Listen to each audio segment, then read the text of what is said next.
power. To do it all. Plus only TikTok to scroll and share non-stop. Power, work, life, and more. With Smart Power All access data now up to 90 days. Load now. No signal, no fun. If only you could switch in an instant. But wait, you can with the Smart eSIM. Backed up by nationwide coverage. Get your Smart eSIM now.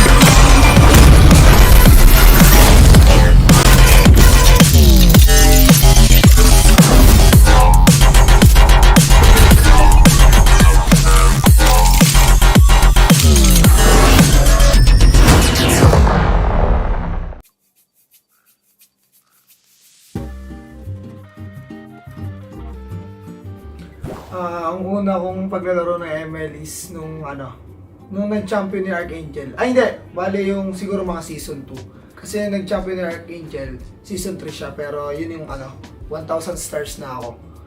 So, siguro tingin ko mga season 2 ako nag-start ng paglalaro ng ML nung MPL. Ng MPL mismo.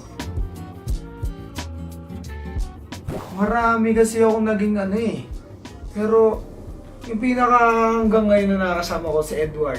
Kasi si Edward, nakakalaro ko si Edward since nung mga, pa kami, doon pa kami sa Bataan nagto-tournament. So siguro si Edward kasi siya yung pinaka naaalala ko na nakakalaro ko dati, na nakakalaro ko pa hanggang ngayon. Tapos ka-team ko pa. So si Edward. Siguro yung best MLBB memory ko, dalawa. Parehas first time yun.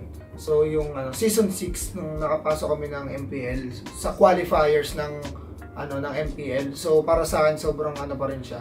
Sobrang saya at naalala ko pa rin yung moment kung paano kami nag-champion doon kasi sobrang tawag dito. Talaga nag-prepare kami ng sobra doon. Tapos yung isa yung M5 kasi tawag dito yun yung first time ko na international na ako talaga yung lumaro. Tapos kasama ko pa yung tapos bagong team pa kami. Kaya para sa akin sobrang memorable niya.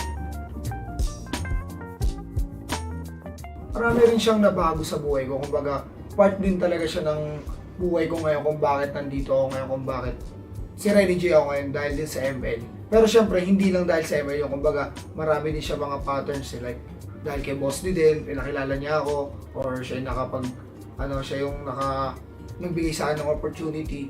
So, marami siyang natulong sa akin, tsaka kung ba't si Renny J ako ngayon, isa siya sa dahilan. Yung Attack on Titan na MLBB skin na nilabas nila. Kasi tawag dito, bago nila ilabas yan, kakanood ko lang mismo ng Attack on Titan. Kahit hindi na sobrang hype ng Attack on Titan that time. Kasi pili ko ako lang nahuli kasi hindi talaga ako nanonood ng anime Pero dahil na-encourage ako ng mga ka-team ko manood ng anime, pinanood ko siya at sobrang nagustuhan ko. Tapos nung nilabas yung Attack on Titan na skin ni ML, talagang gumastos talaga ako ng pera ko. First time ko gumastos nun. So, gusto ko talaga ilalim kay Levi. Yes, thank you kay Muntun dahil dami kong nakuha ngayon na bagong MLBB skin na libre lang, yung 4 na skin. Tapos, meron pa siya yung pagka 500 na yung total skins mo, umiilaw yung loading screen. So, yan. Siguro yung recent career ko ngayon para sa akin, parang ulit from the scratch ulit kasi bagong bagong team, tapos new journey kasi bagong bagong org din. So yun, sana maging successful lahat, tapos yan, champion na kasi.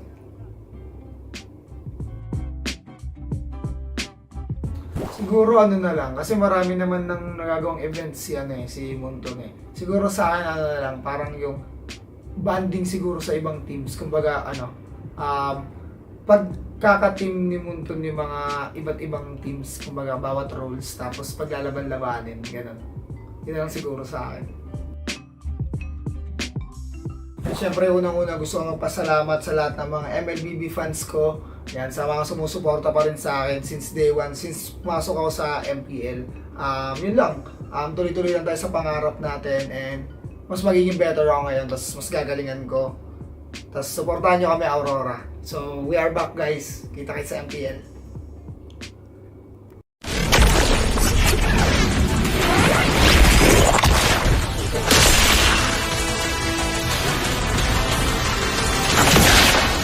Strike first and without mercy.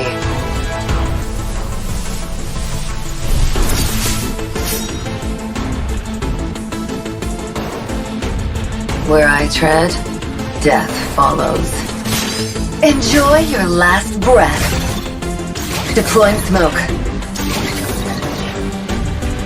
Going dark.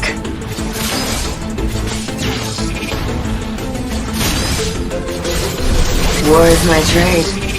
Death is my craft. Backup plan? I am the backup plan.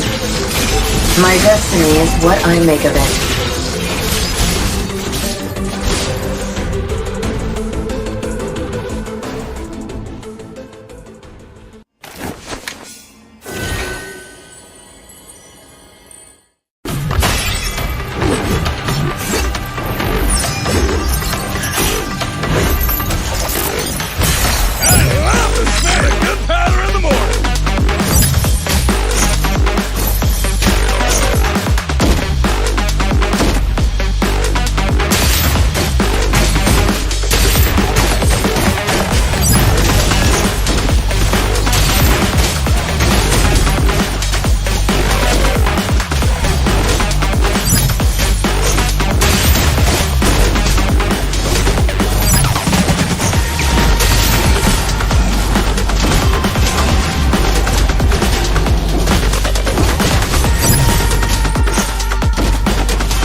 You will never learn. Mystic magic is so wonderful. Face yourself.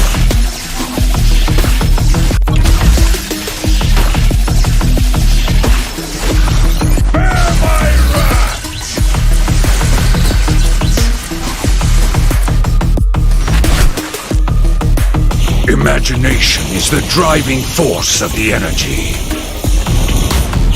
I'm not a monster. I'm a demon.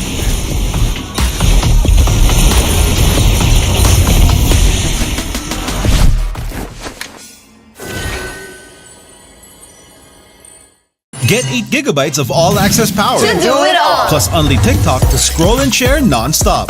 Power, work, life, and more. With Smart Power all-access data now up to 90 days. Load now. No signal, no fun.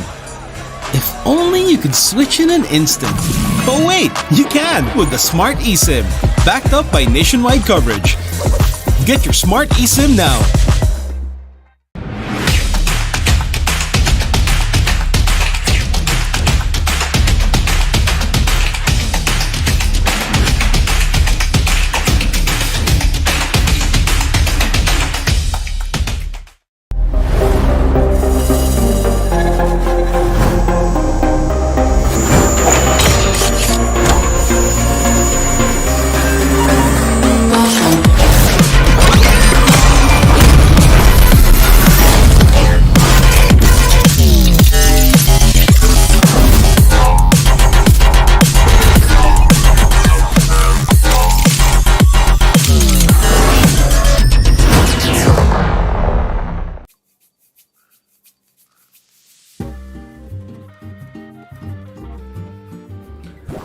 Ang una kong paglalaro ng ML is nung nung nag-champion ni Archangel. Ay hindi, bale yung siguro mga season 2. Kasi nag-champion ng Archangel, season 3 siya, pero yun yung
Malakas, Pilipinas, malakas kahit anong lane, we become the monsters. Malakas, Pilipinas, malakas face the golden sun and ripping for the 3 stars. Look at us to the top, no ifs, no buts. Winning any game, para to sa PINAS.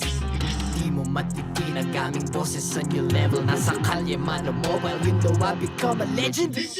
Open fire, we unite, we winners. Built with pressure, the diamonds are made of. Switching a lane na parang gera, HP racing, may reset. Built na kitang buhat ni Hilda, full load SS parang Lyra.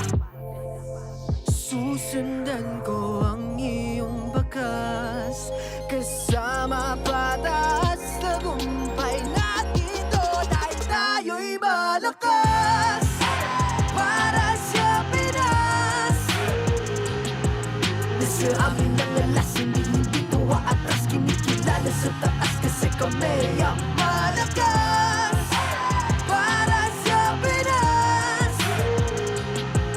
Nasa amin ang alas, hindi tuwa atras. Kinikilala sa taas, ganito kami sa Pinas. Wow! Hold on. Yeah, wala kasang Pinas. We are laging every beat, no surrender, no retreat. Pag nagsama-sama, just imagine what we can achieve. Lacking every beat, no surrender, no retreat. Giving 100 all my own, cause we just cannot be defeated. We are unstoppable, immune and invulnerable. Ready ang equipment, lahat frozen, malang crowd control. Pakita ko na jab like pow, beast of the southeast. Taas sa watawat, proud and loud, cause every enemy we devour. Susundan ko ang iyong bakas, kasama patas, tagumpay natin ito. Dahil tayo'y malakas, para sa Pinas. Nasa amin ang alas, hindi tuwa atras. Kinikilala sa taas kasi kami ang malakas, para sa Pinas. Nasa amin ang alas, hindi tuwa atras. Kinikilala sa taas, ganito kami sa Pinas. Wow!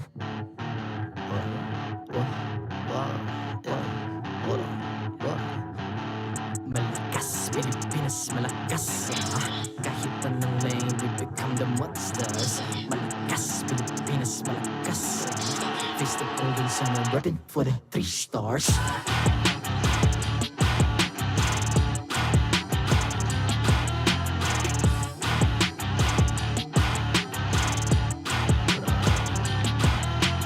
Ang lakas ng Pinas, we unite, be the stars. Ang lakas ng Pinas, we unite, be the stars. Ang lakas ng Pinas, we unite, be the stars. Ang lakas ng Pinas, we the stars. Ang lakas ng Pinas, we unite, we the stars. Ang lakas ng Pinas, we unite, we the stars. Ang lakas ng Pinas, we unite, we the stars. Ang lakas ng Pinas, we the stars.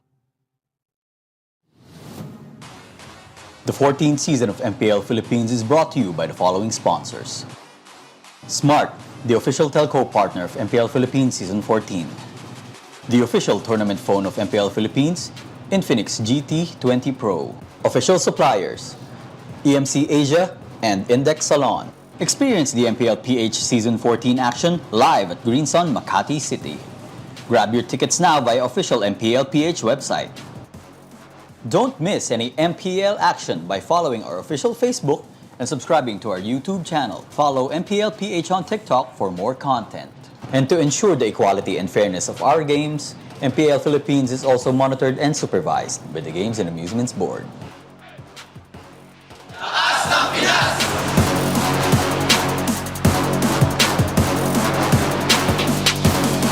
Lakas ng Pinas!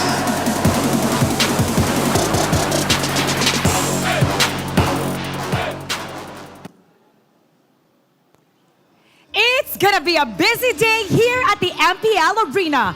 Brace yourselves for another non-stop thrilling moments as today's matches will definitely prove one's worth. Now today, two Titans also will work this very stage for another historic face-off. Saksihan ng mga maiinit na bakbakan. I'm Mara Aquino, and this is MPL Philippines Season 14. Casters, pasok! And we are back for another action-packed day of MLBB. Welcome to the English Desk. My name is Ingan. Together with me is, of course, Leo, Mr. Grizzly Bear, here in the English Desk. And Leo, so far, we have an intense day number one. Do you care to recap what happened yesterday? Why, it would be my pleasure to be at your service and tell you guys that yesterday we had a jam-packed back-to-back best of 3 bouts. It was Aurora versus Fnatic Onic Philippines. We're in almost. Aurora snapped that win streak in half, ended it right then and there, but Fnatic Onic walks away with it today. And we also ended with a one hell of a banger. RSGPH versus Falcons APBren always gets me 2-1. 2-1. Again, one of the highlights. Fnatic Falcon. But one of the highlights, of course, was indeed Fnatic Onyx performance, yet to be defeated by any of the teams. We also have Smart Omega leading right behind them, Falcons, APBren, Aurora, MLBB. And for the bottom teams, we have Team Liquid PH, RSG Philippines, Blacklist, TNC, Pro Team at the very bottom. Now, I've been asking Naisu, did you expect to see this at any point for MPLPH S14? I'll tell you now, it looks very Season 9, if you know what I'm saying. But also, the lower half, as mentioned, Team Liquid PH and RSG Philippines, I think this is just a result of how tight the scoring system is. Again, a single point for a win, and a 2-1 doesn't get you anything except for game win-loss ratios, which is a tiebreaker, the prime tiebreaker, which will come into play maybe in the later half. If it reaches a tie. But so far, we have a lot of ties here. 3-3-3 for Smart Omega, Falcons, APBren, and Aurora. And going back at what happened yesterday, who could forget one of the main highlights of Aurora versus Fnatic Onic, aside from Fnatic Onic beating Aurora, was Renegade with his Diggy. But unfortunately, it didn't work. The Eggman didn't work. It cracked. The egg cracked, Leo. And not just, it seems like the meta is evolving, and now we have to acknowledge the fact that there are deadly duos like the Lolita Hanabi out there. Ooh. I think that's one of the things I remember that would really change the face of the competition. Who would have thought that the Bulletproof Marco would now be the anti-CC Marco for yesterday? But looking at the matches right now, we have Fnatic Onic, the only undefeated team, going up against Smart Omega. Then after that, right away, Blacklist International looking to get their very first series win up against RSG Philippines, and of course, our star match. The Clash of Titans. They fought all over the world, up north in Southeast Asia, around the Middle East, and now back on home soil.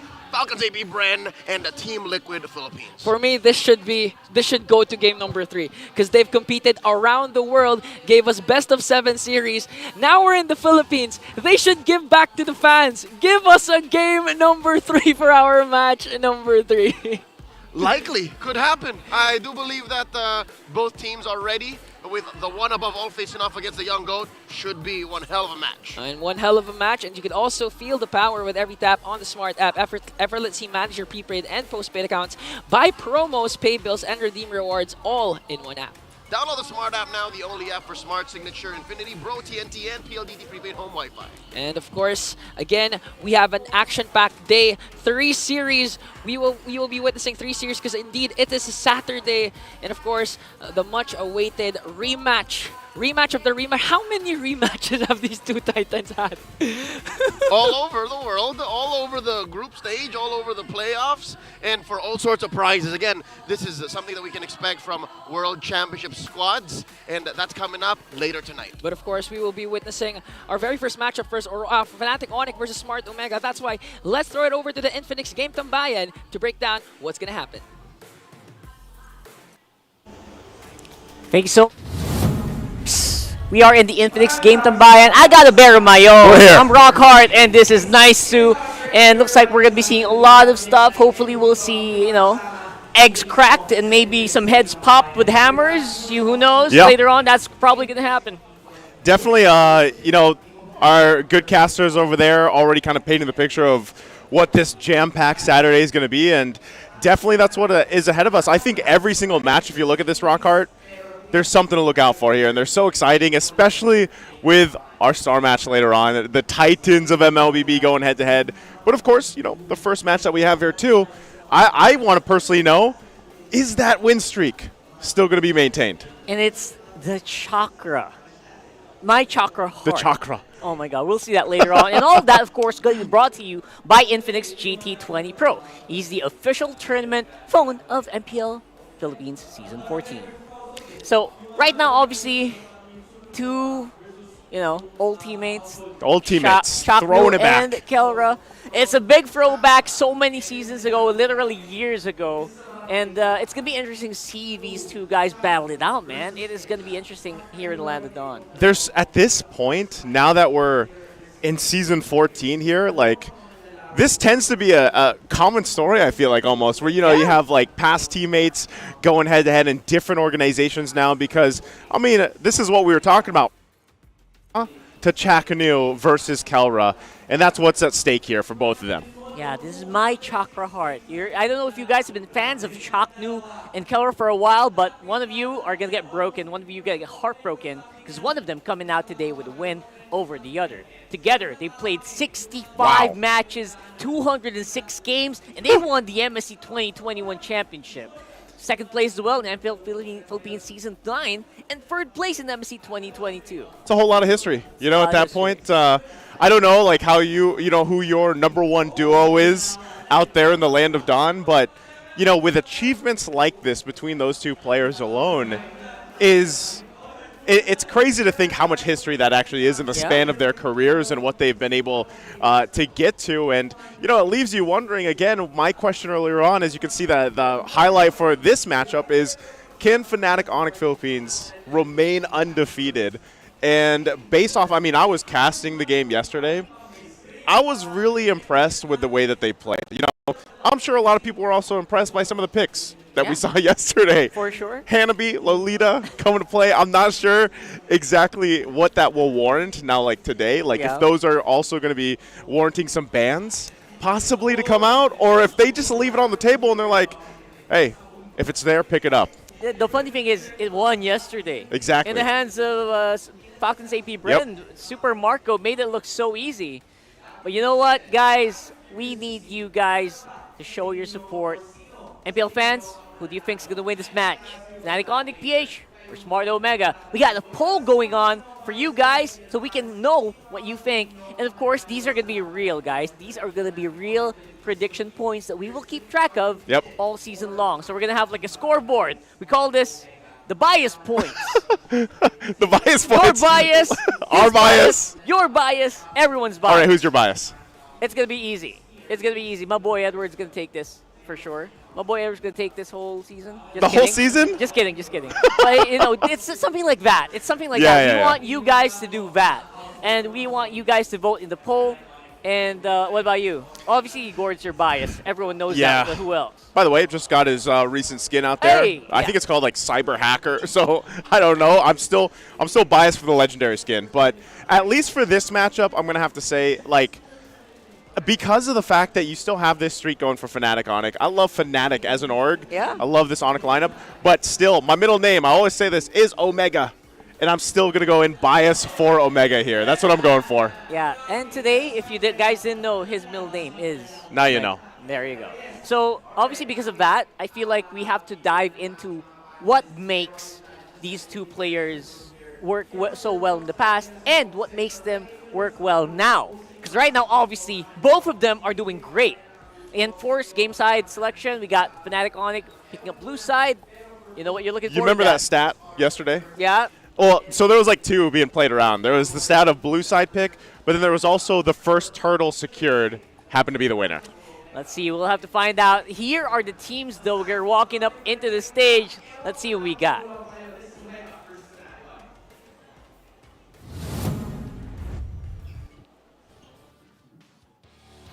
Let's get this match started. Kilalanin natin ang mga marshals at your service, JJ, Chico, Pat, and Wilbert.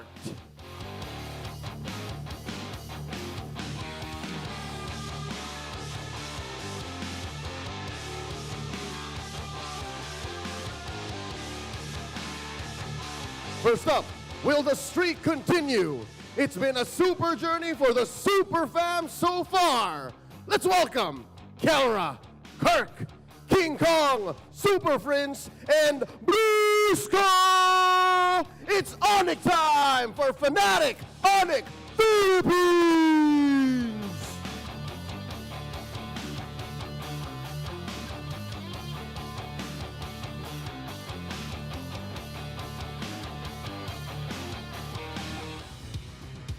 And their opponents. And their Venoms stop the streak. Ito ang bagong barangay. Ch4knu, Ukir, Ryota, Andoryu, and Big J. Let's welcome on stage Smart Omega.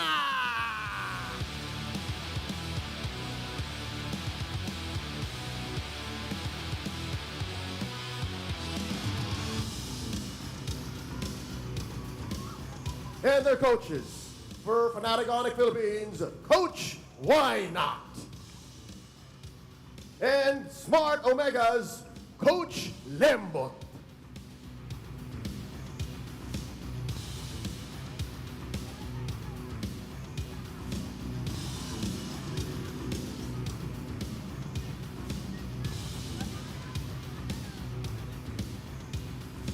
It's time for the face-off. Jome, Kelra, step forward.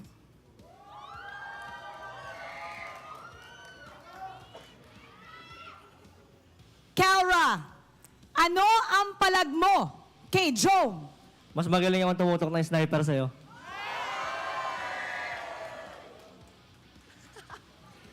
Jome, ano ang palag mo kay Kelra?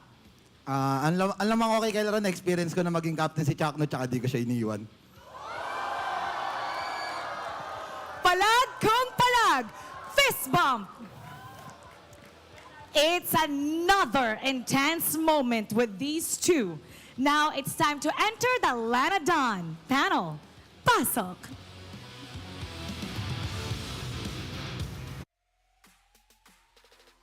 Obviously, Kelra says, you know what? I'm a better sniper. And Jome says, all right, I got Ch4knu here by my side. And then leave him. He's my captain. Beat that. That's something. Jome's huge, by the way. Like, in comparison to Kelra, like, he's towering over Kelra. We'll see if he can do that in the lane, of course. Here's the lineup once again for Fnatic Onic. We've seen them time and time again. No changes here from especially the fact that what we saw, how they're maintaining that win streak. I have to say it's everybody on this lineup making things work. I think part of it, too, is just they all play their strengths. We had a phrase coined for them before, the Super Family. Yeah. And I think they've unlocked that, especially this season, Season 14. they've been playing out of their minds. They really trust each other, and they move around the map like a super family. That's same. And I wonder if they can do that against a team like Smart Omega, who in normal games, you can't really tell what they're trying to do. And I guess that's the fun part about Smart Omega. And what catches a lot of teams off guard by this one is you never know where they're coming from. And that's very apparent with Ch4knu, especially with the picks he has right now. Still has probably one of the most diverse hero pools so far in the roam role. Definitely. For the whole of the league. And I think that they're trying to leverage that into making Smart Omega a team that you just can't beat in the draft. Yeah, and you remember, like, if you guys recall what we saw last week. Was it? Yeah, it was last week when we saw that amazing play on that defense from Smart Omega. That was a combination of Ch4knu and Jome. And so I think, going back to this whole point of, Ch4knu and KyleTzy being teammates before, I think already that shows the strength of Ch4knu as a captain, that he brings that effect to any of the gold laners that he works with, or the team in general. And as we see just how this has divided over the course of, we're only 3 weeks in, but you can really see the stats fall into place here for both the teams. Yeah, especially for Fnatic Onic, they have maximum amount. Like, they have the highest amount of Lord and Turtle control here. And obviously, Omega, they're not going to give away anything. Yeah. They're not going to give away kill participation and first blood rate. Obviously, some of the most fiercest competitors we have so far in the league. And it also shows on their stats. And now for the Infinix keys to victory, though, this is interesting. You've known Ch4knu well. Don't be on the receiving end of his initiations. I think that's very smart, to be honest. Yeah, don't let Ch4knu do what he's known for doing, basically. At that point, for Omega, of course, you've known KyleTzy challenge the gold standards efficiency. That's going to be crucial, too, because we've been highlighting the gold lane a lot for a lot of the teams here, but especially for a player like KyleTzy. And then, of course, for both, it's Onic time or is it Omega time? Prove that now. It is your time because they both run on timers. That's right, especially for Smart Omega. They've been known to do that, interestingly, all since for how many seasons now. And they've got pretty cool watches. I don't know why I added that on. I just wanted to bring that out there. But you know what? You also kind of forget sometimes that Coach Why Not, Tony Cedrin, actually was the coach of Smart Omega for the longest time. He was. So it's interesting to see everyone there on the stage together and competing against each other. And that's why there's just all smiles on their faces on that face-off and on that walk-in. They just know each other so well. I think part of this too, Rockhart, is like for a long time, Omega as a team, as an organization and everything else, like they're fans as well. The Barangay, like we like to call them, out there, and for our international viewers, when we say the Barangay, like it's the community basically. Is I don't know if that's the exact translation, but that's what it is behind this team. And they wanted this kind of season for them, and they've been off to probably a better start than we've seen them for a while here. Yeah, and let's see if that's going to translate to anything, because right now both of them looking so good. Both of them definitely going to look like they are out for still the top seed. Obviously, Fnatic Onic PH, they're undefeated, but Smart Omega, they were also the undefeated team coming into week 2. Let's see if anything, if that's going to change here as we go into the draft. So right now, Fnatic Onic looking like the blue side picks. What blue side picks are you looking for here, Naisu? I feel like the blue side picks right now. Yeah. I obviously don't want to show that Lolita Hanabi yet, maybe in the last 2 picks. But right now, in this one, are you going to look to ban out the Mamba? Are you going to look for any KyleTzy plays if you're Fnatic? I think so. Part of this, I know we were talking about the gold lane and everything else, but really the highlight here is going to be the challenge between the roamers. Anytime you're facing against Ch4knu, that's going to be the thing. So it's up to Brusko to go ahead and step up. And I think he has. Like, so far, really, Brusko has done a rather good job. He's an integral part of why Fnatic has found themselves in this position of being undefeated. I'm just wondering, like I said, if they can maintain that. Because sometimes we've seen teams build up on these, the synergy that they have. This even happened with FCAP, for example. Like everybody knows they have insane synergy with each other, but sometimes teams start to find these little weak points in the lineups or that synergy. And part of that is, has Smart Omega done that? How, are they capable of doing that against a team like Fnatic Onic? And I think this is the team. They are the team before that was known as the Lassen, the Poison. The team that just will surprise you in a lot of these cases and turn things around here. So that could be the big part of possibly ending the streak, I would say, of Fnatic Onic. And I'm going to have to go ahead and look behind me. I'm wondering if, okay, we do have a glimpse. Because I know, we don't have the graphic up there, but we're hearing him. We're hearing it, so I'm just going to shout it out to our viewers out there, let you guys know. You can imagine with me. Well, now they're gone behind me, too. All right, they're gone behind you. I hear the Edith, though. I wonder if that's going to go through. Okay. There's the Roger. That's a powerful first pick there for either KyleTzy or King Kong, who has actually favored quite a bit of Assassins. So I'm actually a bit convinced that might actually be a KyleTzy pick. Let me ask you this, Rockhart, while these picks come through, because there's the Tigreal. Big Tigreal. How do you feel about the Phoveus now? Like, oh, are you happy that he's in this meta that we're seeing? Actually, the Phoveus, I think, complements so many of the compositions that have so much vitality. I don't know if you think durability about it. Or like durability, like yeah. the tankiness. If you have a really tanky front line like Halos, and you have a Phoveus on the side, man, it's a fun time. It feels like, and add the Faramis to that. Yep. Right, and maybe assassins like the Ling who can kind of scale up late game, and maybe just maybe add that Roger in there as well. Yeah, I'm glad Phoveus has kind of fit into that role for being to that point. But Edith is that too.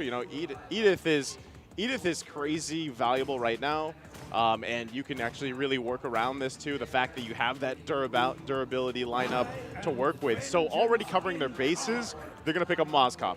I'm personally hoping that we get to a point where it's not always Moskov, Harith, and Roger popping up. Like I'm always, I get the meta. I know the strong picks. Agree. But I would love to see some flavor pop up in the gold lane again. I think that's one of the reasons why people were so hyped about the Hanabi yesterday. Exactly. Right? I feel like people finally a different gold laner that's not a Harith or a Roger or Moskov, man. So yeah, everyone's so hyped about that. I don't know if the other gold laners can catch up. Obviously, the mobility is some issue, which is, again, not a problem for Roger, not a problem for Moskov. Pro players love that mobility. Yeah.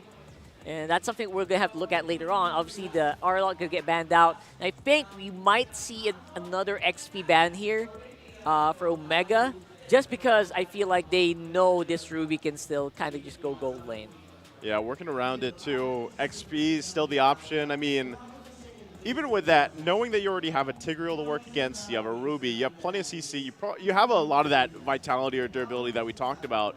And so, working around this, it's like, what do we complement this with? Mid lane especially, I mean, we've seen a lot of Faramis lately. We've seen, of course, the Vexanas pop up. Jushin has been mostly banned out, but even so, I think with this lineup, at least for Fnatic Onic, they could even, like we've seen them specifically play the Lilia, they ban it out. Yeah, mid lane mages are probably going to make another disappearance here later on. As obviously, if you are watching against, if you're playing against Omega, you gotta look out. You gotta look out for. Oh, there! Look at those people. Look who's in the crowd. Look who it is. We're being graced by champions here today in the MPL arena. You got Smart Omega Empress, our recent congratulations, World champs. Let's go. All right. Hopefully, we get a chance to talk with them a little bit. Even here on that the would be English great. panel. That would be great because. Yeah, we already got to see what they did, of course, on their trip to Riyadh, or what is that? I was going to say last year. It's like last month. Just last month, man. They just came back fresh. So many tournaments happening, of course. So many competitions, and, of course, great to see them out here. There you go. Supporting Smart Omega, of course. And it's a full house here, too. It's packed. It's actually surprising because usually the first games, people take some time. They're kind of late to this time. They get in a little bit later, like in the middle of the game sometimes. You see people streaming in. But now everyone's so early. I'm super surprised. At the same time, I'm very happy. Again, you know who's happy? I know who's happy. I'm looking at you too, that because he's on pick. desk right now, and he is probably smiling. It's popping off. At that Bane pick. So Bane right. locked in. Great choice here too, to already kind of get them a good damage profile, even for that jungler. And to work around the fact that, lastly, it's like, what do they want to throw What do they need here? They need that mid lane pick still, and then of course they need their own jungler. Unless the Roger is going to be flexed. That's the thing. I'm not sure. I mean, Ruby can even be flexed on jungle. I've seen it happen. But, you know, obviously there's so much flexibility on the last 2 picks here for Fnatic Onic. I wonder if that's like, if they, if they really meant for it to happen. But right now, for the mid. Okay. Oh, look at that guy. I haven't seen. You haven't seen CC CC in a while? Yeah. CC's there. You got Aurora now. Good choices because I'm actually surprised because Fnatic was the ones that banned out the heroes I was thinking they would go for, the Vexana and the Lilia. Yeah. They go the Aurora instead, and that could also just kind of help them in slowing down, obviously, no pun intended, by freezing the lineup here of Smart Omega and trying to, again, we're talking about the timers for both these teams. And for Fnatic Onic, they know that traditionally they want to be able to end games faster, at this point, especially against a team like Smart Omega. But with this last pick, what is this going to be for Smart Omega, knowing that, they're down to, is it going to be the mid lane option? There it is. Miss. Okay. Yeah. This is crazy, man. Like, you were talking about vitality, durability, whatever we want to call it. Smart Omega has it. Yeah, they got it for sure, especially with the Faramis. You're right. Actually, was surprised they banned out the Hylos. Hylos would have gone great with this Faramis. Midnight was going on and on about it in the talent room earlier. Like, this guy's insane with the Elegant Gem. But now we have a full lineup. And honestly, I don't think Fnatic Onic lost out a lot. Even though they did pick up a few heroes that we don't always see, they do have a lot of heroes that work well with the players that have them. And okay. Like, we're loading into this with a pretty stacked lineup for both, I would say. What do you think? Who do you like more? Honestly, I really like Omega's lineup. It has a great mix of vitality. I love it. I'm just going to keep using that. They have a lot of vitality, they have a lot of attack, and they've got a lot of grit. But at the same time, again, I don't think anyone went out on top here. Let's go over the casters. Welcome to Mobile Legends. Oh, game number 1. Smart Omega versus the undefeated Kings. So far, coming into week number 3, Fnatic Onic Philippines. And I've seen you, Leo. You're already celebrating. Care to explain why? If y'all know, you know. I have a romance with Bane! Ukir gets her on first blood. What happened? Oh, he did pull the Purify, but there was just way too much damage. Just pure damage output from Fnatic Onic to start. A lot of CC coming in from Super Prince and Brusko, and that's the poke you don't want, but Brusko expended his flicker there. Andorio anticipated this, but very aggressive plays coming in from Fnatic! Oh, King Kong with 1 Lycan pounce to bring 1 member again, Andorio. And he gets another. Really not much in terms of mobility, not yet here early on for Smart Omega. And now Fnatic Onic Philippines up by about 2,000. One more time in mid! What's going on? Talk about first blood kills. For me, all those 4 kills are first blood kills because of how fast they were executed. In the span of about 20 seconds, Smart Omega conceded not just the first blood on Ukir, they gave up 3 more across the map and then back on Ukir. Imagine we were just catching our breath right after a kill.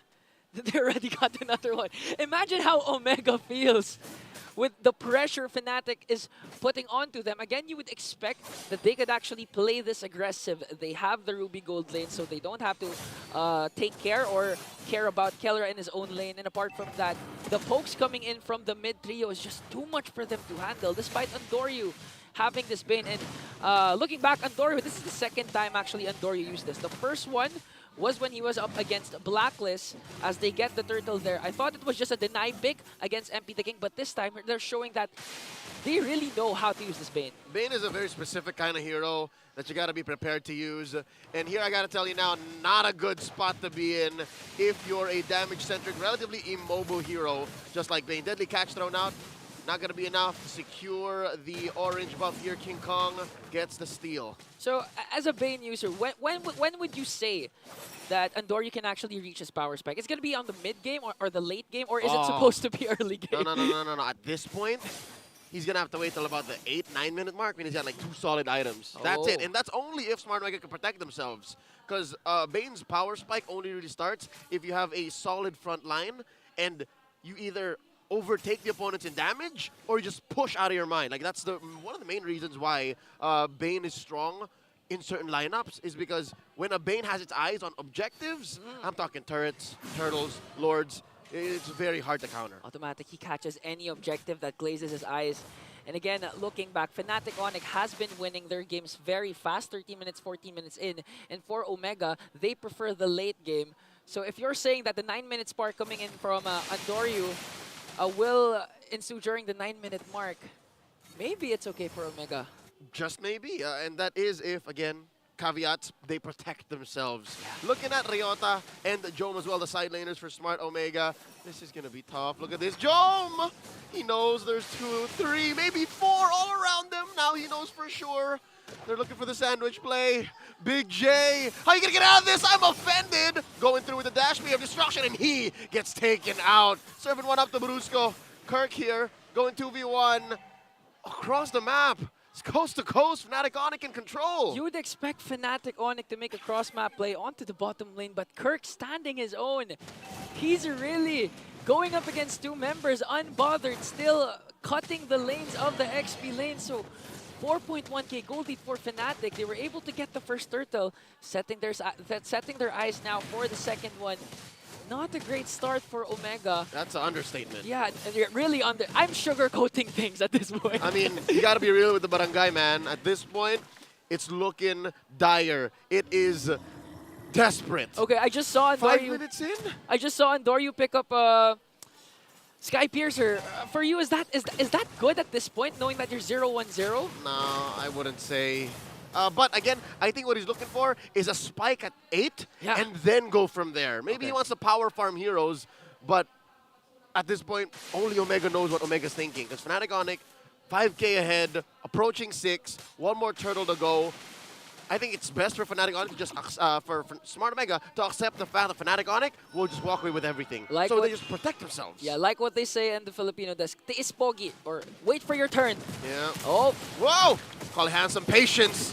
They catch one. Brusko with the answer! Implosion! He gets popped by Ryota. I'm offended. Onto this Phobius. Wow. There's another realm. Protect him. The deadly catch the answer back. Not enough chunkiness on Ryota. He ain't thick. Not that thick. One more on Kirk. Who gets the kill? Ch4knu gonna fall here. King Kong goes a-hunting. And he's eating good. Finally, Omega has an answer. A lot of credit coming in from Ukir with a clutch Nether Realm to buy time as much as possible. King Kong gets another. How about some crabs for dinner? Oh no, Joe! Big J gets frozen down. He couldn't let it go. I don't know what he was thinking, man. Again, he's a marksman. He does have the DHS, but in the face of an Aurora, this wasn't going to fly. I don't know what Omega, Fnatic Onyx thinking. I also don't know what you're thinking.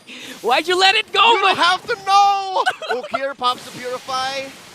Walks away. All right, so signs of life from Omega. They're still showing Fnatic Onic that you can't walk away with everything, that we will fight back when we're up against the corner.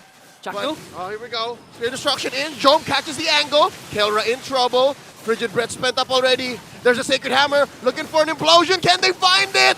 Down goes Brusko. Kirk pops the Vengeance. Can he walk away? Infernal Pursuit looking for a dash. I dare you to press it. NetherRealm wrapping up. And there is an I'm offended. There's a jump. Looking for the pop. Ryota goes down. King Kong eats him up. One more target. Jome down to a fifth of his health. Super Prince standing guard. Asserts dominance. Checks the bush. Let's go. 8.1k gold lead for Fnatic after a 1-for-1 exchange. And after all that action, it's just the third turtle. Props to Brusko though. When Ch4knu casted that conceal, he's not afraid to cast the implosion just to delay the momentum of Omega. Bought enough time for King Kong coming in from the bottom lane as he take down the bottom lane turret to go in with the Lycan Pounce. A kill onto Ryota. So right now, everything's falling into place for Fnatic. This is why they're undefeated. They're unfazed. Even if you're going up against Smart Omega, you know that this team has a lot in their bag. Again, they've used Hanzo, a lot of different kinds of heroes. But even up against a Bane that you'd expect they had to have a hard time dealing with, up until this point, it's not bothering Fnatic Onic. Not at all. Fnatic Onic Philippines. Oh. Good for the steal here. Whoa! Catches Dome! Collateral damage. They just wanted the orange. You had to give the gold. Wow. I mean, at this point, if you're Omega, it's like you have, what do you call that? You can't go outside your house. Quarantine. The barangay is quarantined right now. They're trapped in, man. They're trapped in. This is Attack on Titan Season 1 where all 3 walls are still up. This is dire. 10,000, 11,000 now, popping these holy shields up top. Fnatic Onic, they're applying the oomph. The oomph. Unmatched aggression. Unmatched. No, it's Okay. Unmatched aggression for Fnatic. Right now, 30 seconds before the Lord spawns here. And this is what the panel was saying a while ago, that when it comes to the 9-minute mark of any game, it's always Fnatic Onic's game. Apart from the map control that they've established, statistics-wise, their gold lead is unmatched, is unparalleled. And looking at the gold lead right now, as we approach the 9-minute mark, 10.8k. A while ago, it was 11k. I think they're just slowing down. They're respecting the possibility that maybe, just maybe, Fukir gets a couple items. Andoryu would like to check what he's got so far. Ryota building himself some warrior boots. Because again, right now, King Kong, Kirk, and even Keller, I would assume Keller is getting there. All the case. Deals a lot of damage. Super Friends 3, 0, and 4, forget about it. Omega can't even come in. Now this Lord right here is going to have to be free. Smart Omega can only hope to even try to contest. Now, looking at the defense, looking at the base, wave clear, I'd give Smart Omega out of 5, maybe a 3. 3. Because they have the Fire Mist, they Deadly have catch. the Bane, and that's about it. Maybe the Ch4knu, maybe the Edith with the Primal Wrath or Shatter. That means you'd have to spend your kit. Yes, you just wanna use that to punish.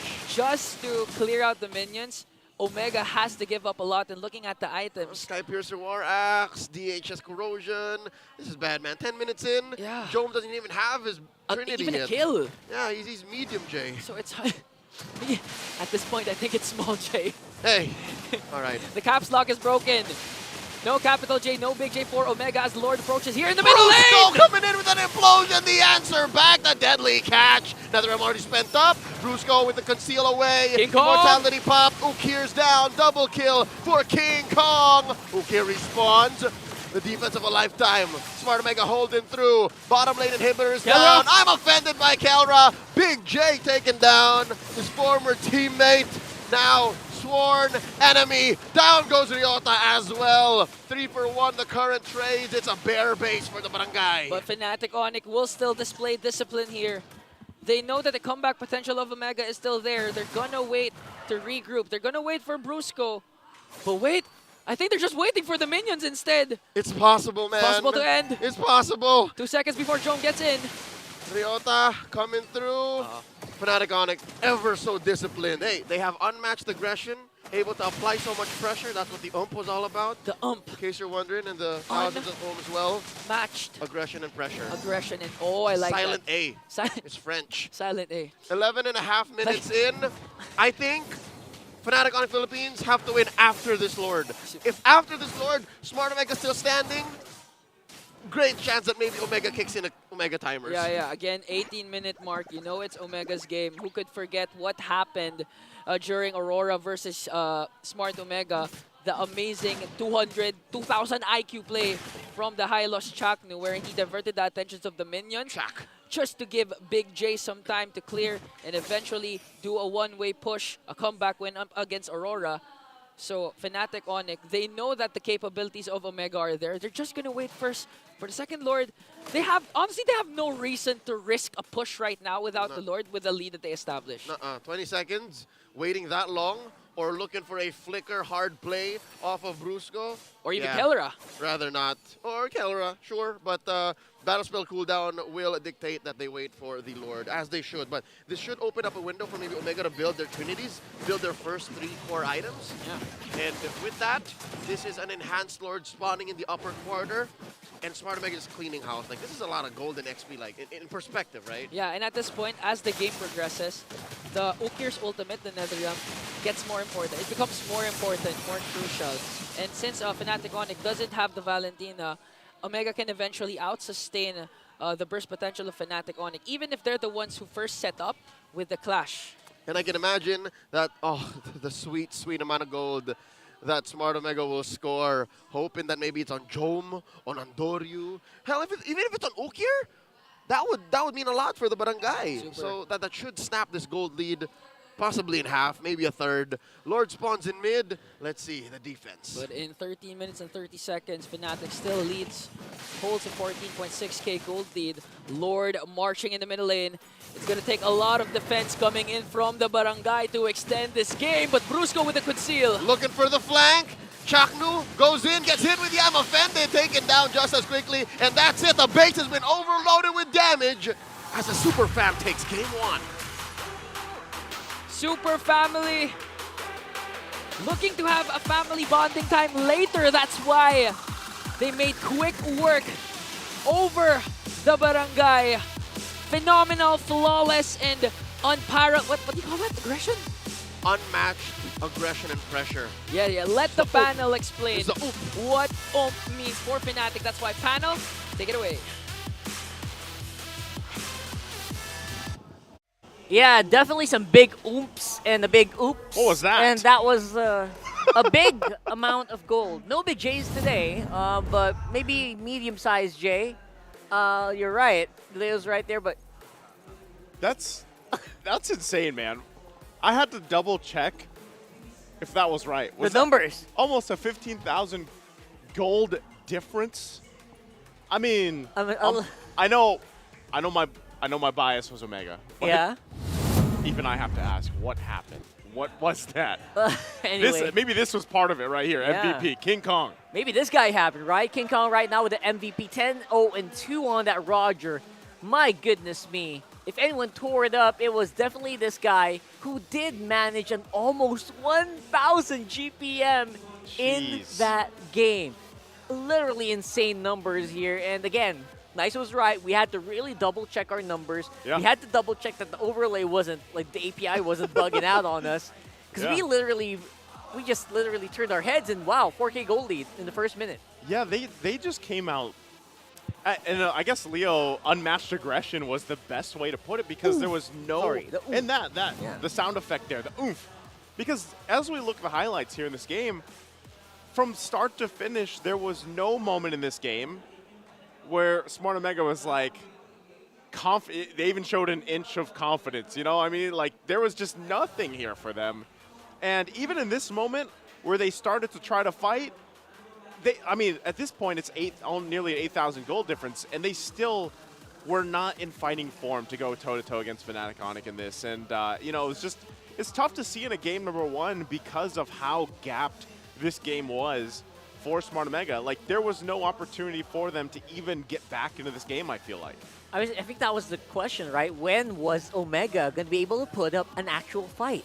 Because each and every turn of this game, you were wondering, where's the set going to come from? They don't really have that much of a set. They don't have that moment. They don't have the opportunity or even the heroes to surprise Fnatic Onic, and it shows, right? The stats, man, 16-4. They were at 4K gold lead at 3 minutes. Yeah, it was insane.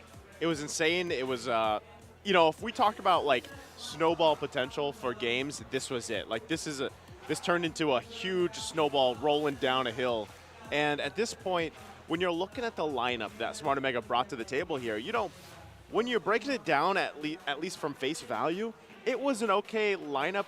I don't want to like discredit the Bane or anything, but in this essence, going against what King Kong just did, the Bane most likely is not going to be able to keep up, as we saw in this game. And so, you know, trying to flex in that maybe was a toss-up that they went with. Yeah. But still, with the lineup that they have, you know, even in the gold lane, I mean, KyleTzy, all he had to do half the time was find his own setups with the I'm Offended, and then they followed through with it. But even KyleTzy was kind of a threat on a gold lane Ruby. I mean, KyleTzy is already like a big setter that you have to keep your eyes out from, but at the same time also bringing that almost the same amount of damage almost that King Kong was bringing to these fights. And if you think about it, you know what? King Kong is the main carry of this game. And one of the few moments where he was the actual core of that team, and not KyleTzy specifically. Yeah, it's definitely so, and I mean, you can see it from the stats here too, and like I said as well, you know, it's just unfortunate because you know what Ch4knu is capable of. Oh yeah. He's one of the most decorated and experienced players in the league. But again, even as a roam, there's only so much you can do against a deficit like that, you know, because once you throw your body towards any kind of lineup like this, you're just going to get blasted off the land of Dawn pretty much, you know, and that's kind of what we saw here too. And I would say, you know, even to the sense, like if you just break down the lineup that Fnatic Onic brought to the table, whether KyleTzy did what he did in the lane or not, King Kong was unstoppable.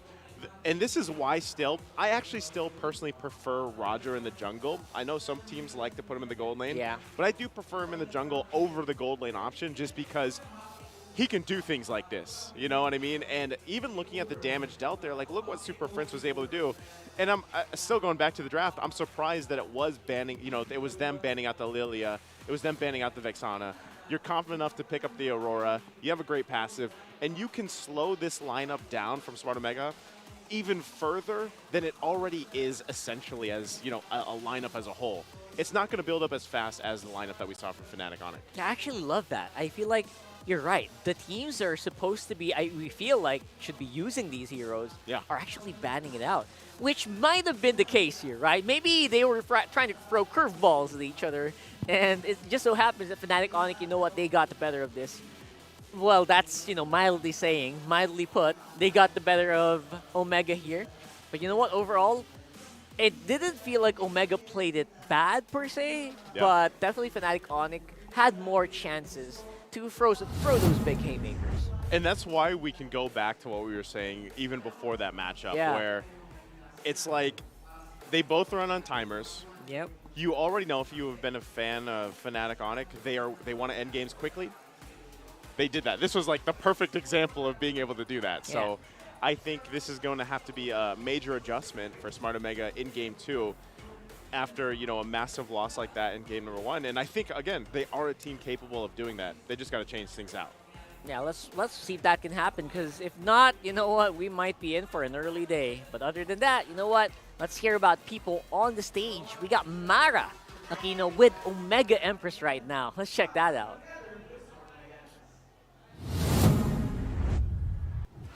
We have special guests for today. Ladies, introduce yourselves.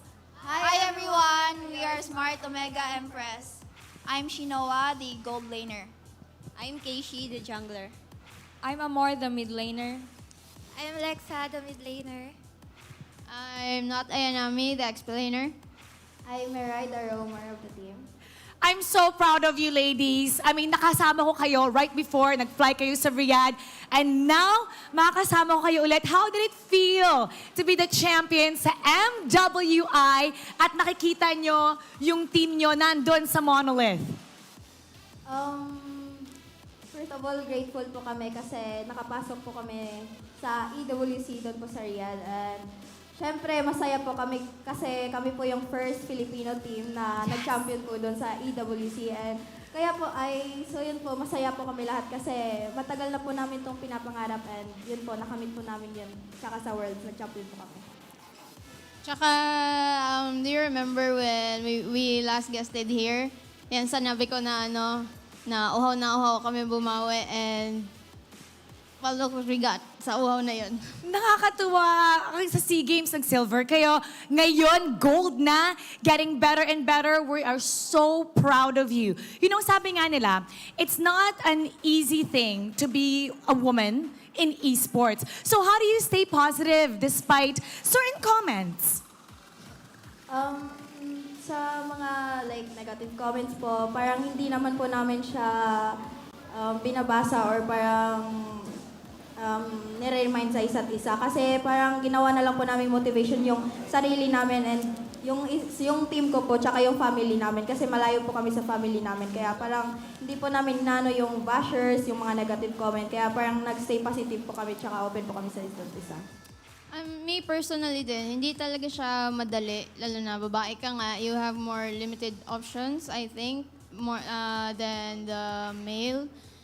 But it somehow, yun yung fuel ko na dahil onti lang, I want to create something new in this world din. I want to create our own legacy, our own path na, okay, bago to sa mga babae, walang ganito dati. So we kinda like, okay, parang pwede tong gawin. Alam mo, natutuwa ako because dati, nung nakaka-interview ko sila, very little yung sinasabi at kitang-kita, tumaas yung kumpiyansa nyo. You know, in the MPL, wala namang restrictions na hindi pwedeng sumali ang babae. So, do you see yourselves being in the MPL someday? Hopefully, yes. Someday, we'll never know how soon though. But I don't think sobrang lapit pa. But I don't know, maybe a year, 2 years from now. Depende din talaga kung paano kami hahabol sa skills na meron ng mga lalaki. So, syempre, we'll see. You know, I can't say it enough. We are so proud of you and we can't wait for the next international tournament where you can possibly represent Philippines once again. So ngayon, babalik na tayo sa panel. Ladies, tulungan niyo ako. Nasabihin pasok. All right? 1, 2, 3. Panel, pasok. All right. Thank you so much. That is Smart Omega Empress. And I'm very happy to see that, you know what, the ladies are having fun. They're enjoying their victory. They have their names on the monolith.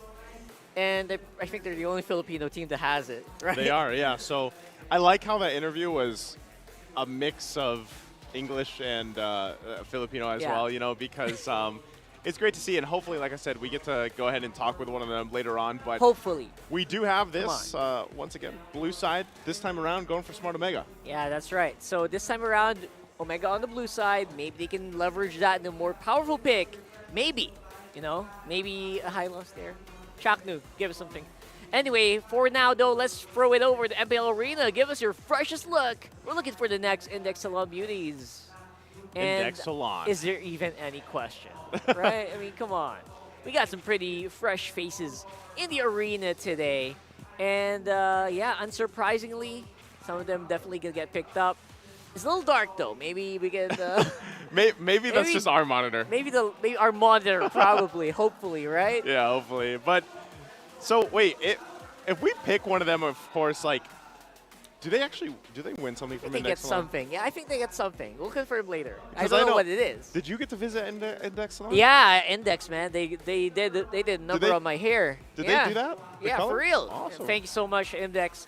And yeah, for now though, let's go back into the game. I know you guys are itching and waiting to see what Smart Omegas can come up here. Empress is here. Maybe they can share some of that mojo that they got in the championships. Who knows? It's got to be a lot, man. You know, I won't be shy to say it, but that game #1 was not any of the Barangay's favorite game that they're going to see because Not familiar. It was as one-sided as it could be, and I would say too for all the fans out there of Fnatic Onic, man, like this is the best they've looked from all the seasons since we saw this first iteration. I know there's also, you know, at least a little bit of new additions to this lineup as well that we've seen before. And like I said, I think Brusko is fitting in fantastically into this lineup. And I think part of it, too, is just the confidence that they have in each other now, that they've built it up, you know, from season to season to where they just showcased what that synergy is in Game 1. Yeah, I think you guys would agree as well that, you know what, Fnatic Onic, this is as good as they have been. Yeah. In years. I think I can say that, right? In years. Yeah. So let's go into the draft here for game #2. And I'm not going to be surprised, again, to see just some really sturdy picks.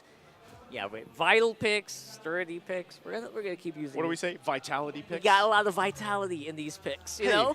Omega Empress is here. Speaking of vitality, no, no, that's a different story altogether. But yes, for now, though, we're looking for picks that maybe Ch4knu can shine on. Because right now, in terms of settings, the Edith didn't look like it was as effective as he thought it would be. Yeah, that's That's kind of weird, right? That it ended up not working out the way they wanted it to be. I almost would have, at the same time, I feel like Edith, generally as a hero, is always good. But for Ch4knu, I feel like same sentiments. Like, even if you have this hero that statistically does really well, even if you get a good setup, what are you going to do when you're that far behind, you know? Yeah. So, and you mentioned this, Rockhart. You're like, first few minutes of the game, you already had like thousands of gold to work against, you know what I mean? So they definitely need to go back to checking those early game boxes and making sure they have the foundation locked in. Them being on blue side might be step one to that. And you can notice too, they are taking out some of those key heroes that did cause them a lot of that scaling issue from previous game one. Even taking out the Roger is great because it just covers that base of not letting one, being flexible and kind of being that curveball in the picks here, but also two, like taking out that pick from King Kong alone. But I would say King Kong, man, we said this on Desk yesterday too, like King Kong, ever since he came into the MPL, what was that, season 11, was it season 11? Yeah, around that time, Around that time, season 10, season 11. Rookied up. When he was rookie, like he was In TNC. hanging. Yeah, with TNC. He was hanging his own with some of the best junglers in the league, and now look at him, you know? And so with that last ban, that's the Edith. We'll see what Smart Omega plans to do first pickup here. That was a TNC that was losing, right? When King Kong came in, that was a TNC that was still losing, but King Kong was shining on his own. Which is so interesting because remember that was a time too when we were saying like they need to stick to their textbook and like maybe go to a new page. But then King Kong came in towards the end of that season, and then all of us on the desk were like, dude, where did this guy come from? Yeah, man. And look at him now, you know. So it's great to see. And that's why I say, you know, for Smart Omega. There it is. There it is. See, that's exactly what we're talking about. High loss out there. Don't ban it out. Give Ch4knu what he wants, man. And Flashbacks of the play last week. Yeah. 200 IQ. That was a god play. That was a god play. Yeah, if you guys didn't watch last week, please rewatch last week. You earned it. You earned it. Yeah, you earned yourself the right to watch a godly play. There's probably a couple clips out there. Oh yeah, for sure. Out on TikTok for sure, out there. But yeah, we're flashing back into this one, right? I feel like number one, it was really difficult for Smart Omega to actually climb back from that last one, just because even if you tech up. By the way, if you guys are wondering, how do you actually come back from like big deficits like that? Like from a 15K like, deficit? No, maybe around 5K. Just from the first 5 minutes. All right. Start off. Here's a tip for you guys. Start off with your damage items early. Yeah. Because the general rule for most MOBAs, if you're behind, you tech up on offensive items, so you get more kill potential. Yeah. If you're ahead, you tech up on defensive items, so that you keep the lead, so you don't die. So that's the general rule. It applies to Mobile Legends as well. I know you guys follow your build paths, your item paths, but there's also that you can customize it, so you can get damage items first, so you can have more potential for kills earlier on. But then again, that's just a tangent. You can just follow your build path, that's fine, but you know, some pro players do this. Do what you guys do, you know, at that point. And with this, there's the Zast pickup. Love that. Hayabusa. Much better, at least this time around, I would say, for Smart Omega, because as Rockhart was talking about, you know, damage, even if they fall behind, well, these are two, and I would even say just the Zask alone is a great hero to provide enough damage even without items. Like, that's what's kind of annoying about Zask. Exactly. Like, the fact that he's already doing so much damage early on, even without his first item locked in, just because the way that his kit works and Dominator's Ascent and everything else, that's good enough. So maybe this is just this hero alone, paired up, I would say, with a Hylos, is good to cover that base. I would wonder if Fnatic Onic also might think about picking up a Valentina. They lock in the Nolan here. So they've already got the Harith going in the gold lane. Phoveus here, their XP lane option.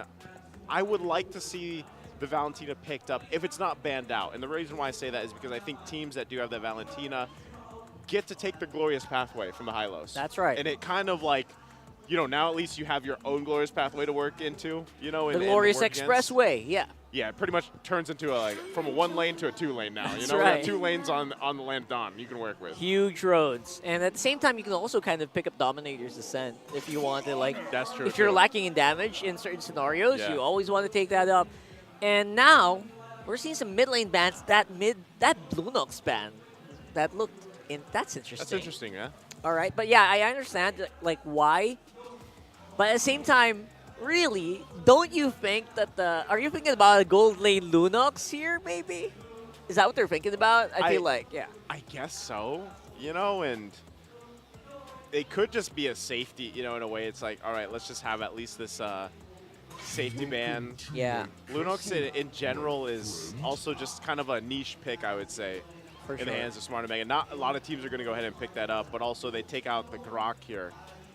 Interesting. Yeah. These last couple bans from Fnatic Onic. You kind of wonder, like, is that how deep Why Not knows these players? Like, oh, this guy's going to pick up a Lunox here. Be careful, guys. Let's man it out. I feel like, obviously, we're still looking out for these gold laners. We're looking out for marksmen in particular.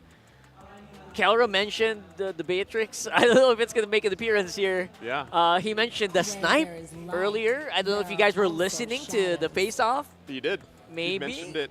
You know? Wow, that's a challenge. Sounds like fun. And it's funny, too, because at this point, you know, you don't have the Moskov popped Yeah. up yet. And traditionally, the gold lane matchup that we do see is that the Moskov versus the Harith. There's Minotaur, though. All right. I was thinking maybe, you know what, mid lane Harith, you know, weird stuff can happen. That's what I'm saying. Like, with both these teams, yeah, that's the perfect way to put it. Weird things can happen. Things can happen. There's flexibility that can happen here. And at this point in the season, after we saw, you know, one of the great RG lineups pop up, I would just leave it to the point of, you know, you can be surprised still what these teams draft up. And there it is. Claude, a hero that has been has disappeared a little bit, you know, at least for the season here. But at least it is a known Jome specialty. It's a comfort hero for Jome here. Well, it's what worked well with Ch4knu last week. Exactly, the combo with the Hylos. They're trying to maybe recreate a little bit of that flavor. Recreate the magic. Can you recreate the magic? Can you put the genie back in the bottle? That's a question. Whoa. And there it is. XP Hylos. XP Hylos. And as our good friend Eterna would say, it's Kufra's Ch4knu. It's Kufra's Ch4knu. That's just how good he is. That's just how good he is. Kufra plays the player.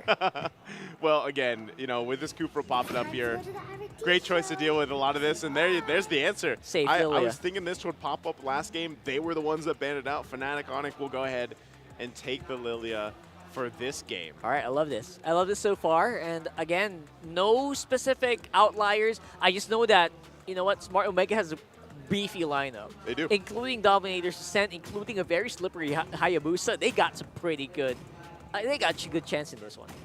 Hard to catch both of them, Hayabusa and the Claude, actually. You know, when you think about it. And like I said, Zask. For sure. And obviously, you know, Kelra might have a hard time navigating because of the bouncing ball. So we'll see if that's going to be, maybe that's the reason why Lembot, you know what, throw that guy in, throw the Ch4knu in there, right? So let's see if that's going to happen here. As we do load up into game number 2, everyone's hoping for game number 3, but we'll have to wait and see if that's going to happen as we load up into the Land of Dawn. Let's go, Leo and Ingat. Pasok.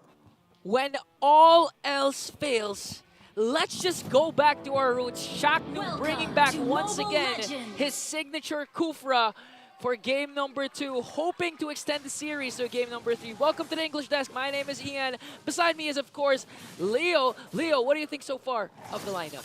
I like the throwback. I like how deep as well Fnatic Onic PH's responses are, because they're not afraid to pick some old but goodies for Brusko, that Minotaur, and of course embrace some of the new flavors in Kirk's Phoveus. Now the gold lane matchup, this is something that was alluded to by our analysts, Naisu and Rockhart. They said that maybe, just maybe, there could have been a Lunox afoot, right? That there could have been a Lunox waiting for both ends. And here, instead, it became a Harith just to start off. And, of course, Jones Claude. Something tells me maybe this time around, Smart Omega wants to play a little more aggressive. Check it out. Okay. See this early on, they're looking for catches. They're assuming that there's someone hiding there. But what I like about Omega's lineup is, for me, one of my favorite heroes is Kufra. And when I'm playing the Kufra, as much as possible, you won't expect frontline or me soaking up the damage. That's where Ryota comes in with the Hylos. So Ch4knu can really freely just hide around the brushes, make sure to have the perfect angle to set up Kelra, and we all know that Kufra's really good counter up against Kelra. And aside from the hero counters, these two have a long history. That's right. The Harith and even the Nolan, I reckon, would find it hard to get out of a good catch by Ch4knu on that Kufra with the bouncing ball. That's not even his ult, right? His ult keeps you in place. It displaces you and keeps you in place. And now with the turtle coming up, I like how Ch4knu just aggressively takes these bushes. Like, if you randomly walk in and he hits it with a bouncing ball, that's Game it. over. That's it. Yeah, and the burst potential coming in from Andori, especially when he picks up that Sky Piercer if ever he decides to. But look at this. The folks coming in from the XP in the mid laner, Ryota is unbothered. This is why Hylos is always banned out, especially if you're up against Omega. He's so good. And look at this. He's ready and topped up. Like, he can go again after clicking regen. Yeah, still has the Revitalize. Turtle shuffle up already. Great presence by Fnatic Onic Philippines, up by about 500 gold. King Kong and Super Prince about to follow through. There's the Infernal Pursuit set up. Ukir taking a lot of damage. Vengeance used up by Kirk already. Glorious Pathway dropped in. Whoa! Turtle scored. And there's a Minoan Fury. First blood drawn by Andoryu. Down goes Kirk. Another might follow. Brusko still up, but just barely. And he's not going to fall as Ryota trades out. One for one. A 1-for-1 trade. Both XP laners will fall down, but Andoryu was able to get that first turtle. He did. You know, guys, just saying the Sonics dominate. Game 1 win versus Omega was the highest end game gold lead so far this season with 15,195. Another record broken by the Sonics. That's how tough it was to play that lineup with the Bane in the jungle. And their intentions were pure, but they were playing against the one team with a win streak in Season 14. Fnatic Onic Philippines ain't playing around. And Ch4knu here. Whoa! Going in for the set. Catches some Brusko. beef in midair. Brusko's in trouble. Down he goes. Andoryu takes him down. Now it's the Blazing Duet versus Summon Force. Oh, Kelra might take him down. Big J shrunken down to size. Unbothered. A while ago, Kelra said, or Jome said that his advantage over, wait, King Kong? We'll talk about the advantage later. Andoryu takes one shadow, takes another Glorious Pathway set down. Kirk with the Infernal Pursuit. Ryota dealing a lot of DPS here. DOT, where'd the buff go? Where'd the buff go? Who took it? I think it's with King Kong.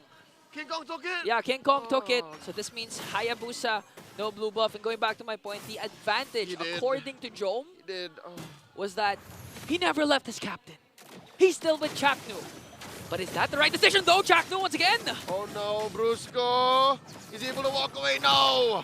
Another takedown for Andoryu. Say what you will about what's happening with the other parts of Omega's game plan, but Andoryu's farming up. This is a snowball, if you could call it anything. 3-0-0. I want to actually check what items Andoryu resulted to instead, but second turtle up for grabs. Barangay Omega surveying the scene. No one's here. I think it's going to be an uncontested turtle for the Barangay. Could be 100% in. Confirmed. What Fnatic Onic PH will do, though, is instead clean up Andoryu's jungle. Look at this King Kong cleaning up the small camp. Now Jome in trouble. BMI out into that short bush, and he's going to get taken down. King Kong gets another. Banging his chest right now. Really making a name for himself, King Kong. One of the best junglers so far. A lot of people have ranked KyleTzy, KarlTzy, and even Irad as the top 3. But this time, I believe King Kong belongs in the top 3. Yeah, you could argue the point. Now Andoryu going 1v1 against Kirk. Whoa. And takes that final shadow. Fancy moves. Ch4knu charging in. Catches one, make it two. Brusko the answer with the Minoan Fury. Ch4knu's looking to get shrunk here. Glorious Pathway, the retreat. Kelra pushes down in mid, drops the Summon Force for good measure.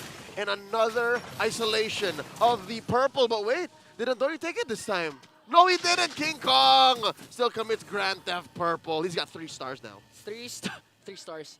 Well, the choppers aren't there yet. The tanks aren't there yet. Nope, but the SWAT's there. But the SWAT's there. If you know, you know. And it looks like the SWAT so far for Fnatic Onic is Kelra, Super Friends. So far, oh, it's supposed to be on Omega's side. Because King Kong's the one who's wanted. That's right. We'll try it again. We'll try. We'll okay, hit it again. We'll hit it again. Ch4knu again, charging in with the Tyrant's Revenge. Does not catch Kirk. Maybe about 2 inches short. Talking about the screen size here. And Kirk is going to maintain his proximity, because KyleTzy is in range, Brusko as well, Super Friends. This is a fight waiting to happen. Omega doesn't want any. Honestly, at this point, it's really the roamers. This is the name of the game is the roamers, because they both counter each other out. Again, if Ch4knu casts Tyrant's Revenge, one first skill coming in from the Minotaur from Brusko is all he needs to delay that Tyrant's Revenge combination. And on the other hand, we all know that Minotaur, even if he's attacked, he's not that tanky because he resorts to Dominance Ice and Flask of the Oasis first 2 items. So naturally, you can easily burst him out. That's why Ch4knu's been jumping on Brusko all throughout. Yep, and then serving up the kill to Andoryu. Another possible response from Brusko would be just straight up, hit me with the ult, hit me with the combo, Ch4knu. Amino and Fury, and now last turtle up for grabs. Ryota backing off just a bit, pulling Kirk out, and for once, Fnatic Onic Philippines taking a turtle here. I do believe that's their second this time around, no? No, first. Interesting. Yeah, second. Well, we'll call it second, sure. Second. Omega got the first one, but the last two got Fnatic Onic got the turtle. That's right. So right now, you'd expect Omega to be aggressive, especially in the 8-minute, 9-minute mark, especially with the high lows. But this time, the pokes coming in from Fnatic Onic is really too much, because even Ryota, the last 2 glorious pathways that he used, wasn't charging forward. This was charging backwards. Nope. They were defensive in nature. And that is difficult, given that Smart Omega now wants to flip the switch. They want momentum on their side, despite what happened in Game 1. If you remember the barangay, we don't really talk about it. Fnatic Onic Philippines up by about 4,000. Not a single turret, Ingan. Not a single turret pushed by the barangay. Doesn't translate to objective takedowns for Omega, even if they had a very strong start. Again, 3-0-0 for Andoryu with his Hayabusa. But the problem remains, he can't continue to do those outplays if he doesn't get his purple buff. Nope. Because King Kong keeps committing Grand Theft Auto. Nope. It's Grand Theft Purple. Purple. Yes. No cars in MLBB unless you're Johnson. Unless you're Johnson, yeah. That's right. But by the way, do you know how to use Johnson? I've been having a hard time driving. That's Season 9 last time we saw Johnson wreak havoc in MPL. Maybe we could see Johnson Lunux combination. At this point, you know what? The metagame is pretty wide open. Why not? Andoryu just barely gets away. Imagine if King Kong threw a rift in there. Imagine Dragons for Fnatic Onic here. Still, they're really controlling the lead, forcing Omega to group up most of the time. But this is where the problem persists for Omega. Ideally, you want Jome to do those split pushes. This is a Claude. In terms of mobility, he has more mobility compared to KyleTzy, but Ch4knu here charging once again. Ch4knu finds one, but it's Kirk with Brusko by his side. There's not much you can expect. Again, Phoveus is pretty chunky for a fighter, still rocking the Brave Smite, and then you have a motivation roar. Dude, he can do anything. He can do it. That's why he's the Kirkitek. He can create anything from scratch. And now Omega needs to create something here. America play maybe from Ch4knu. He has the flicker. He's not going to commit it though. Bush to bush. Just gaining upper ground here. And this is where Lilia comes into play. The brush checking coming in from Super Friends hinders Ch4knu from getting to those angles where he can set up. It's so free. It's so free. Fnatic Onic Philippines, what's fueling their aggression, and I'd like to say their efficient trading, is just their map control. Yeah. Anything and everywhere that Omega wants to get to is free for Fnatic Onic Philippines. King Kong is keeping tabs on Jome. I wonder, what's the play here? Oh, I think the moment he sees an opportunity, he's not gonna let it pass. I think Jome is hiding too. Look. Jome is hiding indeed. You know, there are a lot of instances wherein the gold laners keep hiding to the opposing lane of the Lord. A lot of times. We've seen it with KyleTzy, we've seen it with a couple of other gold laners. This might be a crucial play for Omega here, but Fnatic Onic knows that Jome is missing. That's why they're forcing the Lord here right now. Yep, I think the trade, the call is give the Lord, will take the lane. Glorious Pathway set in by Ryota. They're just buying time. That's one very low in the middle of Fury. Popping Brusko before that final pulse. And now the answer back. Jome pushes off camera. Ryota gets taken down by King Kong. Andoryu? And now Andoryu, can he survive? Shadow kill. Has to double kill, taking down Kirk. One more, couldn't get it. Andoryu goes down by the hands of the gold standard. He brought down two with him, but Ch4knu! Ch4knu finds his former teammate. Beloved friends, catches one and the punish by King Kong. Thou shalt not touch Dwayne. Ch4knu, remembering the habits, remembering the antics of his former teammate. He also saw where KyleTzy was hiding. He smelled the cologne. He smelled the cologne. Smelt the cologne, folks. And that may have just been Smart Omega's best play yet in 12 minutes. 6-6. An amazing push, a trade by Jome down bottom, and that should have been enough time for him to catch up. Let's see. You're talking about 8,000 gold to 8,400. Yes! Yes, Big J is back online. He's got the Trinity, Igan. He's got the Trinity. Who'd have thunk? But the problem is 400 gold lead for KyleTzy. That's manageable. Manageable. At mid-game, that's manageable. Yeah, especially since he's still able to pull off those split push without suffering, letting go of the Lord. But this time, Fnatic Onic wants to commit Ch4knu, charging though. Oh, he's not going to continue. For the angle, Glorious Pathway set in, and now the answer back. Andoryu holding onto his ult. Could this be Brusko flickering back? All this while, Jome was just working on that lane. Yeah. Smart though by Fnatic Onic. I'd like to commend them for just going in for the Lord King. Oh! Forces a shadow kill. Can Andoryu survive? The answer is no. KyleTzy gets the kill. The Super Family making sure Andoryu won't be able to burst down King Kong with a Wiggy shadow kill. Not again. No. Not again. Oh, they have to worry about this first Lord marching in the top lane. So far, this is what's hard with using the Kufra. During those crucial moments when you're expected to jump, if you miscast your jump, oh, it's game over. That's why Ryota was forced to use the Glorious Pathway. That was the only initiation Omega had, and Fnatic Onic doesn't care about the pathway. All right. Now Smart Omega once more on the defense. Ch4knu looking for one. Stretching the arms, stretching the legs. Enhanced Lord crashing through top. You know what? Ideally, maybe Fnatic Onic walks away with an inhibitor. Maybe two. That's what it looks like right now with 6K ahead. Maybe if ever Brusko sets up. But again, the clear wave potential of Omega still there. They have the Claude. So Jome really needs to be careful here. The Lord marching in on the top lane. Inhibitor's gonna fall down. The base of Omega finally open. All right. Lord here standing with about 3/4 of his health left. Now at half.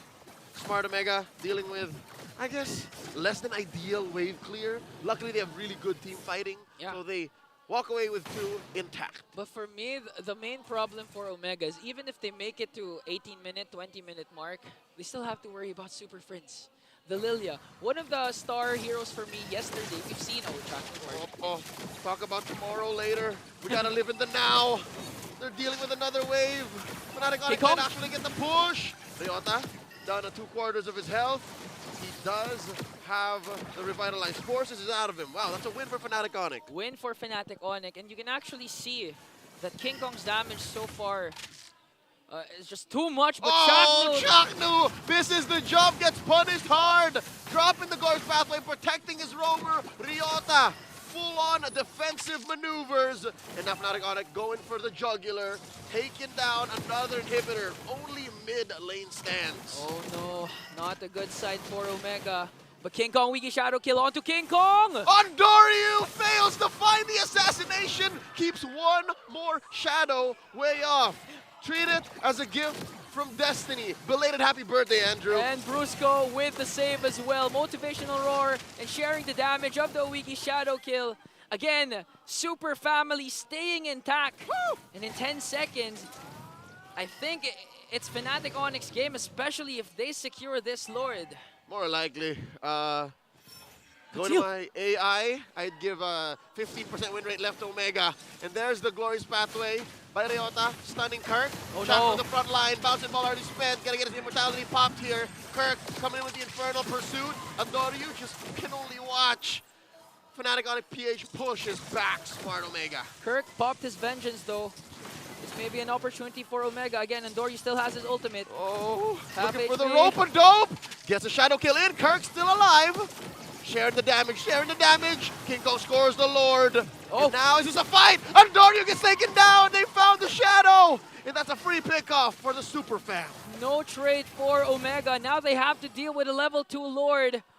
Gonna march in the top lane here. Omega, they have to rely on to Ch4knu or Ryota to have a beautiful setup. So far, KyleTzy, unbothered, not even popping his Purify, even Super Friends. They gotta rely on both of them, man. And it hurts. It hurts to see that even Andoryu's not here yet. Luckily, he will be in come the Lord time. Zaman Force spent in here, looking for a potential punish inside the base. All the battle spells online for Fnatic Onic Philippines. Now they might go for the GG push, looking for the angle. Brusko! Help! Here comes Brusko! The flick of Minoan Fury! Another one! Salmon Force dropped in! Lord, just in time, blazing to win by Big J! Looking to fix what happened in game 1, looking to go to game 3. Down goes Jome! Super Rinse finds it, they jump into the back line. The Lord, the minions, walking in, down goes Kirk, looking for the base, and they find the sweep. Fnatic Onic Philippines continue the streak. After 5 series, Fnatic Onic demolished everyone in their way. Wonderful performance from the former teammate of Captain Ch4knu. KyleTzy, unfazed, unbothered, unbeaten. Alongside his super family, Fnatic Onic picks up a win. This actually goes way deeper than just the players. Even Coach Tony was once a member of the barangay, and here his superior communications, constantly checking in on his players, making sure that they are on top of their game, paid back in dividends. Look at this. Oh, KyleTzy missed Ch4knu. For sure. Ryota, hey, Ryota. All right, it's a hug. It's a hug. It's a hug. Yeah, I was supposed to give him 2 stars, 3 stars. No. Assault? No. It's love. Brotherly love, of course, from former teammates. At the end of the day, we all share the same passion and love for MLBB. But of course, like in every other competition, only one victor will prevail. And this time, after numerous series. 5 to count. 5-0. Man, they even beat Undertaker because Undertaker's been beaten twice. Fnatic Onic still undefeated, but props again for Omega. If we can recall week number 1, week number 2, no one expected them to be this strong. Still on top, part of the top of the standings. Leading the barangay is, of course, the newly promoted Captain Ch4knu. And I think we should hear what the Super Family has to say. That's why Mara Aquino, alongside the victors, Fnatic Onic Philippines. Man, oh, it's also fitting that Mara's wearing yellow. Coincidence? I think not. She just looks great in yellow, can I just say? Yeah, super, again. Very vibrant. Super Mara with the Super Family. I think you should take this away.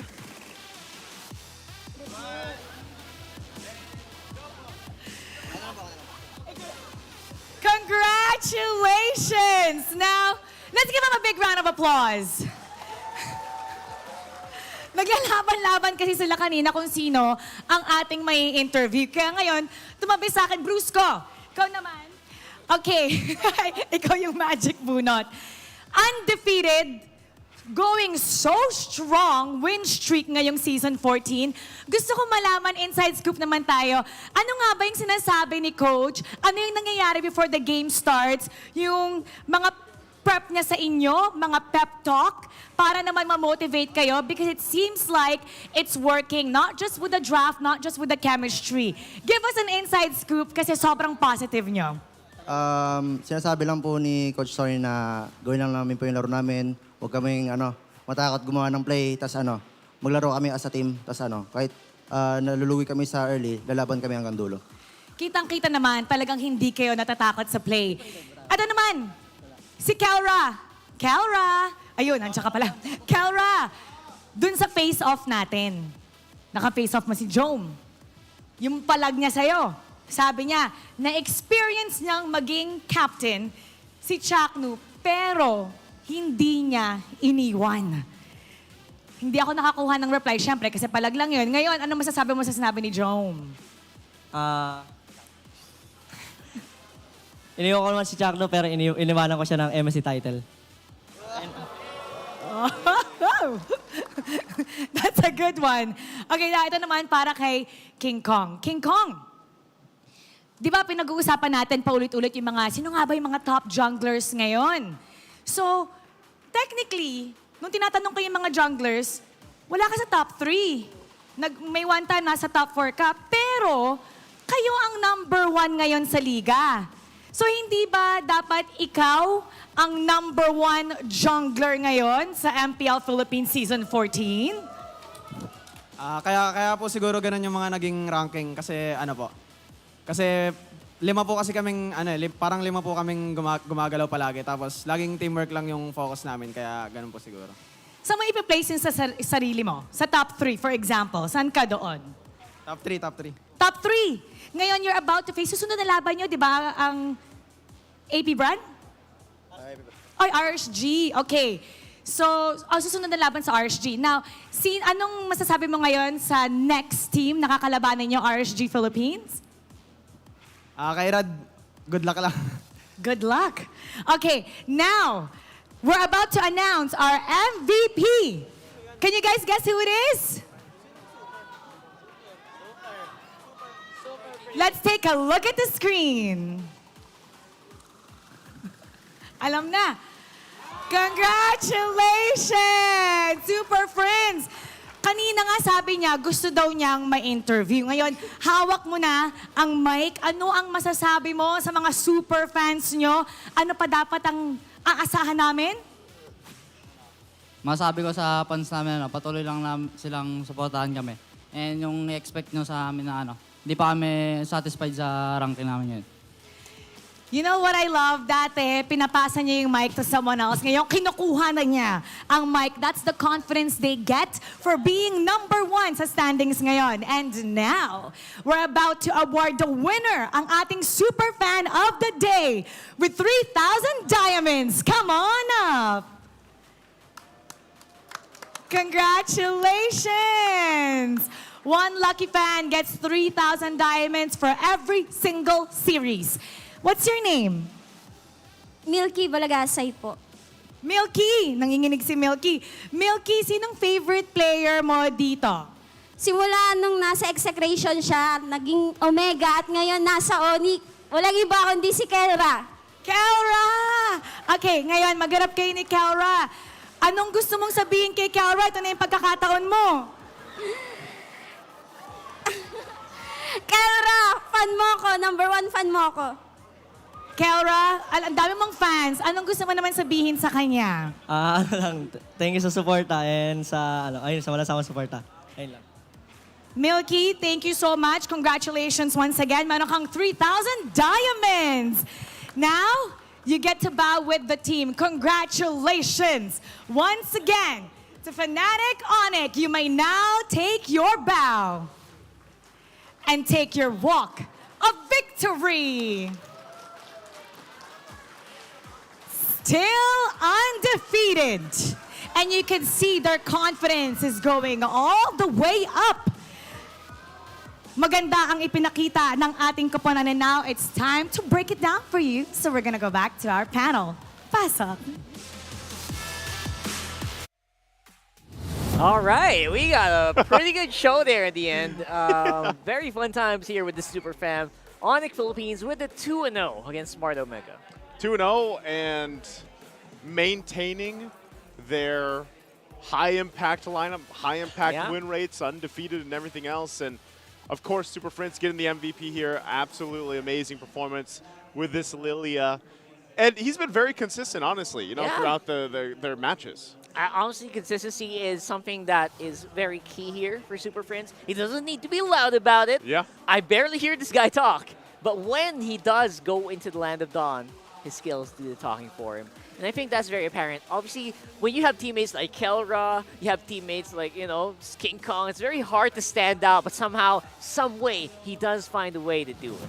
Yeah, some way, somehow. And I think that's the case for all the roles here, of course. We pointed this out as we look at the MVP highlights here. And just overall, we talk about how the synergy has been built over the seasons, even with some of the changes here that Fnatic Onic has seen. Yeah. And you heard it from Super Friends, the MVP himself. He's like, we're not content with where we are in the standings right now. Even though they're number 1, they're 5-0, they're absolutely amazing performance up to this point, and they're still not content. And you heard, too, of course, what their coach says to them and how he keeps them in check and keeps them focused on the games at hand here. Yeah, and honestly, focus is somewhat hard to come by sometimes, right? Especially if you're up against very familiar opponents. Yeah. It's a very tense battlefield. And again, probably one of the specialties why MPL Philippines is such a competitive region overall.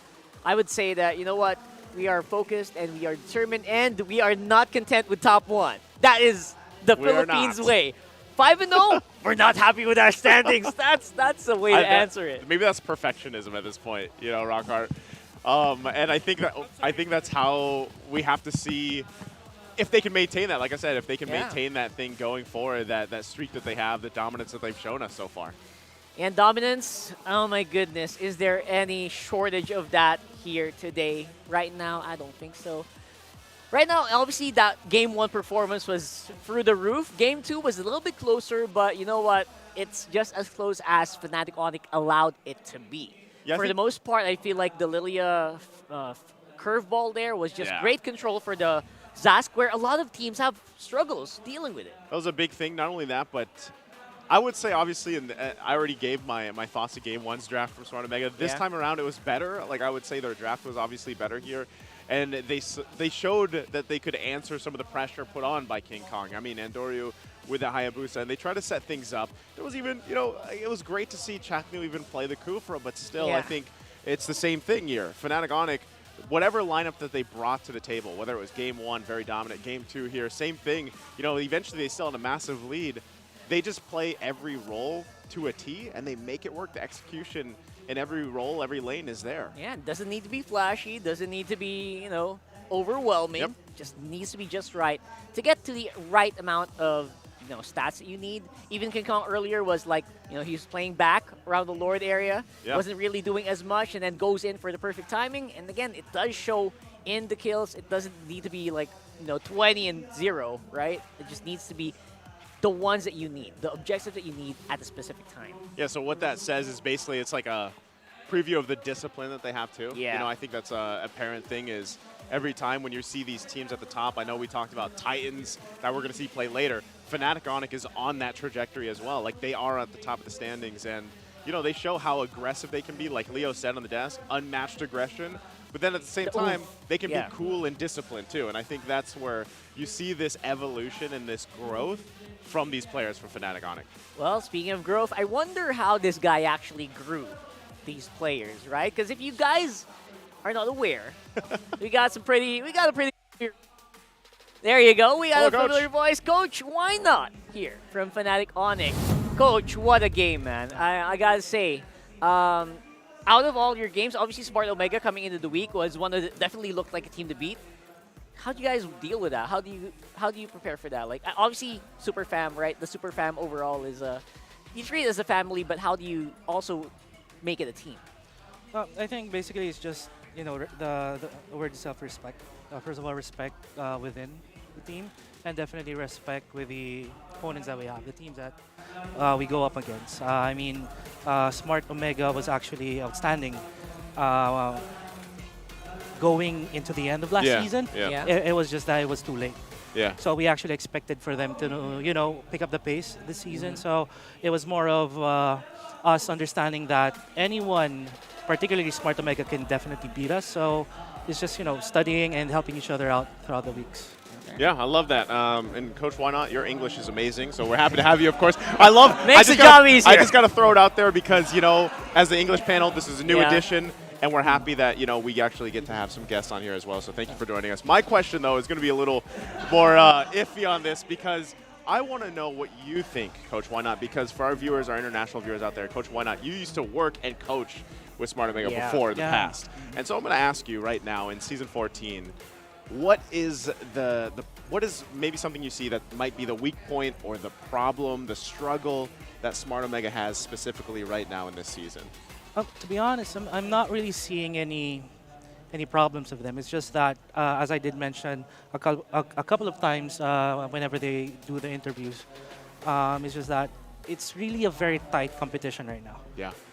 Any team can really win, even TNC, even Blacklist, even RSG. Everyone's just, you know, trying to find their groove. And I really think it's all about, you know, preparation and what heroes you use, what heroes you give. Yeah. And let the players execute. Yeah, speaking of heroes, by the way, great answer. Speaking of heroes, that was we were talking about the draft earlier. We saw that Lunox span. I love that. And I was wondering, how deep is your knowledge of the team that you faced today?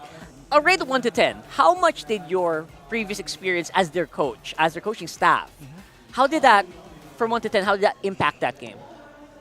Actually, Rated. none, actually. One? I mean, Like 0, 1? Zero, actually. Why? If we're talking about heroes, I just base it on what I see, Yeah. what they use, since, you know, the other tournament before MPL. Basically, personality-wise, their tendencies, probably that's where I kind of have a bit of an advantage with them. So, but you know, as for the heroes, yeah, the Lunox, you actually have to thank the Indonesians for that. Because this week was probably the hardest week that we have. Yeah. We have had for preparation. So yeah, the Indos, yeah. So that was the call, you know, and real quick, I think we have enough time for you to answer this. How do you maintain this level of discipline when you're 5-0? Well, everyone knows that, you know, we have to have that certain amount of discipline because no lead is safe, and just a game at a time. Everyone knows that. No, very straightforward answer. One game at a time, and I game think at a time. it's effective because right here, 5-0. But you know what, guys? You can be 5-0 too if you catch the big Clash of Legends every Monday with We Are Legends. Get a chance to win 10,000 in-game diamonds just by liking and supporting the show. More details on WeTrend's official Facebook page. I'll be there later on. So. 10,000 diamonds, by the way. Coming into Monday. Yeah, coming in on Monday. Fun times. So definitely check that out. Another great opportunity for teams out there and players out there, of course, to get to this point. So again, it was a great matchup that we got to see here. And again, we got some insights, of course, from Coach Wynot as well. Yeah. And we asked earlier what the audience you like this? thought. Who would they vote for? Look at this. Look at the prediction here. Right. That's what I was going to say. I think when I saw that, you know, you're going to like this. What can you say about this? What do you think is the perception of the community on you? Like, how does that impact your play? I mean, it's fine with me. I mean, as I did mention to my players, that's why they keep on saying, you know, play as a team, not focus too much on individuals, because they will recognize us if we, you know, continue to show them that we work as a team. Because we're doing that will result in wins. Yeah. Right? Yeah. So, so it's kind of background noise, fine, yeah. almost at that point. I mean, it's normal. You choose your side. I mean, even if I was a fan, I'd probably choose Omega as well. Yeah, I used to work for them. You've been there, Sorry, Coach, right? I chose Omega. Yeah, It's fine. It's yeah, fine. we did. We chose totally Omega. understand. I have evidence with Luis. Because really, to be honest, I'm still pretty much a big fan of Ch4knu. Yeah. I Cool. think Definitely. Yeah. Definitely. He's an iconic player, you know, of the league and one of the legends, of course, here. And I think you see the impact he has. Like, even if he just locks in Kufra, people go crazy over it, you know. And so it's great to see what you guys have accomplished here through everything else. So you're 5-0. You're definitely on the momentum, and we're glad you could join us and share some insights with us. Thank you for having me. It's rare, man. 5-0, I guess, you know, history remembers the winners, right? So thank you so much, Coach Wynot. You got Naizu here. I'm Rockard. We're going to go on the quick break. We come back. We got match number 2. So stay tuned. This is MPL Philippines, Season 14. 1,000 stars na ako. So, siguro tingin ko mga Season 2 ako nag-start ng paglalaro ng ML. Lakas ng Pinas!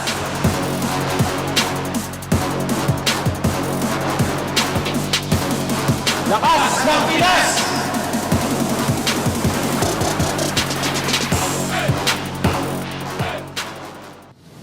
Ng MPL. Ng MPL mismo. Marami kasi akong naging Pero yung pinaka hanggang ngayon na nakasama ko si Edward. Kasi si Edward, nakakalaro ko si Edward since nung mga pa kami, doon pa kami sa Bataan nagto-tournament. So siguro si Edward kasi siya yung pinaka naaalala ko na nakakalaro ko dati, na nakakalaro ko pa hanggang ngayon. Tapos ka-team ko pa. So si Edward. Siguro yung best MLBB memory ko, dalawa. Parehas first time yun. So yung season 6 nung nakapasok kami ng MPL sa qualifiers ng MPL. So para sa akin sobrang pa rin siya. Sobrang saya at naalala ko pa rin yung moment kung paano kami nag-champion doon kasi sobrang tawag dito. Talaga nag-prepare kami ng sobra doon. Tapos yung isa yung M5 kasi tawag dito yun yung first time ko na international na ako talaga yung lumaro. Tapos kasama ko pa yung tapos bagong team pa kami. Kaya para sa akin, sobrang memorable niya. Marami rin siyang nabago sa buhay ko. Kumbaga, part din talaga siya ng buhay ko ngayon kung bakit nandito ako ngayon, kung bakit si Renny J ako ngayon dahil din sa MPL. Pero syempre, hindi lang dahil sa MPL yung kumbaga, marami din siya mga patterns like dahil kay Boss D din, pinakilala niya ako or siya yung siya yung nagbigay sa akin ng opportunity. So, marami siyang natulong sa akin, tsaka kung ba't si Renny J ako ngayon, isa siya sa dahilan. Yung Attack on Titan na na MLBB skin na nilabas nila. Kasi tawag dito, bago nila ilabas yan, kakanood ko lang mismo ng Attack on Titan. Kahit hindi na sobrang hype ng Attack on Titan that time. Kasi pili ko ako lang nahuli kasi hindi talaga ako nanonood ng anime eh. Pero dahil na-encourage ako ng mga ka-team ko manood ng anime, pinanood ko siya at sobrang nagustuhan ko. Tapos nung nilabas yung Attack on Titan na na skin ni ML, talagang gumastos talaga ako ng pera ko. First time ko gumastos nun. So, gusto ko talaga ilalim kay Levi.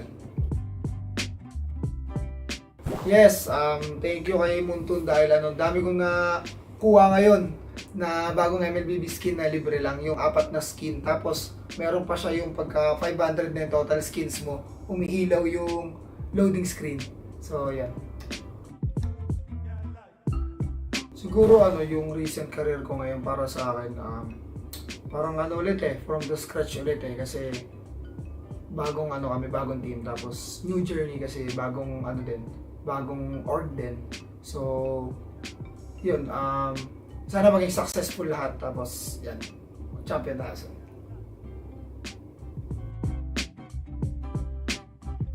Siguro na lang, kasi marami naman ng nagagawang events si Monton Siguro sa akin na lang, parang yung banding siguro sa ibang teams. Kumbaga pagkaka-team ni Monton yung mga iba't ibang teams, kumbaga bawat roles, tapos paglalaban-labanin, ganun.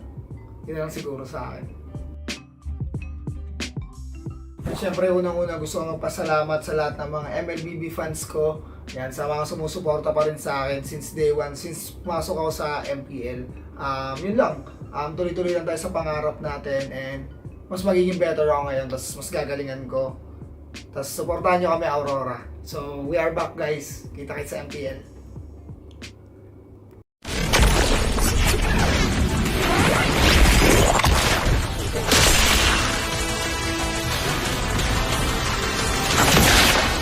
Strike first and without mercy.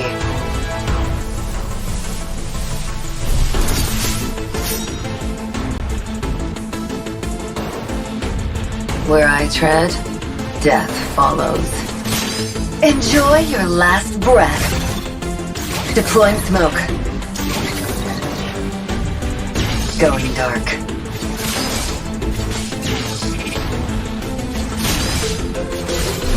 War is my trade. Death is my craft. Backup plan? I am the backup plan. My destiny is what I make of it.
You will never learn. mystic magic is so wonderful. Face yourself.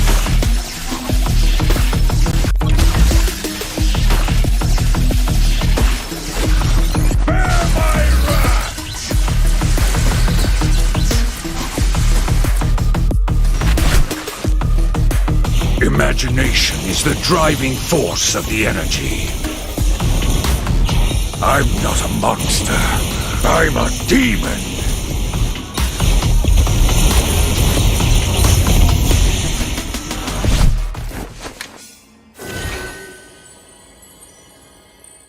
Get 8 gigabytes of all-access power. To do it all. Plus only TikTok to scroll and share non-stop.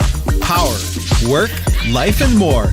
With Smart Power all-access data now up to 90 days. Load now. No signal, no fun. If only you could switch in an instant. But wait, you can with the Smart eSIM. Backed up by nationwide coverage. Get your Smart eSIM now.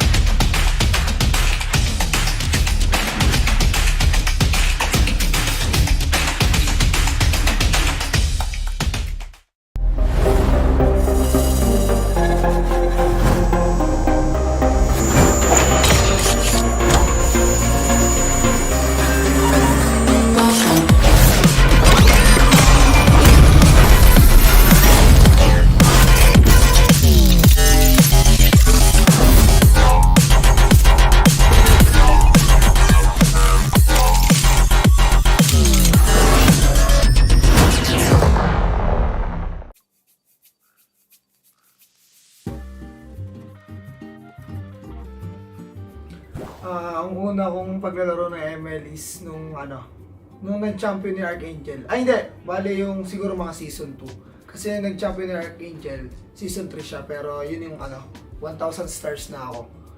So, siguro tingin ko mga season 2 ako nag-start ng paglalaro ng ML nung MPL. Ng MPL mismo. Marami kasi akong naging pero yung pinaka hanggang ngayon na nakakasama ko si Edward. Kasi si Edward, nakakalaro ko si Edward since nung mga, pa kami, doon pa kami sa Bataan nagto-tournament. So siguro si Edward kasi siya yung pinaka naaalala ko na nakakalaro ko dati, na nakakalaro ko pa hanggang ngayon. Tapos ka-team ko pa. So si Edward. Siguro yung best MLBB memory ko, dalawa. Parehas first time yun. So yung season 6 nung nakapasok kami ng MPL sa qualifiers ng MPL. So para sa akin sobrang pa rin siya. Sobrang saya at naalala ko pa rin yung moment kung paano kami nag-champion doon kasi sobrang tawag dito. Talaga nag-prepare kami ng sobra doon. Tapos yung isa yung M5 kasi tawag dito yun yung first time ko na international na ako talaga yung lumaro. Tapos kasama ko pa yung tapos bagong team pa kami. Kaya para sa akin sobrang memorable niya. Marami rin siyang nabago sa buhay ko. Kumbaga, part din talaga siya ng buhay ko ngayon kung bakit nandito ako ngayon, kung bakit si Renny J ako ngayon dahil din sa ML.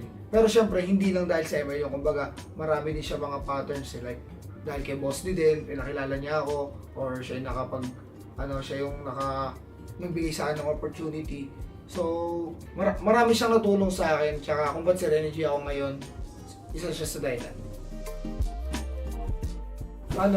Yung Attack on Titan na MLBB skin na nilabas nila. Kasi tawag dito, bago nila ilabas yan, kakanood ko lang mismo ng Attack on Titan. Kahit hindi na sobrang hype ng Attack on Titan that time. Kasi pili ko ako lang nahuhuli kasi hindi talaga ako nanonood ng anime Pero dahil na-encourage ako ng mga ka-team ko manood ng anime, pinanood ko siya at sobrang nagustuhan ko. Tapos nung nilabas yung Attack on Titan na skin ni ML, talagang gumastos talaga ako ng pera ko. First time ko gumastos nun. So, gusto ko talaga ilalim kay Levi. Yes, thank you kay Muntun dahil dami kong nakuha ngayon na bagong MLBB skin na libre lang, yung 4 na skin. Tapos, meron pa siya yung pagka 500 na yung total skins mo, umiilaw yung loading screen. So, yan. Siguro yung recent career ko ngayon para sa akin, parang ulit from the scratch ulit kasi bagong bagong team, tapos new journey kasi bagong bagong org din. So, yun, sana maging successful lahat, tapos yan, champion tayo.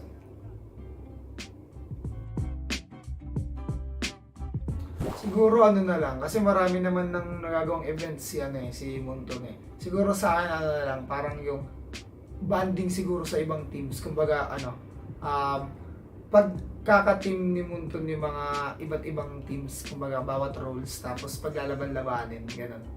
Yun lang siguro sa akin.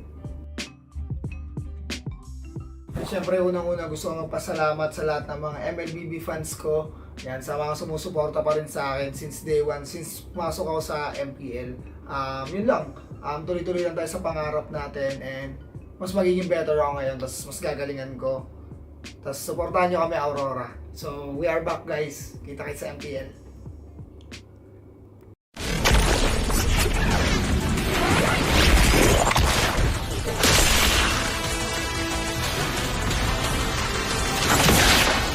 Strike first and without mercy.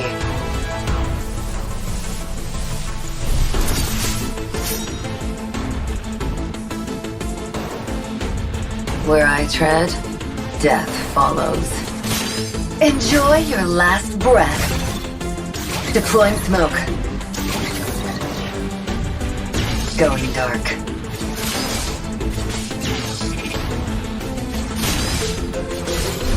War is my trade. Death is my craft. Backup plan? I am the backup plan. My destiny is what I make of it.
You will never learn. Mystic magic is so wonderful. Face yourself.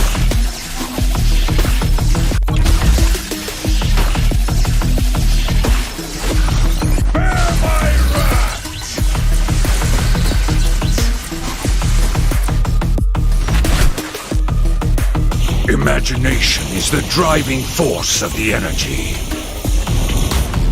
I'm not a monster. I'm a demon.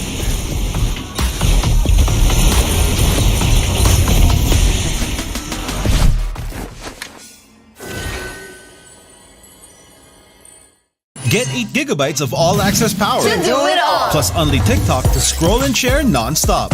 Power, work, life, and more. With Smart Power all-access data now up to 90 days. Load now. No signal, no fun. If only you could switch in an instant. But wait, you can with the Smart eSIM. Backed up by nationwide coverage. Get your Smart eSIM now.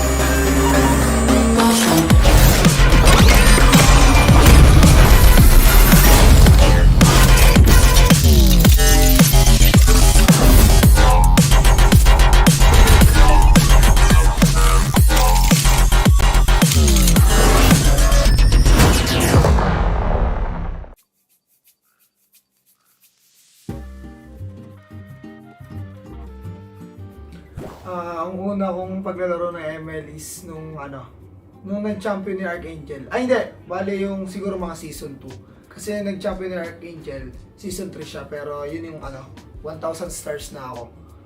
So, siguro tingin ko mga season 2 ako nag-start ng paglalaro ng ML nung MPL. Ng MPL mismo. Marami kasi akong naging pero yung pinaka hanggang ngayon na nakakasama ko si Edward. Kasi si Edward, nakakalaro ko si Edward since nung mga, doon pa kami sa Bataan nagto-tournament. So siguro si Edward kasi siya yung pinaka naaalala ko na nakakalaro ko dati, na nakakalaro ko pa hanggang ngayon. Tapos ka-team ko pa. So si Edward. Siguro yung best MLBB memory ko, dalawa. Parehas first time yun. So yung season 6 nung nakapasok kami ng MPL sa qualifiers ng MPL. So para sa akin sobrang pa rin siya. Sobrang saya at naalala ko pa rin yung moment kung paano kami nag-champion doon kasi sobrang tawag dito. Talaga nag-prepare kami ng sobra doon. Tapos yung isa yung M5 kasi tawag dito yun yung first time ko na international na ako talaga yung lumaro. Tapos kasama ko pa yung tapos bagong team pa kami. Kaya para sa akin sobrang memorable niya.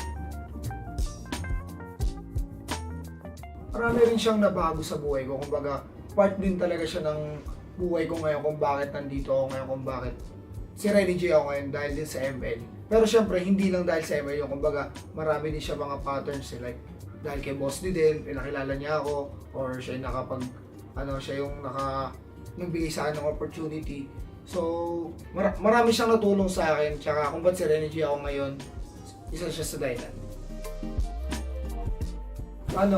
Yung Attack on Titan na MLBB skin na nilabas nila. Kasi tawag dito, bago nila ilabas yan, kakanood ko lang mismo ng Attack on Titan. Kahit hindi na sobrang hype ng Attack on Titan that time. Kasi feeling ko ako lang nahuli kasi hindi talaga ako nanonood ng anime Pero dahil na-encourage ako ng mga ka-team ko manood ng anime, pinanood ko siya at sobrang nagustuhan ko. Tapos nung nilabas yung Attack on Titan na skin ni ML, talagang gumastos talaga ako ng pera ko. First time ko gumastos nun. So, gusto ko talaga ilalim kay Levi. Yes, thank you kay Muntun dahil dami kong nakuha ngayon na bagong MLBB skin na libre lang, yung 4 na skin. Tapos, meron pa siya yung pagka 500 na total skins mo, umiilaw yung loading screen. So, yan. Siguro yung recent career ko ngayon para sa akin, parang ulit from the scratch ulit kasi bagong bagong team, tapos new journey kasi bagong bagong org din. So yun, sana maging successful lahat, tapos yan, champion na kasi.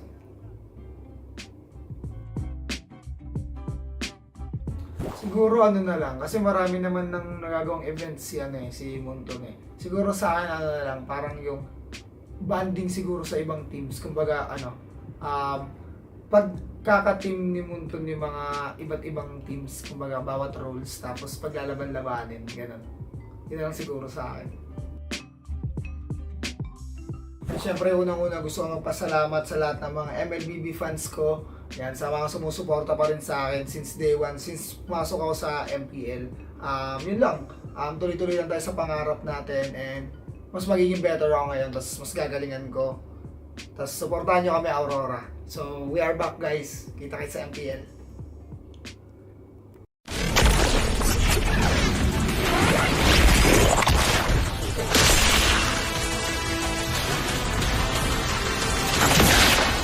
Strike first and without mercy.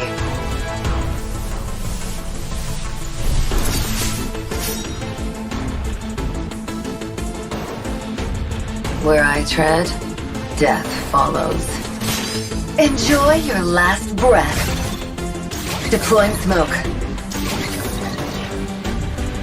Going dark.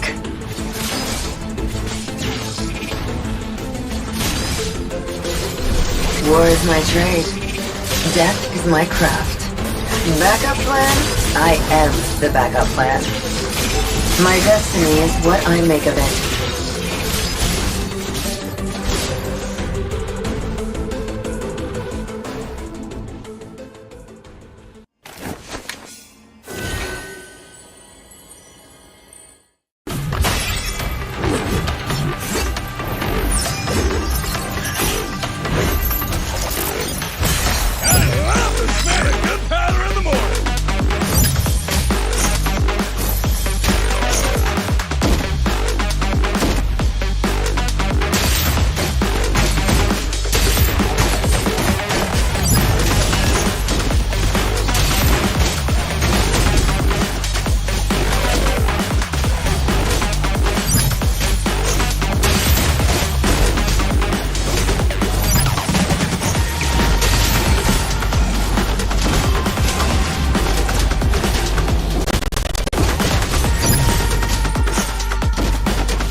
chat. You will never learn. Mystic magic is so wonderful. Face yourself.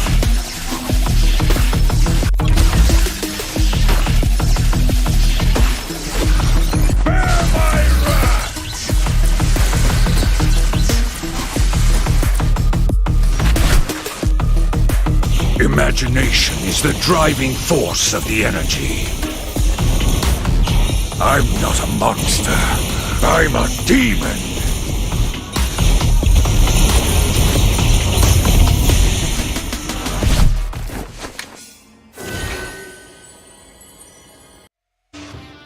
Ngayon ang ating battle trips! Alright, introduce yourselves. Yan. I'm Jose Miguel Bacuetas, a third-year civil engineering student at Batangas State University and also the internal head from Muntan Student Leader. Nice, Batangas! And I'm Neil Ivan Casao, or they call me CH Ivan, the community moderator of MLBBPH Batangas. Nakakatuwa kasi sobrang energetic ng ating battle trips people na bakit nga ba kayo nag-join ng battle trips? Yan. So, I joined Battle Trips because hindi lang ako yung may kagustuhan nito, kundi lahat ng mga Batanggenyong players natin na nasa likod natin. Nandito ako para samahan sila na makita pa yung mga nangyayari inside and outside the camera natin dito sa MPL Arena.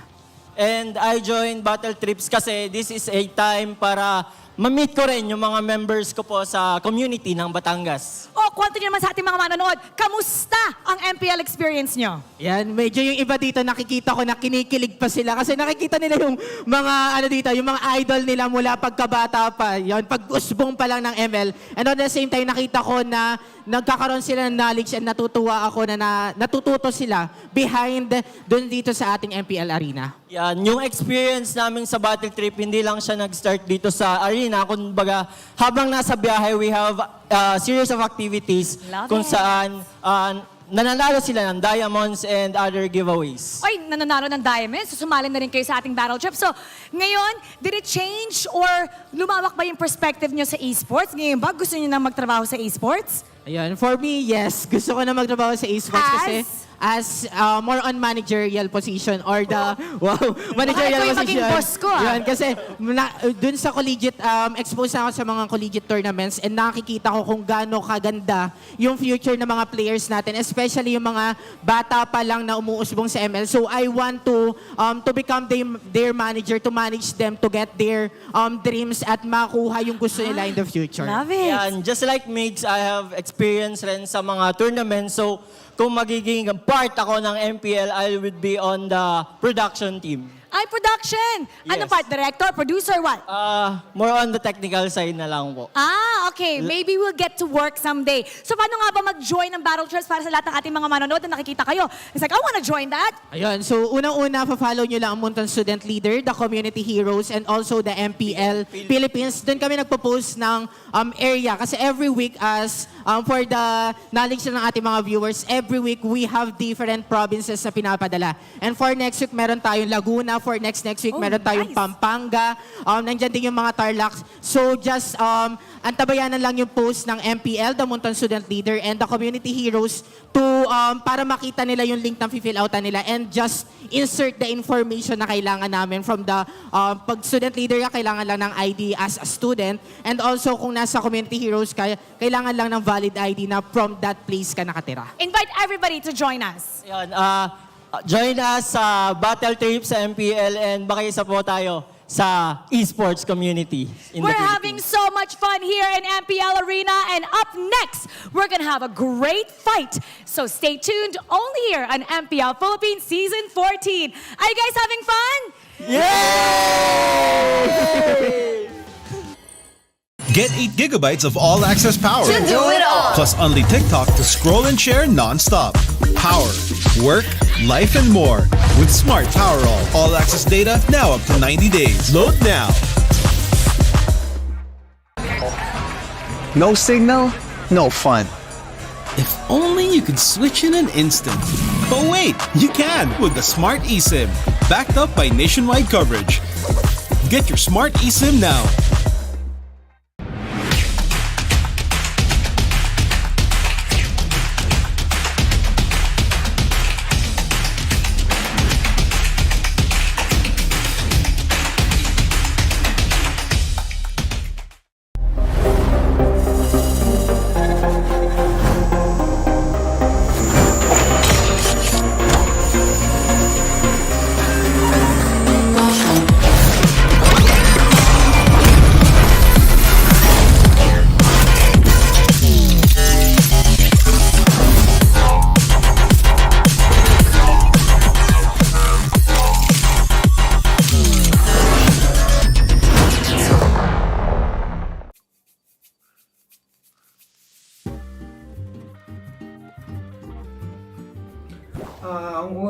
paglalaro ng ML is nung nag-champion ni Archangel. Ay hindi, bale yung siguro mga season 2. Kasi nag-champion ni Archangel, season 3 siya, pero yun yung 1,000 stars na ako.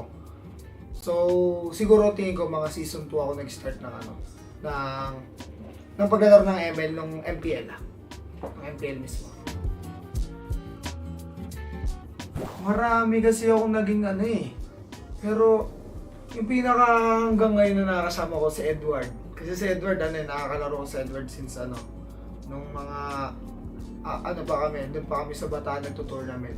So siguro si Edward kasi siya yung pinaka naaalala ko na nakakalaro ko dati, na nakakalaro ko pa hanggang ngayon. Tapos ka-team ko pa. So si Edward. Siguro yung best MLBB memory ko, dalawa. Parehas first time yun. So yung season 6 nung nakapasok kami ng MPL sa qualifiers ng MPL. So para sa akin sobrang pa rin siya. Sobrang saya at naalala ko pa rin yung moment kung paano kami nag-champion doon kasi sobrang tawag dito.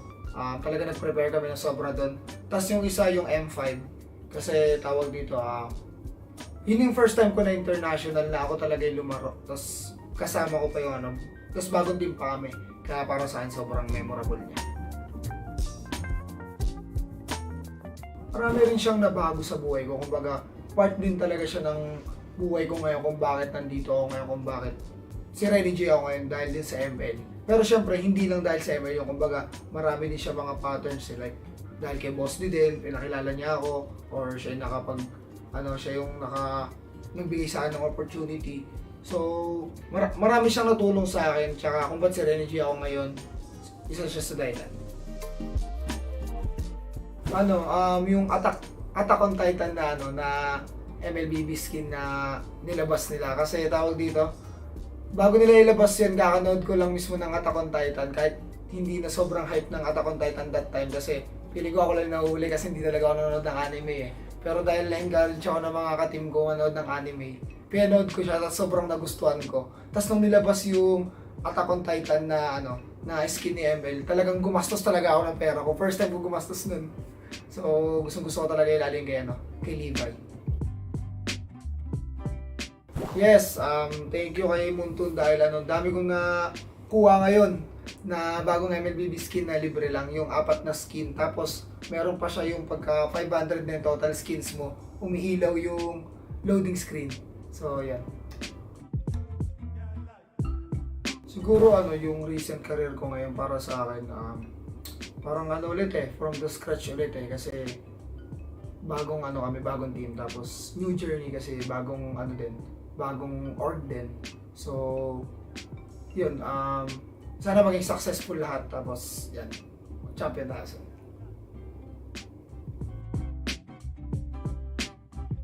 Siguro na lang, kasi marami naman nang nagagawang events si Munton Siguro sa akin na lang, parang yung banding siguro sa ibang teams. Kumbaga pagkaka-team ni Munton yung mga iba't ibang teams, kumbaga bawat roles, tapos paglalaban-labanin, gano'n.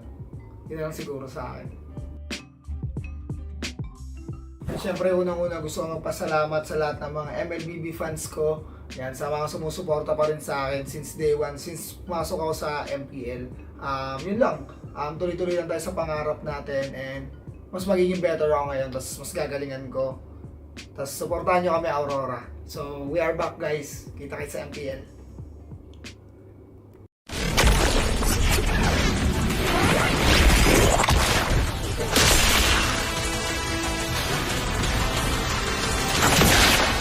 Strike first and without mercy.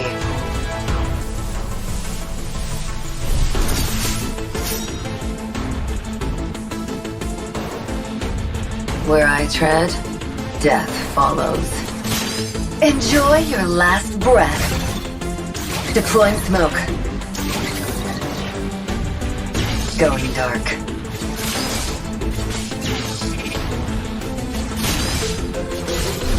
War is my trade. Death is my craft. Backup plan? I am the backup plan. My destiny is what I make of it.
You will never learn. Mystic magic is so wonderful. Face yourself.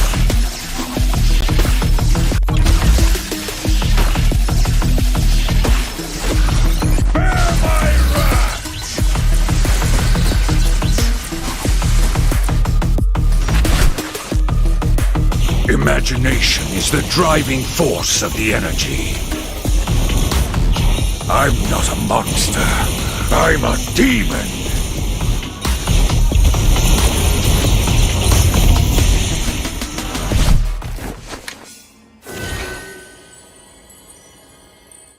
Get 8 gigabytes of all-access power. To do it all. Plus only TikTok to scroll and share non-stop. Power, work, life, and more. With Smart Power all-access data now up to 90 days. Load now. No signal, no fun. If only you could switch in an instant. But wait, you can with the Smart eSIM. Backed up by nationwide coverage. Get your Smart eSIM now.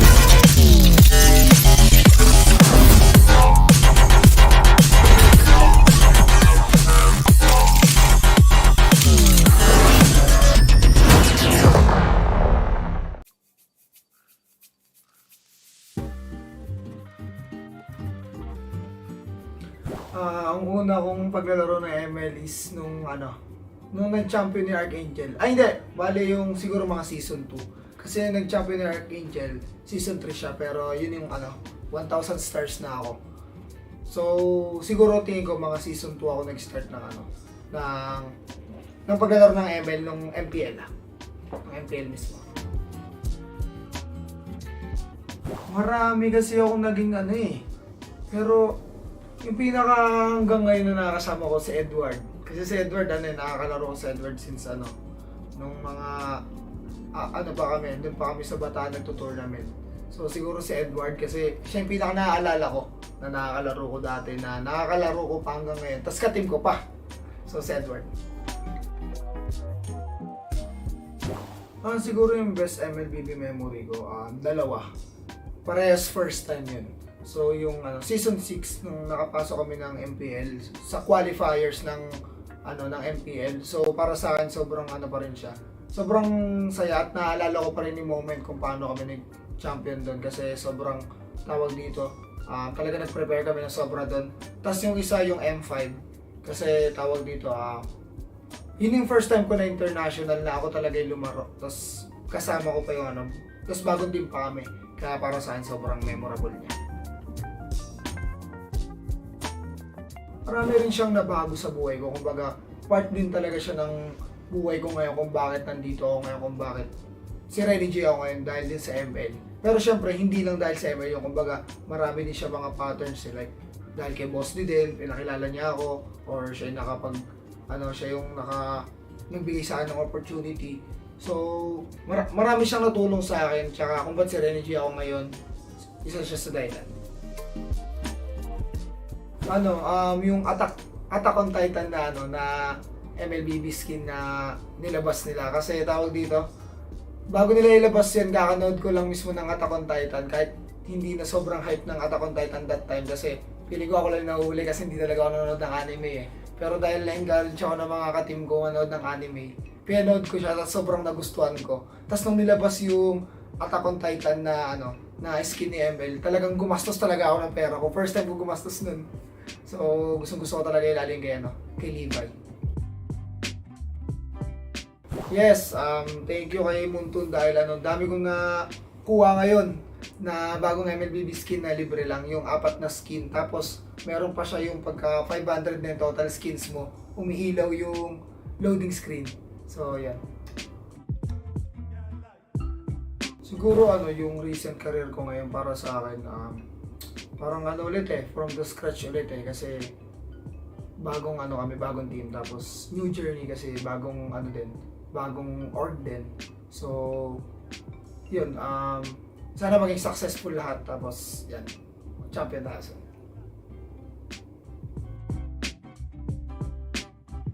Siguro na lang, kasi marami naman ng nagagawang events si Monton Siguro sa akin na lang, parang yung banding siguro sa ibang teams. Kumbaga pagkaka-team ni Monton yung mga iba't ibang teams, kumbaga bawat roles, tapos paglalaban-labanin, ganun. Yun lang siguro sa akin. At syempre, unang-una gusto ko magpasalamat sa lahat ng mga MLBB fans ko. Yan, sa mga sumusuporta pa rin sa akin since day one, since pumasok ako sa MPL. Yun lang, tuloy-tuloy lang tayo sa pangarap natin, and mas magiging better ako ngayon, tapos mas gagalingan ko. Tapos supportahan nyo kami, Aurora. So, we are back guys, kita-kits sa MPL.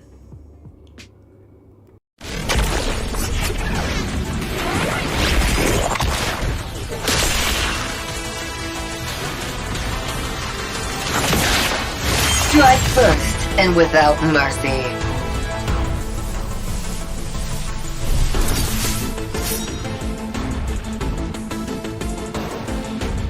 Where I tread, death follows. Enjoy your last breath. Deploying smoke. Going dark.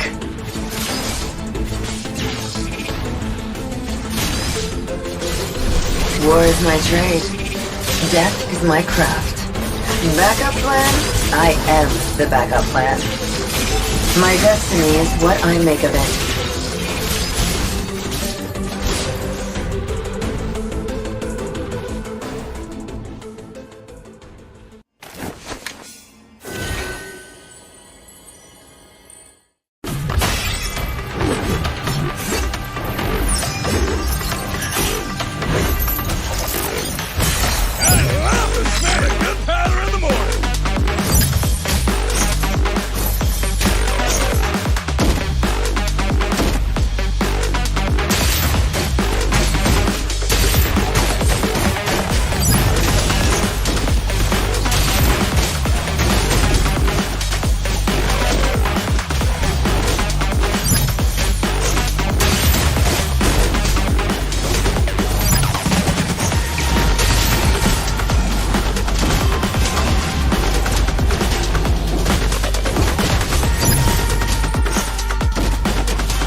You will never learn. Mystic magic is so wonderful. Face yourself.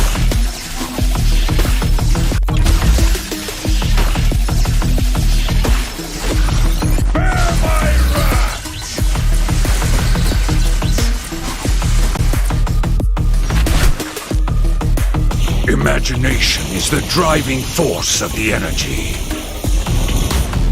I'm not a monster. I'm a demon.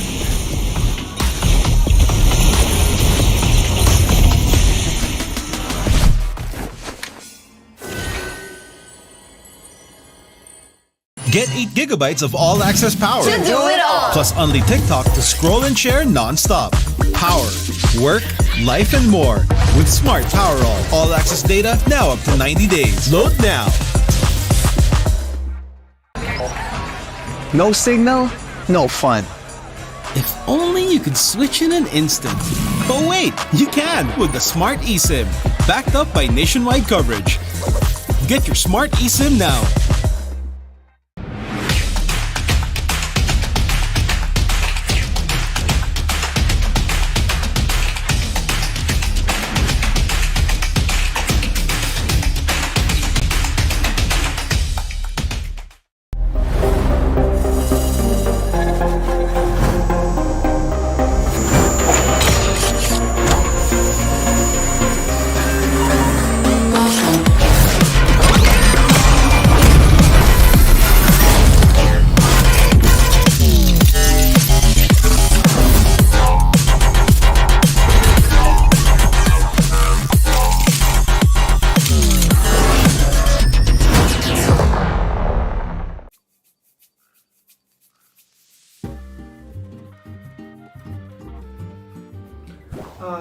pinakauna kong paglalaro ng ML is nung nag-champion ni Archangel. Ay hindi, bale yung siguro mga season 2. Kasi nag-champion ni Archangel, season 3 siya, pero yun yung 1,000 stars na ako. So, siguro tingin ko mga season 2 ako nag-start ng paglalaro ng ML nung MPL. Ng MPL mismo. Marami kasi ako naging pero yung pinaka hanggang ngayon na nakakasama ko si Edward. Kasi si Edward, nakakalaro ko si Edward since nung mga, pa kami, doon pa kami sa Bataan nagto-tournament. So siguro si Edward kasi siya yung pinaka naaalala ko na nakakalaro ko dati, na nakakalaro ko pa hanggang ngayon. Tapos ka-team ko pa. So si Edward. Siguro yung best MLBB memory ko, dalawa. Parehas first time yun. So yung season 6 nung nakapasok kami ng MPL sa qualifiers ng MPL. So para sa akin sobrang pa rin siya. Sobrang saya at naalala ko pa rin yung moment kung paano kami nag-champion doon kasi sobrang tawag dito. Talaga nag-prepare kami ng sobra doon. Tapos yung isa yung M5 kasi tawag dito yun yung first time ko na international na ako talaga yung lumaro. Tapos kasama ko pa yung tapos bagong team pa kami. Kaya para sa akin sobrang memorable niya.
Malakas, Pilipinas, malakas kahit anong lane, we become the monsters.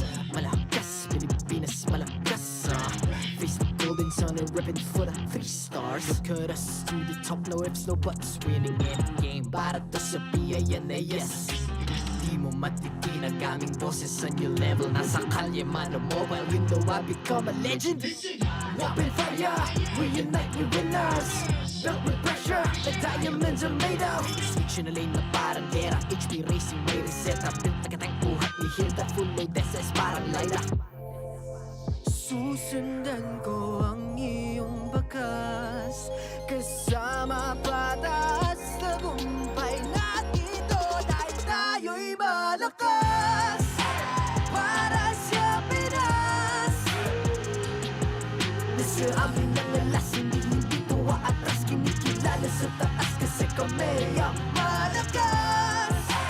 Para sa Pinas, nasa amin ang alas, hindi tuwa atras, kinikilala sa taas, ganito kami sa Pinas. Wow!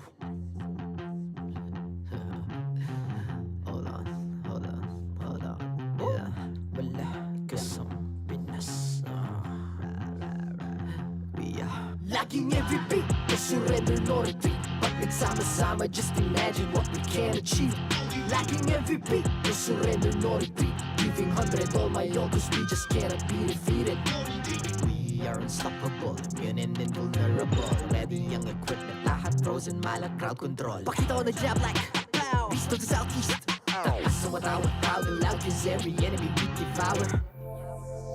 Susundan ko ang iyong bakas, kasama patas, tagumpay natin doon ay tayo'y malakas. Para sa Pinas, nasa amin ang lalas, hindi tuwa atras, kinikilala sa taas kasi kami ang malakas. Para sa Pinas, nasa amin ang lalas, hindi tuwa atras, kinikilala sa taas, ganito kami sa Pinas. Wow.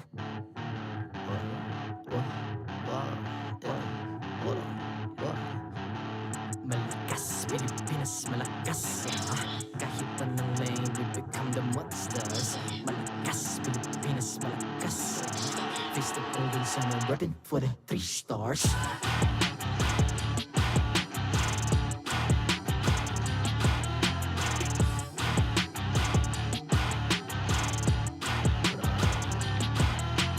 Ang lakas ng Pinas, we unite, be the stars. Ang lakas ng Pinas, we unite, be the stars. Ang lakas ng Pinas, we unite, be the stars. Ang lakas ng Pinas, we the stars. Ang lakas ng Pinas, we unite, we the stars. Ang lakas ng Pinas, we unite, we the stars. Ang lakas ng Pinas. The 14th season of MPL Philippines is brought to you by the following sponsors. Smart, the official telco partner of MPL Philippines Season 14.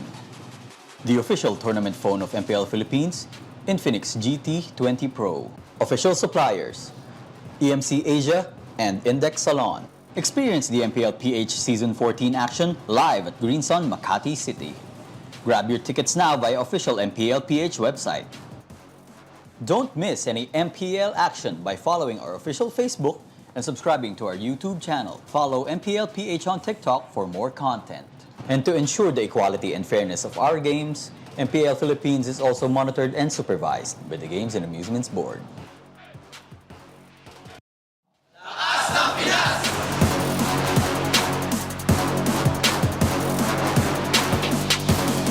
Lakas ng Pinas!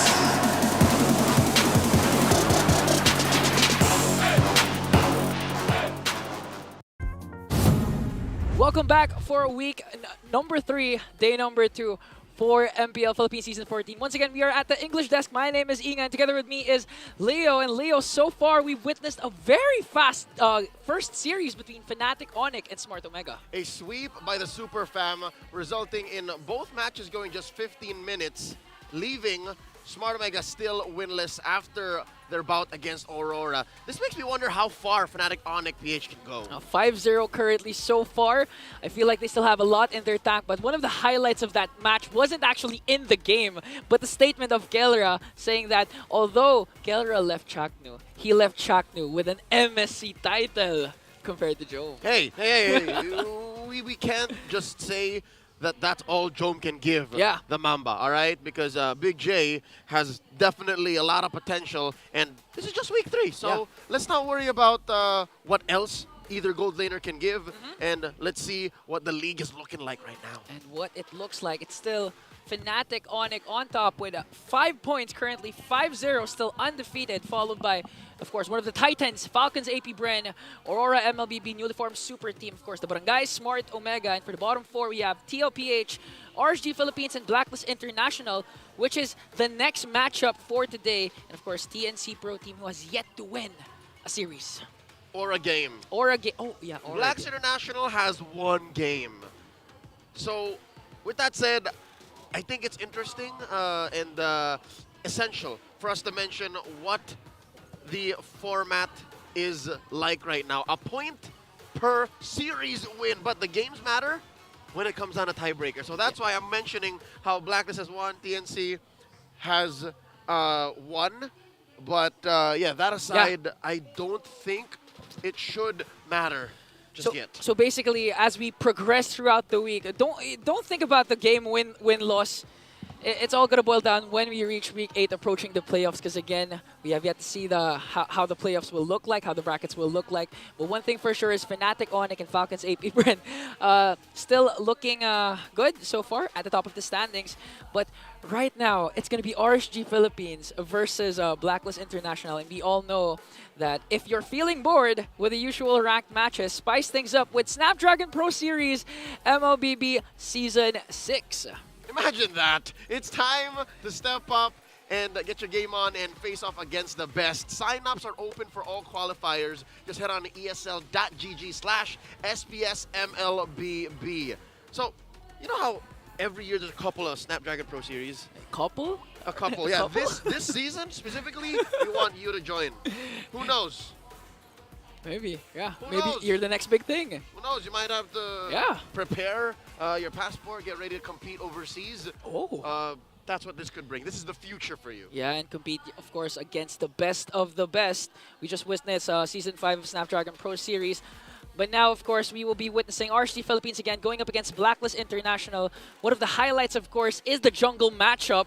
I mean, excited because it's MP versus Irad. So I think we will let the panel just introduce what's going to happen for the next series. Panel, take it away. That's right. We are live and alive here in the Infinix Game Lounge. Game Lounge. Is that sounds like a ring, right? Is that the correct translation for Tambayan? Yeah, that sounds like it, right? So we'll wait and see though. For the meantime, we do have something very, very special for you guys. I know you guys are very excited. You know, MPL Philippines, usually you get the best of the best here. Yeah. And you know what we said? We heard Coach Why Not mention it. Yeah. He's like, this season is so competitive, and you actually don't know what team's going to be at the top of the standings. Yeah, and if you want a team that's at the top of the standings in their own league, who else, right? Who else? Do you guys know the team, you know, just casually just mentioning the MSC champions? We have a big interview here with Coach Arcadia himself from SRG. Red Giants, everyone cheered for this guy. They were undefeated in their own league. And guys, we have an opportunity to talk to him. So I don't know if you guys have any questions for him. We know we do. So we're bringing you Coach Arcadia right here.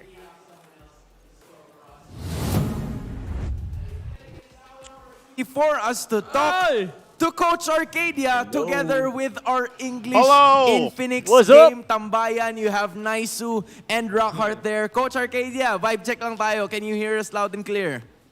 Yes, very All loud. right. Hey. Coach Arcadia, how has it been playing for Malaysia? Kamusta ang buhay-buhay mula nung nanalo kayo ng MSC Championship kasama ang SRG?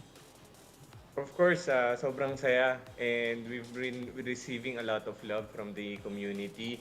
So we're really thankful for all of this love na kahit na imports kami, sobrang dami pa rin naming na-receive na support. So very thankful kami dito. But when it comes to the MSC, siguro at the moment, di na namin siya masyadong iniisip kasi dating na MPL namin eh. So we don't want to be stuck in the past. And we want to focus on the present sa NPL namin, and then so we can secure the future and maybe go to M6. We love the mindset coming in from Coach Arcadia. It's so nice to have you here. And we also have the English panel, aka the English Infinix Gaming Lounge? I don't know. Guess that's how it's gonna be called, right? Nice. But yes, Naisu and Rockhart. I assume you guys have questions for Coach Arcadia now. Yeah, you know what? We're super curious. You mentioned it. Kamusta ang preparation naman ng team mo for MPL MY Season 14? How's it looking for the boys? So far, all of our preparations, good naman. Maganda yung resulta na nakuha namin despite coming from a rest. So we're really prepared going to our Season 14, and actually next week na siya. So I hope you guys can support us as well. And we're excited. We're excited to show what we can show in this season, and marami pa kaming barahan na gusto ipakita. That's great. Yeah, I mean, I know we're excited. I know a lot of people are excited, of course, to go ahead and watch you guys after everything you accomplished just recently. And, you know, I think that leads us into throwing it back over. I feel like I'm throwing it back over the wall here to the Philippine language there to ask a question about exactly the matchup we have here at hand. Okay, I feel like he has a question for you, May Coach question Art. ako kasi again, ang laban na masusaksihan natin is Blacklist International versus RSG. Ito, gusto ko lang malaman, Coach Arcadia, ang definition para sa'yo ng team chemistry. Team chemistry. Para sa akin, itong team chemistry, yan siya. Malaking word. It's very broad. Pero siguro, kung i-describe ko siya in a simple way, I would say that team chemistry, it's the ability to connect from yung each individual players to each one another, not just inside of the game, but outside, but also outside of the game. Like, because, kasi dun mo mako-connect eh. Pag hindi kayo connected, even outside, maapektuhan yung sa inside nyo, like yung skills management and how you guys, what's your team dynamic. So, I think that's a simple way to describe the team chemistry. Love it. You love to see it, especially with Coach Arcadia. Talagang finorm niya yung kanyang lineup para sa darating na MPL Malaysia season and even ways before, right? Midnight. Sorry bato muna natin kay Rockart. RH, or should I say Naisu? Naisu, you haven't asked your question yet, right? Yeah, so this is for, again, Coach Arcadia, you know, I've had the pleasure to talk to you in the past. One thing that sticks out is your expertise working with teams around the world. You know, and now you've accomplished great things. Focusing once again at Blacklist International RSG. We know there's some struggle happening right now at this point, week 3. So from your standpoint, as the coach that you are, what can either of these teams, Blacklist International or RSG, if you want to talk about one or both, what can they do or focus on to produce better results heading further into the regular season here? Okay. Since we've discussed team chemistry, siguro pag-usapan na lang natin yung Blacklist. Because maraming tanong regarding sa lineup ng Blacklist. Ano ba yung naging problema after rebuilding the team? So a lot of teams or a lot of people are saying na it could be a lack of chemistry. So let's look at the lineup of Blacklist. Para sa akin, yung Blacklist, ano sila para sa akin, yung mga players nila talented. And at the same time, I feel like as a team, as a 10-man roster, they have the players that they can mix and match to produce a good team. Okay? And now, doon na papasok yung chemistry, like what I said, chemistry is a big word. Now, as a coaching staff and also the side of management, now, doon na papasok yung puzzle na paano ko hahanapin yung correct na 5-man. Kasi doon yung kailangan mo hanapin yung dynamics. Sa totoo lang, meron silang championship, meron silang players na already been champions like Haji, Oheb, and also MP The King have been champions in MPL Cambodia. So I'm pretty sure there could be a right mix with this lineup. It's just, that's the beauty in finding the lineup. It can really be challenging, but at the end of the day, may mahanap ka ring magandang timpla. Alright, Arcadia, ako, may tanong ako. Alright, meron lang ako special request. Pakisuot muna yung mga neck pillow natin dyan. Pakisuot muna yung mga neck pillow. Brief lang kita, Coach. Neck pillow time. I have a very important question to Coach Arcadia. Knowing importante sa'yo yung team chemistry, all the things that you mentioned before, especially in this coming matchup, do you think Blacklist International or RSG Philippines lack team chemistry? And if may isang team na masasabi mo na mas kulang yung team chemistry sa kanilang dalawa, who do you think will win this matchup between the two? Oh, I think this one, I think it will still be RSG because the thing is, Blacklist is kinda struggling right now, di ba? So, hanggang hindi pa nahanap ng Blacklist yung tamang timpla nila dun sa 10-man roster nila, tingin ko, medyo mahirapan sila. And si RSG, alam naman natin, nag-stick sila sa roster nila And, kunwari, sila Kusey, sila Irad, umalis man sila sa team nila, pero dating players natin. So, yung chemistry, yung dynamics, alam na nila, kilala na nila isa't isa. So, nasa challenging point kasi si Blacklist right now. So it might be hard for them to fight against RSG.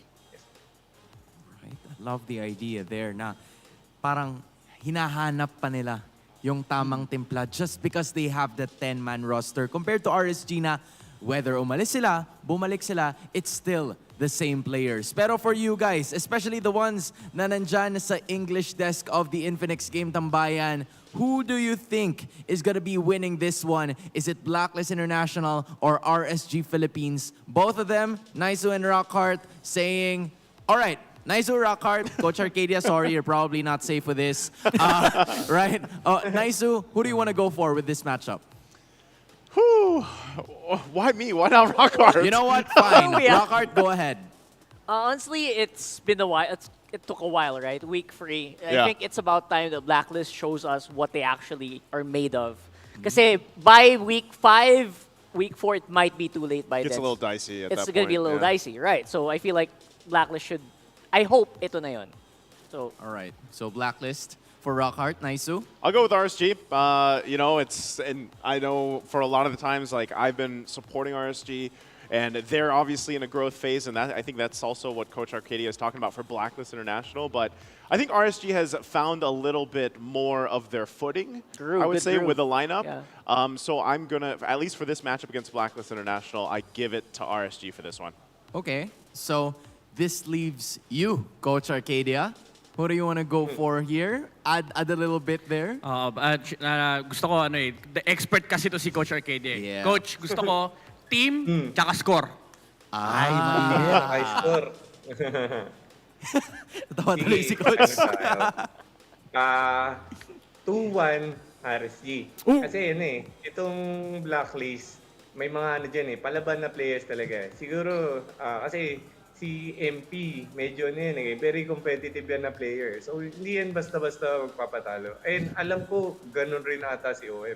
Di ko masyado nakakausap pa personally si OM before. Pero si MP kasi, alam ko yung personality niyan. Competitive niyan. Ayaw niya talaga magpatalo. So, yeah. I love to see it. Fighting spirit ang posible nating makita from Blacklist International. But it is RSG that he is somewhat expecting because of the chemistry that they have already built. Coach Arcadia, thank you so much for giving us your time. So much, and guys. we wish you the best of luck para sa darating na MPL Malaysia season. And to Naisu and Rockhart over there, we miss you guys. I know that you are miles away. Miles. And I hope that you're doing okay there. All right, we'll see you very, very soon. And thank you so much once again, Coach Arc. Any final message, of course, to everybody who's been supporting you and sa lahat ng susuporta pa lang sa'yo para sa darating na MPL Malaysia season? Okay, just want to thank also sa lahat ng nanonood dyan sa MPLPH. I know we're currently imports here in MPLMY, but nakakatanggap pa rin kami ng mga messages and supports from all of our Filipino fans. So we're really thankful for that.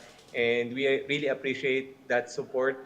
And I hope na magkita-kita ulit lahat tayo sa M6. I hope we make it again and we make a good World Championship on December. Yeah. Thank you guys. All right, there we finally have it. Coach Arcadia again, thank you so much. This has been it for the Game Tambayan featuring Coach Arcadia, Naisu and Rockhart. Coach Arcadia, we'll see you very soon. Paalam. Paalam. That was a fun segment, wasn't That was cool. it? That was pretty cool. Yeah, I'm glad we got to do that. And hopefully we get to have more of that in the future. It's always interesting trying to make the two languages like cooperate with each other and it's work. Hard, so, but hey, yeah. W-Prod.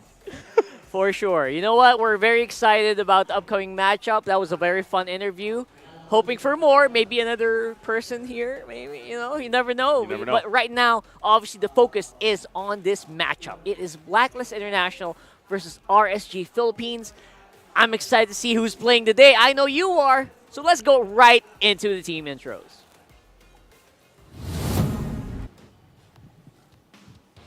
To get this match started, let's welcome our marshals. Currently on stage, it's Chico, Wilbert, and celebrating their birthday, Pat, and happy graduation, JJ, your marshals for this matchup.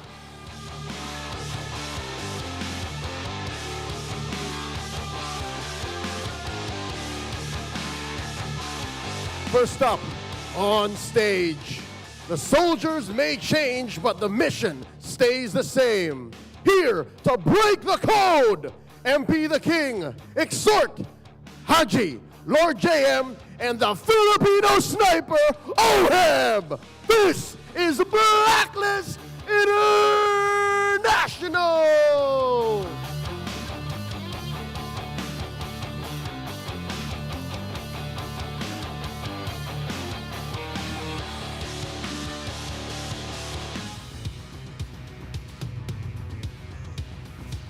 And their opponents coming back strong after last night's uphill bout.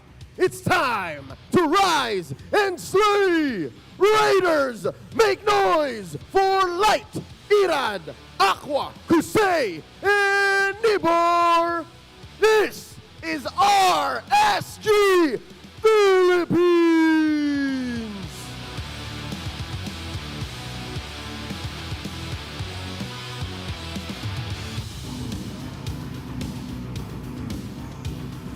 And their coaches, Blacklist International's own Coach Bonchan, and RSG Philippines Coach Panda.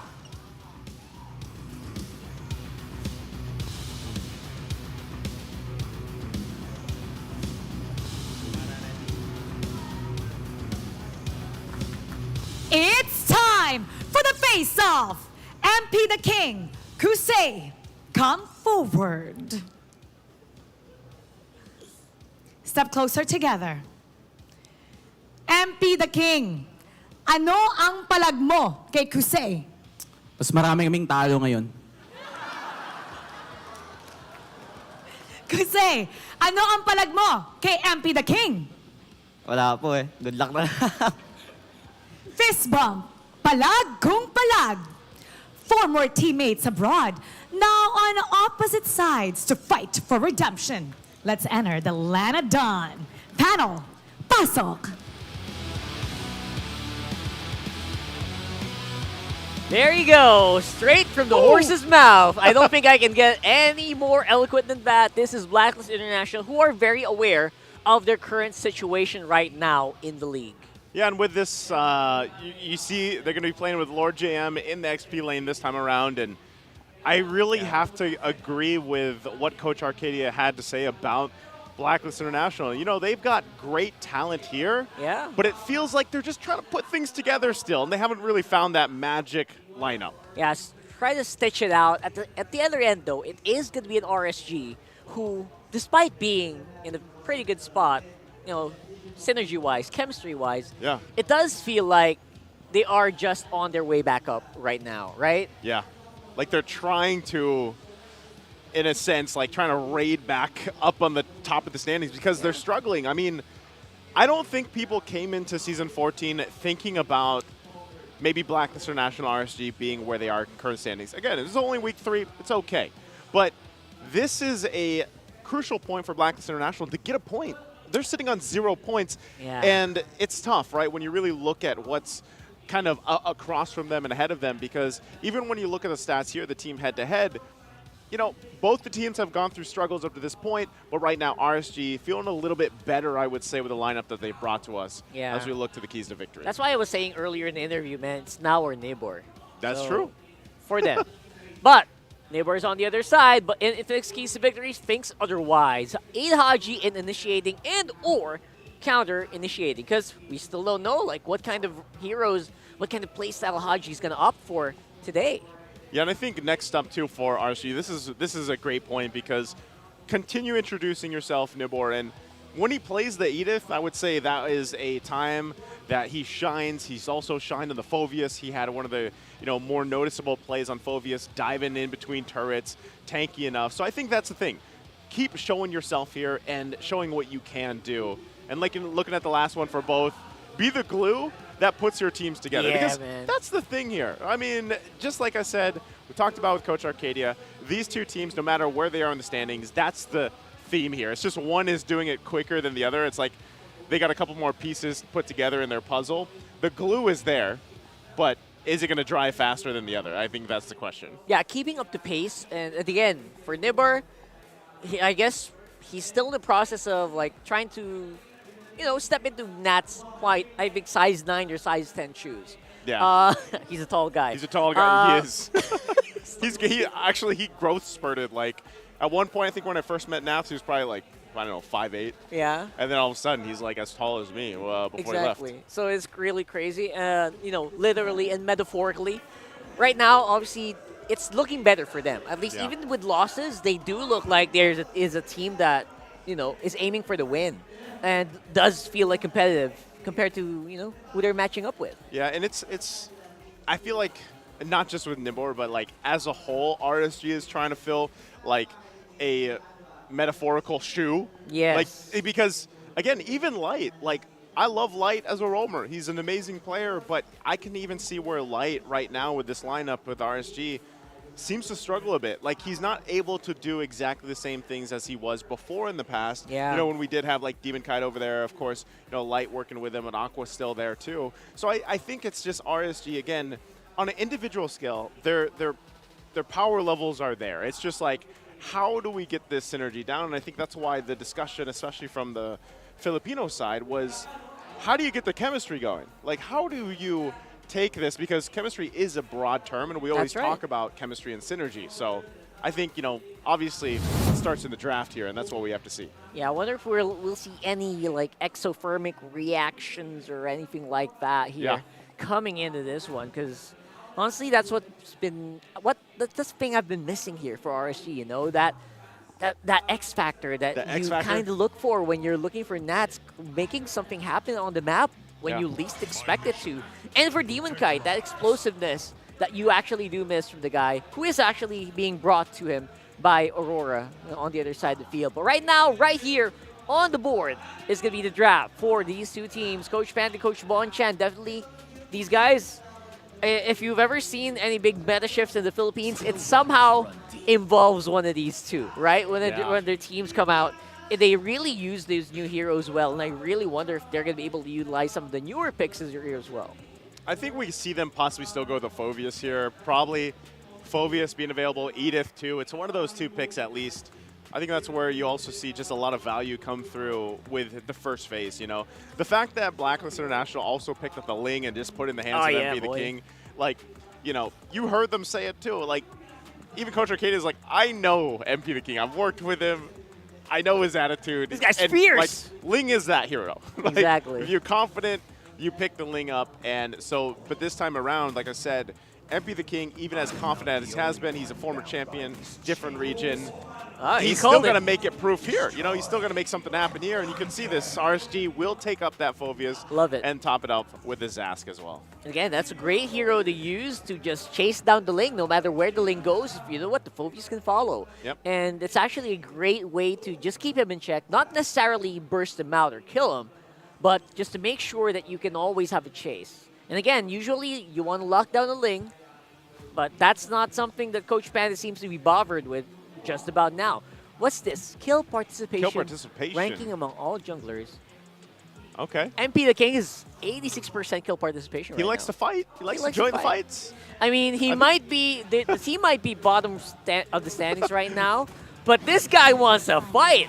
He's on top. He's way higher. His stats are way higher than KyleTzy as well. I would say anytime we see like stats like that, it's like, all right, how do we break that down a little bit, given how this situation is?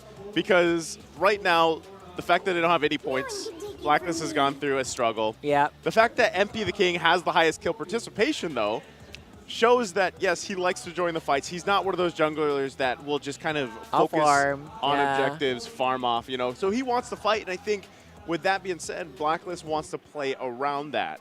And so every time they come to the draft, that's kind of one thing that they keep in mind. And I think that those two picks completely complement their jungler and the way the mindset is. So you have a Ruby, you have 100%. Vexana. You don't know if the Ruby's actually going to be played, let's say, into the gold lane like we saw earlier today in the first series. That's definitely a good flexible pick.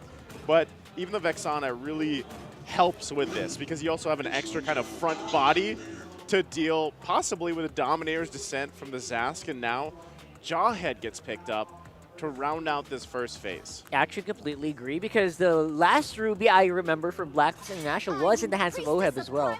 So I think we are in for a possible Ruby gold lane here again.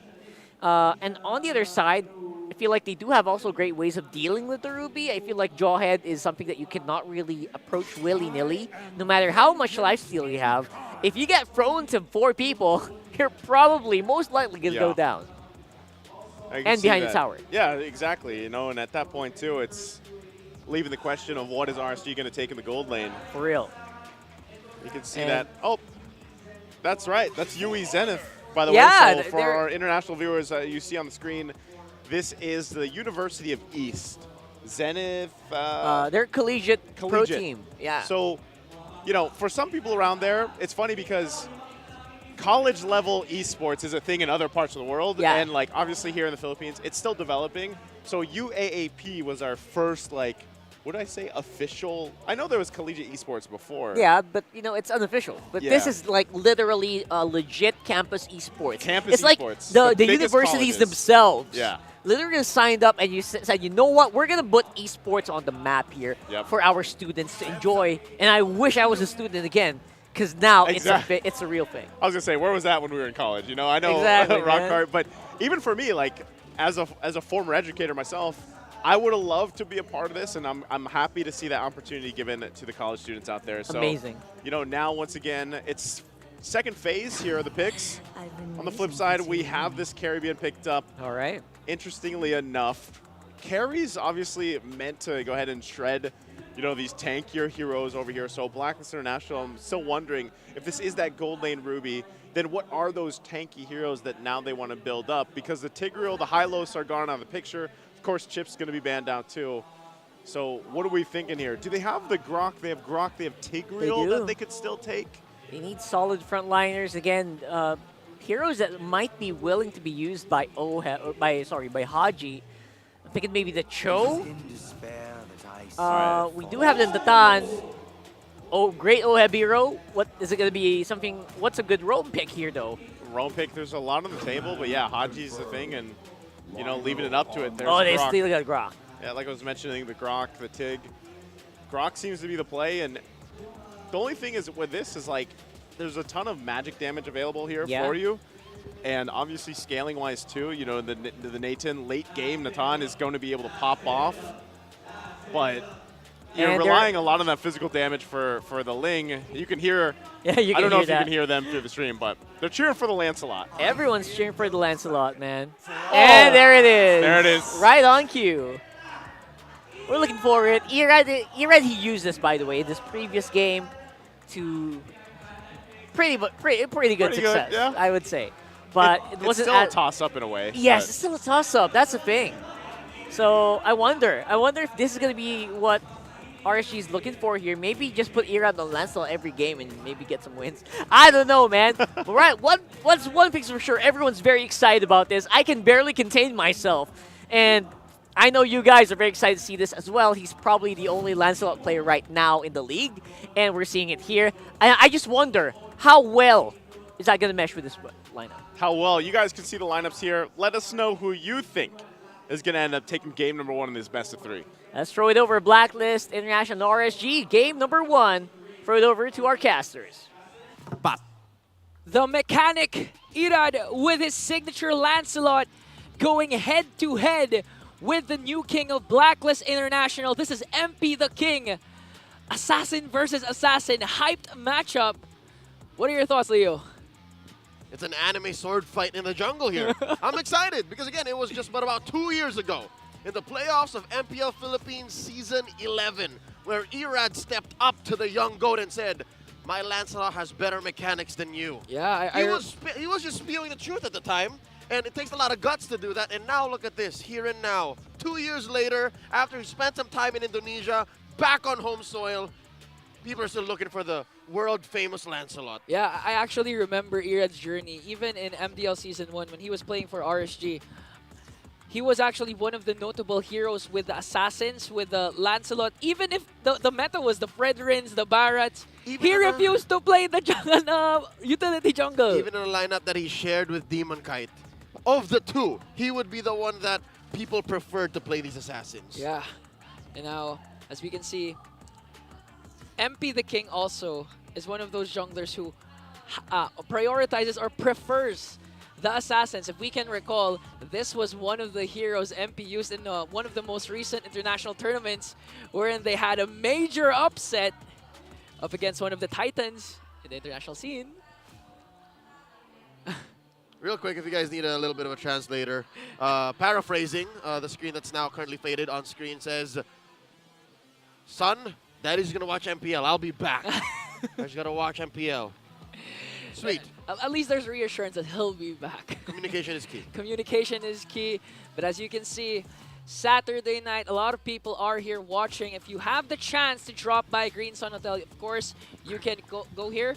And you can also see the inaugural champs. You were there. You were the host of the UAAP. Was I? Yes, I was. Once again, acknowledging the presence of UAAP Esports inaugural MLBB champions, UE Zenith Warriors. Real quick, I think Rockhart and Nice were trying to explain exactly what UAAP Esports was.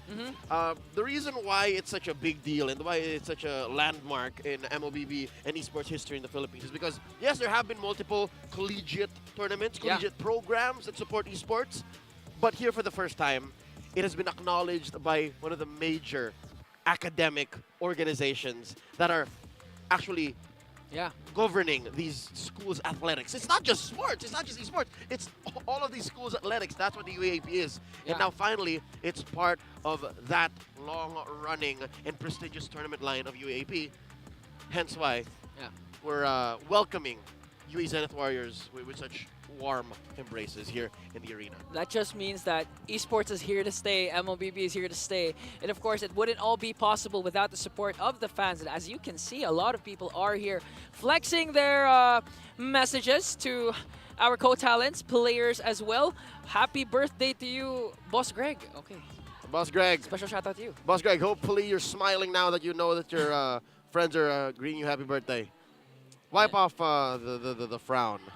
Yeah, you know what I appreciate with the fans? They actually know the proper brightness of the phone. So that pictures that, see, we can all see the pictures that they're flexing. Oh, It takes skill, it takes a lot of experience, which makes me think that these fans are the ones that watched even previous seasons ago. That's what I was going to say. Yeah, it's not their first time in the arena since, well, we've been here in Green Sun Hotel for about a month now, give or take. Yeah. Yeah, you guys are welcome to come over. If ever you're in town, just get your tickets online and head on down to Green Sun Hotel in lovely Makati City. Yeah. A lot of public transportation along the way. There's parking is down that the block. Is that Nibor? I think so. Kind of looks like a young wise with glasses. What is that? Is it safe to assume that these are Nibor's parents? Could be. I mean, this lovely lady to the left is wearing an old RSG jersey. Last season's jersey, just to be exact. Yeah. So, very loyal fans here, as we can see. And of course, going back to the XP laner of RSG Philippines, we've been highlighting this guy because he's only 16 years old, but with the previous performance, especially yesterday, it's like he's a veteran. It's like he's been playing in MPL for since. Oh. All right. Yeah. Welcome back.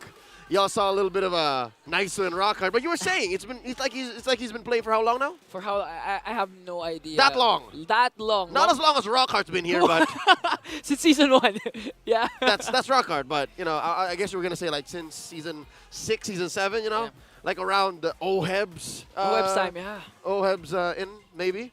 But with that said, I think there's a lot that we can consider going into this matchup as we try to get things going on. Yeah, that's why we have, we'll be heading to a very short break. Stay tuned, grab some snacks, and we'll see you in a very, very short while. Marami rin siyang nabago sa buhay ko. Kumbaga, part din talaga siya ng buhay ko ngayon. Lakas ng Pinas!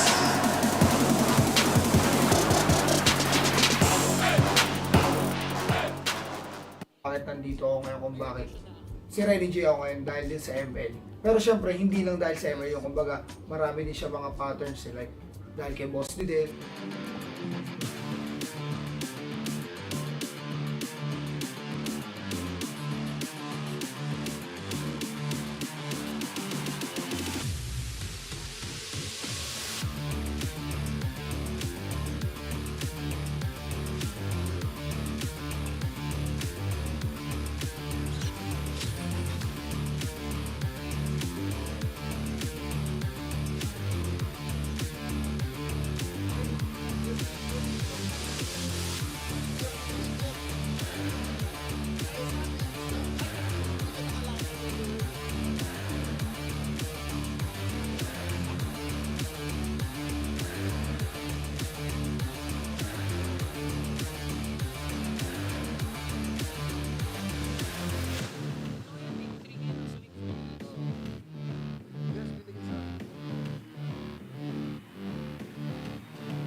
Desk. Once again, my name is Ingan. Together with me is Leo. And the match right now that we're about to witness again is RSG Philippines going up against Blacklist International, who have yet to win one game, let alone one series. I think Blacklist has one game on record across all their series, and then RSG has a series win and a game or two here and there. It's TNC who's struggling. Yeah. For sure. But with that said, again, the match at hand, the best of three between these two. I think the draft is set. It's just we need to make sure that our players have the best competitive experience possible. Because again, we can expect a lot of just intricate mechanics coming in from both junglers, right? Yeah. Irad and MP the Ling. I like it. MP the Ling and Irad's Lancelot again will be going head-to-head. So we can expect a very exciting match once again from these two mechanically gifted junglers. And apart from that as well, we can also highlight the XP laners because this is the 5th or 4th iteration of Blacklist International. We've seen Dilar play 2 games, and now this is Lord JM's 2nd game for Blacklist. And we have Oheb jumping in, having outplayed, sit out this one for now. Out. Compared to RSG, who has a relatively stable lineup despite the sudden departure of Nats at that, it seems like Nibor was just ready to step up to the plate. Yeah, 16 years old, ready. When his name is called, he'll be there. He's ready. He shows up, and we've seen it a lot of times, even during previous international tournaments, especially with the Edith. Sorry. I got Nibori just, you get it. So you were saying, the Edith. Sorry. Because what I like about Nibor is he's not afraid to be the anchor of the team. Oh, no, he's ready. He's just... And one of the things that Coach Panda told us during the interview was that Nats left a lot of advice, a lot of lessons for Nibor, and I'm pretty sure Nibor picked it up because we've seen him whenever he has his heroes, especially the Edith, he's the one controlling the game. He's the one initiating. I remember there was a game he was 0-0-8, unkillable, all the setups with the Earth Shatters. But this time, I forgot what his pick was. Here Ruby! No. No, it wasn't That was Blacklist. Yeah. They swerved from the Ruby Gold lane to the Ruby XP lane on the hands of Lord JM, but for RSG Philippines. Yeah, we'll get a recap of the draft in just a bit. But basically, I can see it from long and short of it is RSG, it doesn't feel like they lost out. I can honestly, with about 95% confidence, say that whatever lineup they have now, despite the entry of their new Cebuano pickup as a sub in the XP, I'd like to think they're going to get by. Yeah. Very fine, They're very gonna well. get by. I like that. I like that. And apart from that, former teammates are also facing up. MP the King going up against Kusey. They've shared the championship back in MPL Cambodia Season 5. This is why I love sitting beside you. That's what they say. That's what they say in Cambodia. I can't expect. That's the Kamai cheer. Like remember when Harada Miki and now Sinang goes, oh my mouth. By the way, if you've been watching a lot of Leo's cast, whenever there's someone who growls or barks or it's him. It's not the sound defensive, Ingan. Be proud. Be proud of the sounds you make, man. It's not me. This is a privilege to have the microphone up on MPL Philippines. But wait. Oh. Is this true? Irad's all-time Lancelot stats? 6 times over the course. 50% win rate. Not bad. 6 times only? To think a good chunk of those were up against the young goat. Yeah. And also, he spent a lot of time in MDL, like I think 3/4 of Season 1. He's been picking a lot of Lancelots. So maybe more picks than there. 6, yeah. But that's global. That's global ban. Not yet during Season 1? No, not it yet, wasn't? not yet. Global ban started in MDL Season 3. So they just allowed it. He just got his hands on the Lancelot plenty, huh? It's honestly just Lancelot or Link for Irad. Oh, he wow. rarely plays the Fredder. That's why he's called the Mechanic. The Mechanic, the Eradicator. Irad once again stepping up for RSG Philippines. They're gonna rely a lot on his mechanical skills, especially going up against a very mechanically inclined player, MP the King, who could have forget their wonderful run back in MSC. Odds against them, stack against them. Still, he was able to pull off an amazing upset win. He basically walked the talk. He did. He backed everything that he said, but this time, not yet looking good for Blacklist International. I get the chemistry, especially what Coach Arcadia said. Chemistry really is a big factor. Whether you're a skillful player or whether, it's really essential. Yeah. Just in case you guys missed the whole Infinix game tambayan call-in with Coach Arcadia, he mentioned how if you have good chemistry, everything you do in-game is just amplified. Your little calls, your little rotations, they add up to the point wherein if it's second nature for you to understand and wait for your opponents to react to what you do, you're already a step ahead. Yeah, and I actually like to mention, I know this is a bit far because it concerns RSG, it concerns SRG rather from Malaysia, but just of the story, as Coach Arcadia says, chemistry is really important. But I think we're about to enter the land of dawn once again. Again, this is Blacklist International looking to get their first series win against the Raiders. MP the King with the Ling and Irad with the Lancelot. Here we go. Again, the anime team fight just waiting to come to a head. I'm wondering what kind of emblems we're rocking here this time around. Irad with the Impure Rage. Oh, he wants that burst. Interesting. Oh, there you go. All right, confirmed now. Nibor is rocking the Phobius. And then his lane mate, Lord JM, got the XP lane Ruby. Not the usual Ruby. Yeah. In gold these days. This time, it's the XP Ruby, as you mentioned. And apart from that, I've noticed that, for me, the hero of week number 3 is really Phobius. Yeah. Everyone's been picking up the Phobius, whether XP lane, mostly using the XP lane, can be flexed in the mid lane, but you can see how it really affects the game, especially in the hands of one of our highlighted players, Nibor. If Nibor gets his groove, I think this can easily be RSG's game.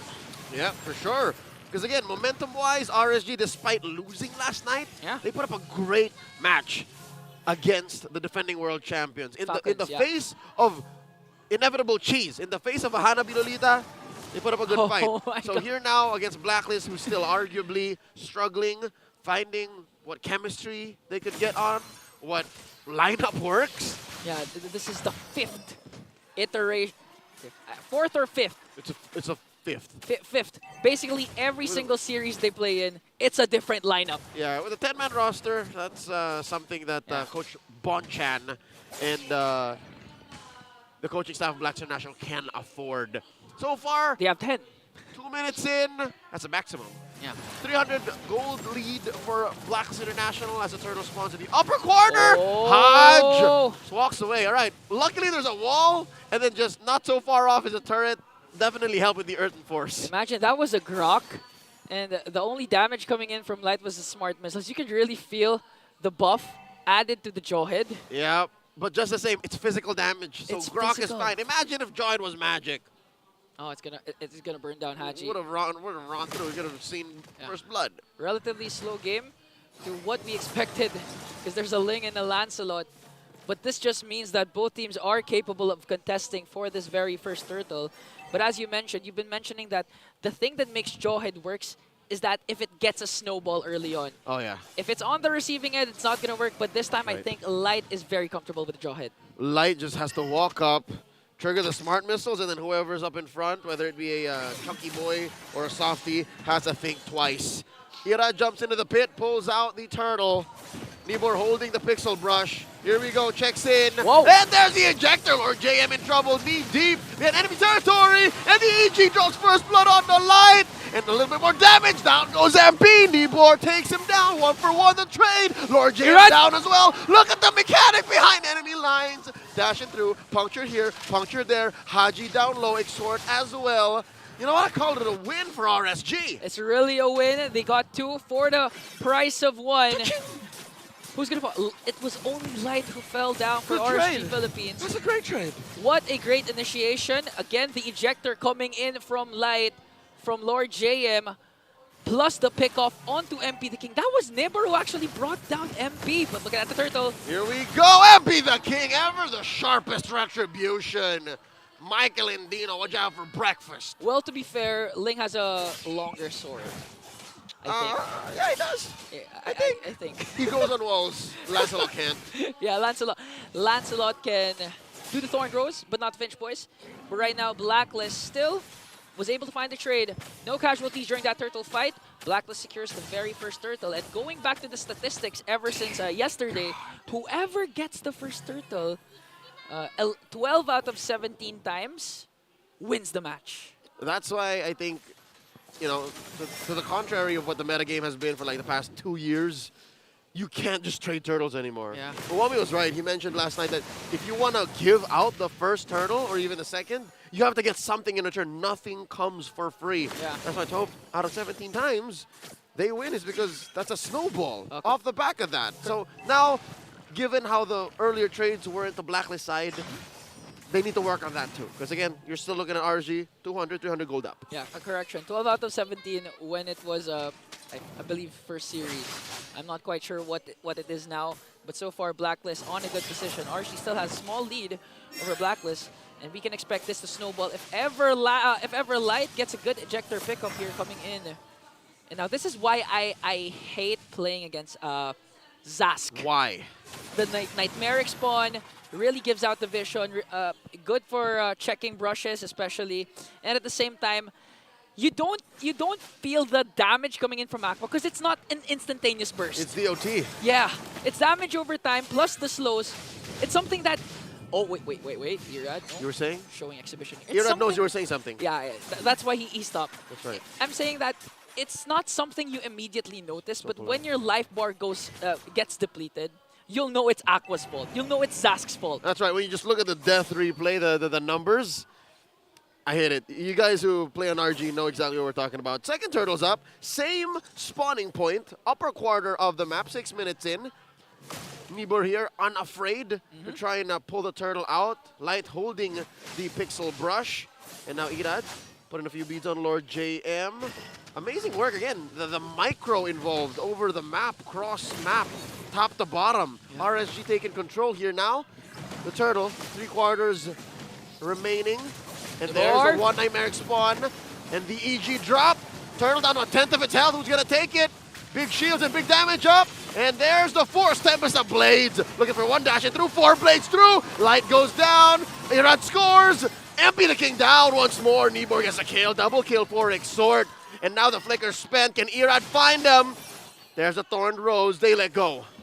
Luckily, Blacklist was able to evade, but Irad is still here. The Eradicator making sure not to let the agents go home. Nightmaric spawn is there. Is he going to go for it? And there it is! Wow! The Phantom Execution! Irad gets 2. The puncture on the way out. Lord JM falls. Irad, the Lancelot God, the Eradicator.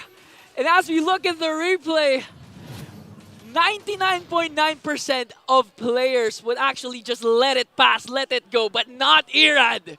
He ain't Elsa, he's Irad. He just won't let things go. That was calculated, that was cold. It's not frozen quite yet, but amazing work. That puts RSG up by about 1,000 gold. Right now, Blacklist really needs OHEB to be activated right away, especially when it comes to the very first Lord. Again, we know Nathan is a late game hero. Really dominant, same mechanics with the Moskov. But so far, OHEB 0-0-0, still in a good position, getting his farms, getting his items compared to Kusey.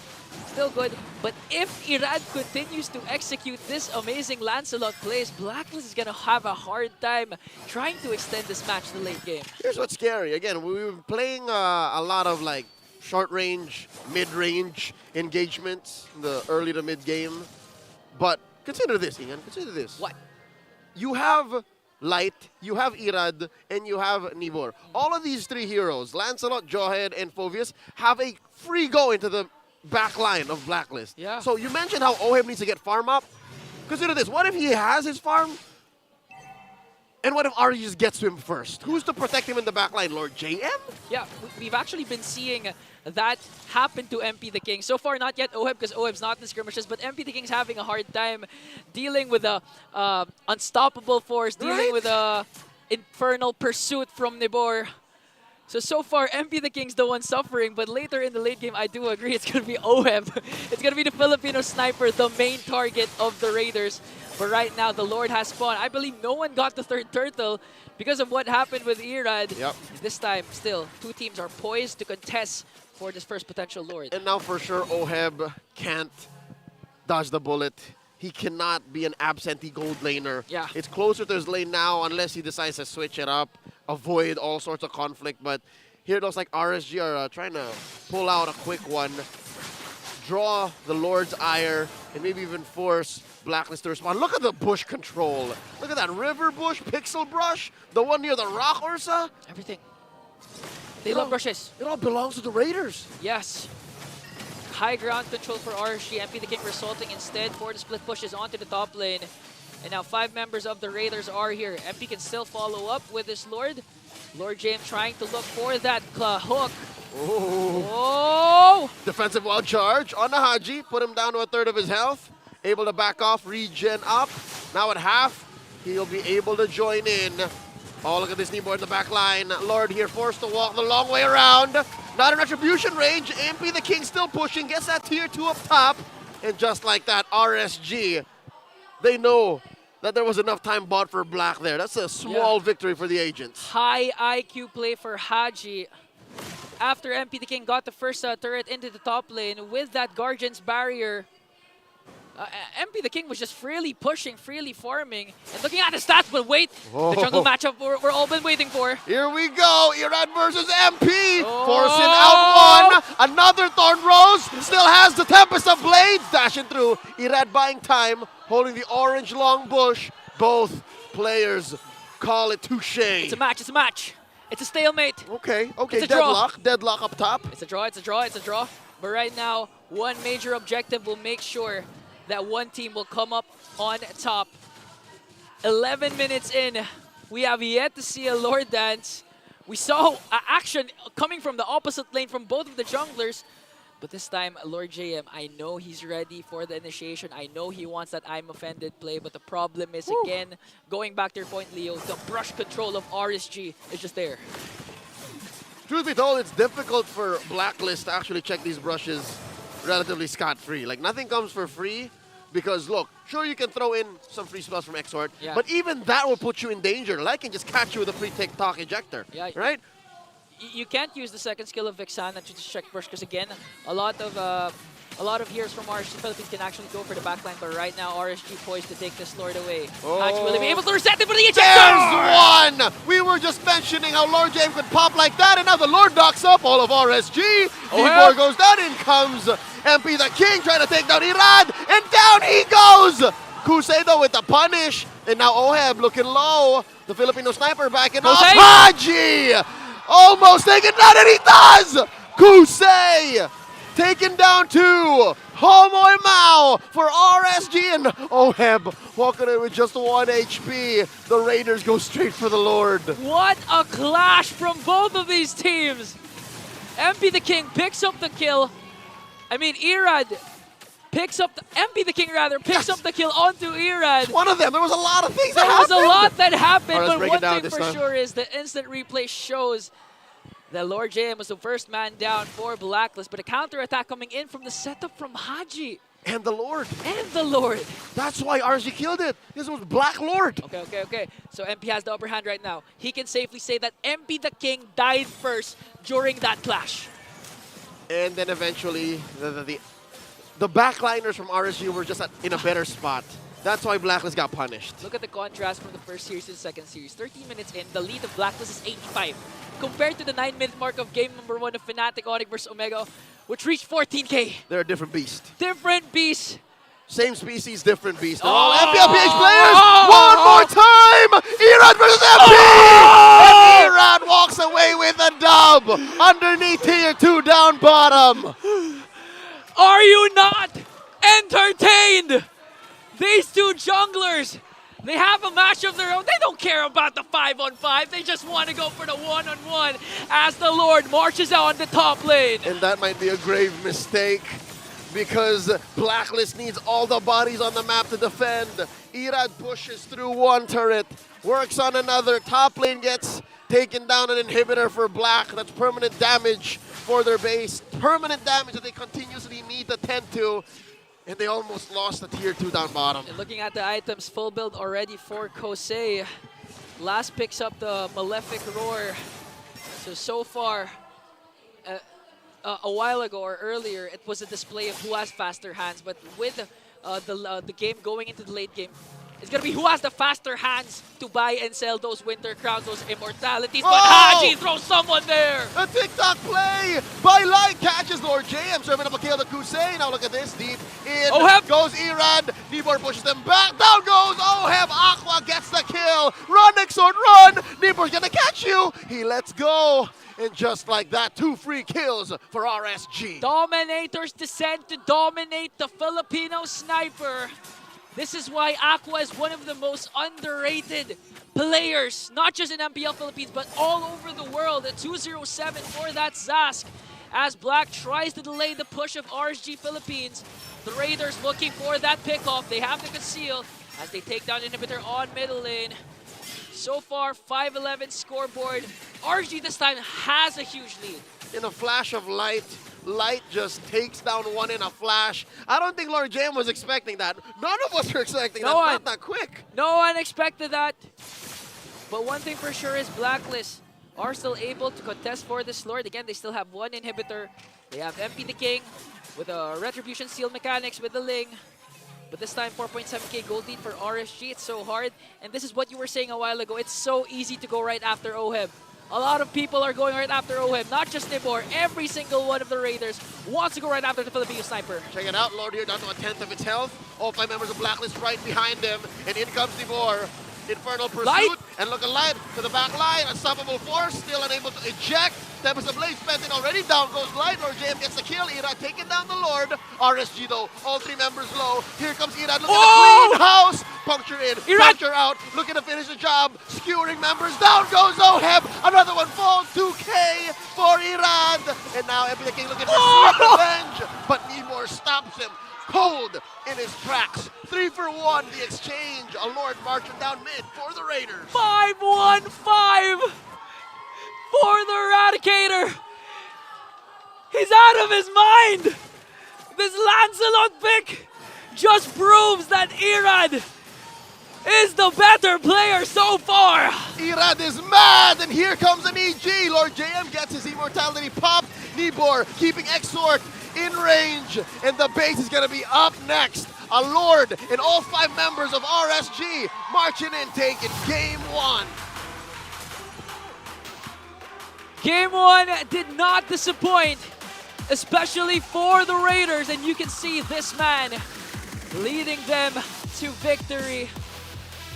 Lancelot 515 KDA. I cannot explain how Irad pulled that off. That's why panel, please explain what happened during this game. Well. Explanations isn't really necessary for this one. I feel like it was just a sword fight all throughout, man. Yeah. That was fun to watch. It was. Wow. I had to check.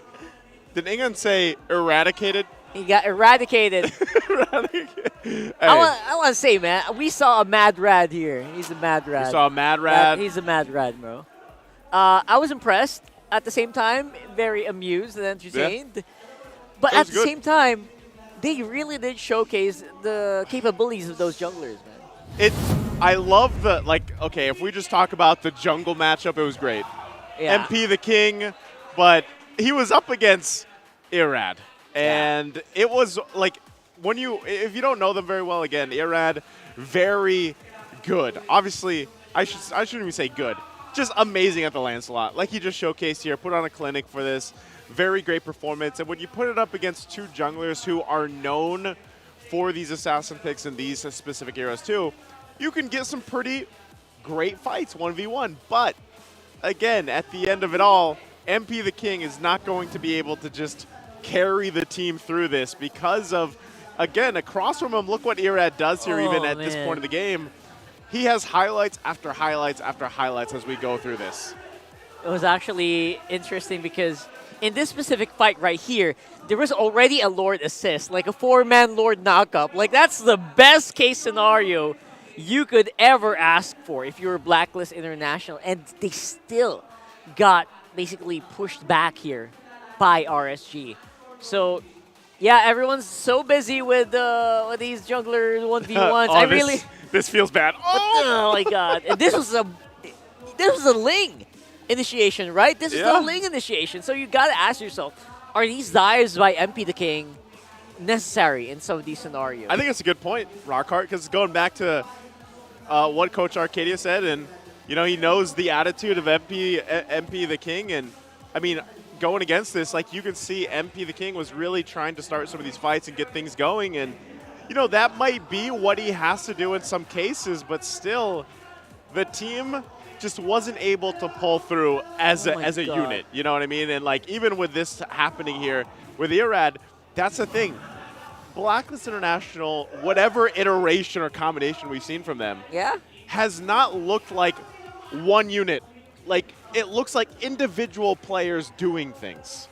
And that's the biggest thing that they have to adjust, and hopefully they can, because week 3 is almost done. Yeah, it's also painful to watch if you think about it, if you're MP the King, who literally tore up like a hole in space-time, I think, all the way up in Cambodia, using the exact hero that Irad was using against him. Love the call from Leo, too. Yeah. Little, from, what was that, MSC 2022, I think it was? Or yeah, no, 2023. Sorry, it was Cambodia 2023. Cambodia, right. And, oh, man. Yeah, I feel like it's crazy because, like, again, when you look at this, it's just, wow. A whole lot of Irad, too. Are you surprised, even? I mean, he definitely did. He's not the solo carry, right? That wasn't a solo carry performance. There were a lot of highlights. Obviously, with the capabilities of Lancelot, you have to do that dip and dive. But yeah, he actually did help out a lot as well in terms of keeping the carry in the momentum, keeping everyone in check, keeping basically stopping Lord JM to overthrow them, or Haji to smash him with crowd control, and Noab going crazy, going laser on people, right? So I feel like it was a very interesting performance from Irad.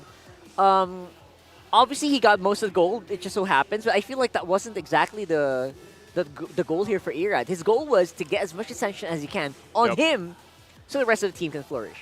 Yeah, definitely. And I mean, even looking at this, our casters pointed out, this lineup that RSC brought to the table, Phoveus, Jawhead, and even to an extent, like just having a Zask there that is, you always have to think about Zask, not only the amount of damage that he can do, but the fact that you can actually bait out quite a bit of attention and then just pop the Dominator's Descent. You know what I mean? So it's like an extra health bar-ish in a way, and then it's another thing to go over. So there's just a lot of utility that RSG was able to play around with, and why this lineup worked so well. And then in the back corner, you've just got Irad, like styling.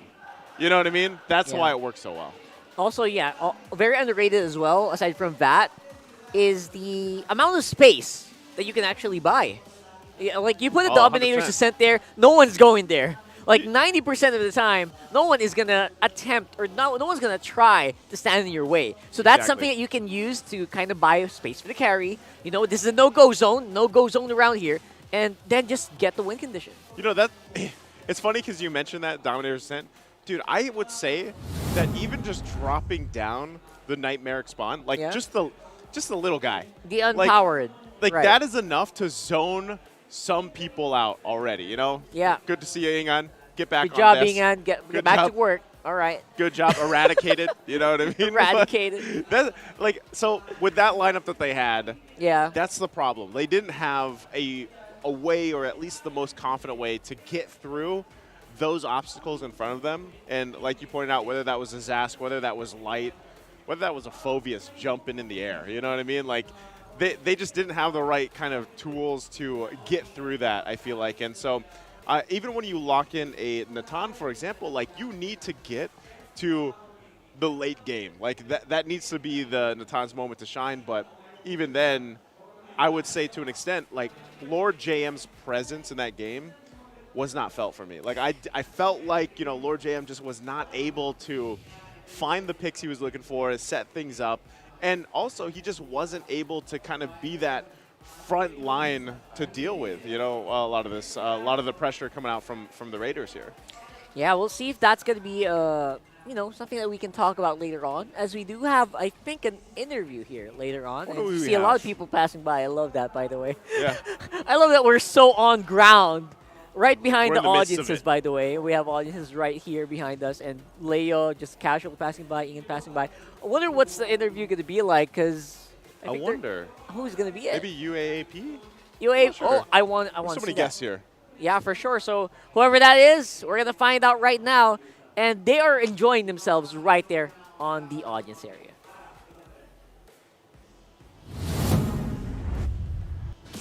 I'm here with somebody very special. You've seen his stories online. We're here with the one and only, the very talented Skate. How are you? Hello. It's nice to have you here. Yeah, thank you for having me here. It's my first time watching it live. Grabe yung energy. Woo! Napapasigaw kami kanina pa. Finally, because I see your stories online. Lagi kang gumagawa ng art para sa MPL. Yeah. Thank you so much. And yeah, thank you. I mean, your hosting was really dope. Like, Oh, thanks. Where does Skate come from? Skate stands for siya, sila, kayo, ako, ikaw, tayo. It's a story of my friends, everyone around me. Usually pang-asar ko sa friends ko, but yeah, it's relatable to So it's people. very inclusive. So it's basically Yeah. stories for everyone. I like that. That's so nice. So how long have you been an MPL fan? Like I started watching like around 2 to 3 years na ng mga competition, but I've been playing ML for a long time na talaga. So pag nanonood ka ng MPL, when do you decide na, gagawan ko to ng art? I have a vision for this. How do you come up with that? Oh, usually I find it fun when I see you host, and then you're this big extrovert person, and ang daming introvert sa gaming scene, and you're like, hey guys! Tapos yung mga introvert parang, yeah, and it's fun. And we really appreciate you kasi nag-post ka rin nung M5. Yeah, there was this one, the one you hosted na napuyat lahat. Yes. Kasi sobrang tagal ng Nag-extend. game. And parang lahat kayo puyat ni Tito Mikey. And I did this for you. I mean, this is para sa mga puyat. Look at this. Thank you! Ano to, see? Paano ako magpuyat? Nag-trending to all over online. Look how talented he is. And ito, nag-trending dito. Binigay mo to kay Alodia, di ba? Yeah, the talong then. It's from a story during pandemic then. And then it became an eggplant. A plushie. So basically, nagsimula yung entire skate during the pandemic. Lumaki ng lumaki. I think it compounded nung pandemic. It started 2016 pa, but during pandemic, everyone was online. So I was making stories about work from home, being at home, and then, random stories. And ayan, this is you. See paano ako magpuyat. Yan, very cutesy, very demure. That's so nice. Ito ba, itong merch ba to? Like you make merch? Yeah, I make merch, but usually for friends and creators, I make them for them. It's, yeah. So sino ba sinusuportahan mo sa MPL? Who's your favorite sa MPL? Now it's Blacklist. Oh, sino sa Yeah. Blacklist? Now it's Oheb and Haji. Oh, Oheb and Haji, the Yeah, yeah, originals. of Now, how about you invite everybody to watch MPL? Let them know how much fun it is here. Yeah, guys, I'm telling you, watch MPL live. Like, seeing it here and the energy and adrenaline ng mga tao, it's really cool. So, come watch it, guys. Thank you so much. We really appreciate your support for MPL. Of course. Keep making stories. We're gonna repost it. And how do we support you? We are online at Skate, SSKIT. That's across all socials. And of course, we have merchandise as well. We have, the talong and comic books We and have the plushies. talong. And Thank stuff. you. Now, let's do this together, okay? Okay. We're gonna throw it to the panel. You say pasok. 1, 2, 3. three. Panel. Pasok. Ay, sorry. Pasok. All right, yeah, you just He's gotta got basically talong. just work on it a little bit, but the talong's great. I What's a love it. talong? Eggplant. Eggplant. It still bothers me sometimes. Like, why is it an eggplant? It's not shaped like an egg. You're asking the hard questions, Rockhard. I don't have answers to that, It's a great question. But though. yes, obviously, very, very talented content creator there. I love his comics. Obviously, he has a very special art style. Anyway, very fun. For now, though, we have another fun thing here for the MPL Arena. It's time for the smart gameplay pose. What would our we're gonna do pose that. be? Hashtag Power Smart. Just follow the player pose. If you are on stage, it's on the screen. Pretty easy. And you can win an in-game code. So, That's pretty. You got to do the attitude. They got to do the attitude. Right. You got to be, as the kids say these days, you got to be nonchalant. Nonchalant? Nonchalant. Oh, no. That's not nonchalant. You got to do it. Come on, do it with a face, man. Do it with a face. You almost have to smize the camera, guys. Yeah, man. You don't smile. Oh, what? Okay, well, congratulations to him. Wait. He kind of had a serious face. He did have a serious face, and they look alike. Oh, there it is. It feels like it's him. Can I just say? What? I feel like I like this because we've evolved from the typical esports pose. Yeah, we're done with that. We're done like, with. We're evolving here, Rockhart. Yeah, we're evolving, man. You know? Just like the kids these days. Just like us, the kids. We can still pass as kids, I think, at this point, you know? Yeah. But, you know, again, congratulations out there. Of course, we love to have all these things for our community out here. And like you heard during the interview, you know, it was his first experience watching in person, watching him live. And I think that's a lot of people's actually reaction when they finally get to see this all live for the first time. And it's packed in here. I cannot anticipate the match after this, our star match. Oh boy! How kind of crazy it's probably going to be. It's going to get hot, literally. With the Titans probably. in here, you know. Yeah. But even this, like, this is packed, of course, and like just to put things in perspective, still, we heard, you know, they're rooting for Blacklist International. Blacklist International is going to be on the red side. RSG's going blue. Hey, they need a game 3 here, Rockhart, and like that's the thing. They don't have any points, and it's okay for a while, but as week 3 is almost done here, guys, like, if you're a Blacklist International fan, I'm sure you guys are feeling the same way. Like, you want to see this team get a W, get some points, start to climb up the standings, because, I mean, it's an org that people have been supporting for the longest time, and it's tough when you're a fan like this. So let's say you're an agent, you see the struggles here right now for this lineup. Yeah, we have not heard agents roar for a few weeks now. We have been waiting for that moment to come. It just so happens that, you know what, competition's tough here in the MPL Philippines, and they got to prove they are up to speed and up to scratch. Let's see if that's going to happen here as we head into game number 2's draft. And again, you said it best, man. They desperately need that game 3. They definitely need it, and you know, I would still say that Blacklist International, like, they have those puzzle pieces, man. It's like, how do we just put it together? How do we get to a point where we've got this winning combination and not just an individually talented lineup? You know what I mean? Like, that's always my biggest thing here. And part of that, you know, might also come down to just kind of, maybe there's got to be an adjustment in terms of priority for Blacklist International. And even, I'm talking about in the draft here, priority-wise, like we saw it earlier, you know, when they were on the blue, immediately taking up the Ling. Like, what do you do for Blacklist International? Who are you to prioritize here? Who are you to build around, if not, for example, MP the King? I mean, that's the thing. I think for the longest time, Blacklist International has been trying to build around MP the King. And to be honest, he has been going nuts. He has been going ham on his own. But if only it were a single-player game. If it was only... Sorry. Oh, yeah, go ahead. I mean, MP the King, right? I feel like MP the King has been going insane. But it feels like it's been a difficult trend for the rest of the team to actually follow in suit. Like, he's been playing heroes like the Ling, heroes like the Joy, right? And so far has been having a tough time just literally carrying. He's having a tough time, and that's why I'm saying, you know, I want to see them kind of shift the priority here a little bit. And while we wait for this, we wait for the second pick to come up. Phoveus is there. Oh, he goes Ling again. I mean, Ling's still very powerful on its own, right? Like, no matter how you turn it, depending on the matchup, I feel like the Ling's just really good. But then again, look at that. I feel like there is a way to deal with it, a way to chase it around the map as well. That Lancelot, so spicy from from Irad. From Irad, yeah. I think that, like, even with this, though, without nitpicking too much, like, Ling's still great. Valuable hero, whoever ends up drafting it. You know how much pressure it can put. But the fact that they got the Phoveus, too, I think is already a step in a better direction. Oh, yeah.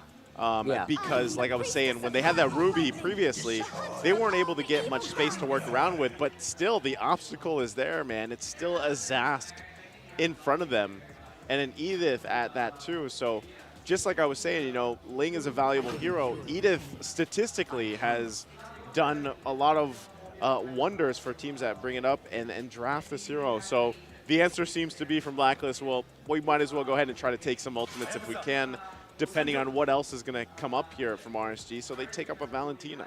And for Exort, I feel like obviously it's becoming a comfort hero for this guy. Not to mention, it's great to answer the Zaz, number one. Number two, if you want to go a little spicier, you can maybe go for the Edith. Yeah. Edith great with heroes that have high magic damage as well, right? So can capitalize on that. Valentina, very powerful Primal Wrath if you use it properly. But this time around, I feel like frontline might be the issue. Like, the Phobius really just isn't enough to keep it together.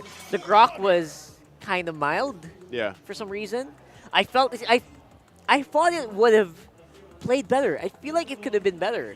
The Grok would have been like, it should have performed better, but it didn't. Definitely could have. Oh, good respect band too. Lancelot, man. And I think, you know, that's the question is like, what do you take in the Rome? Especially if you're Blacklist International for Haji. I don't know if the idea might be let's go with a pickoff-centric lineup. Yeah. Maybe they lock in the Cho if it's open. Oh my goodness, all right. That guy has had some better days. He might be tired. He might be. Maybe that's his watching MPL face. Watching MPL. Maybe he's a Blacklist fan. He's Could be. Really sweating right now. But at the same time, can't lose faith. See a lot of agents out there, and I see them walking around. I see that Lunox as well. Banned out again.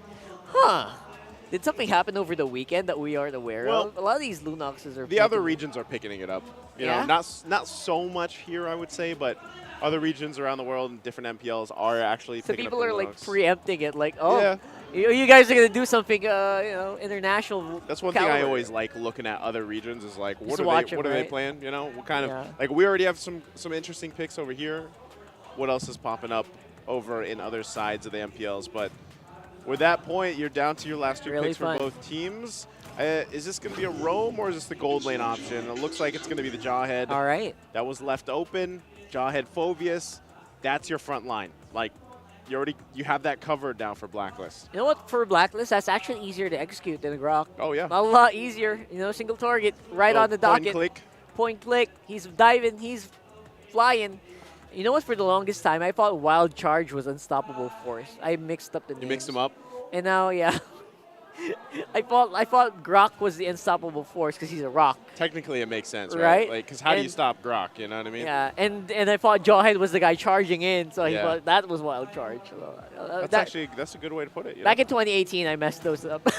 And, That was a long time ago. 2018? 2019, 2018. Was that that was a long season time one or ago. Season 2, free. Wow.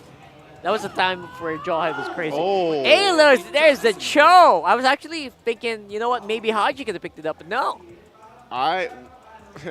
Sorry, I'm distracted. Amara's walking around right now With a big- with the talong. The with big a big eggplant. eggplant walking around. Yeah, man. I mean, that's very distracting. It's almost half as it's half her size, by the I way. was gonna say it's pretty large. Oh my God! All right, sorry guys. We just saw them on the corner of our eyes.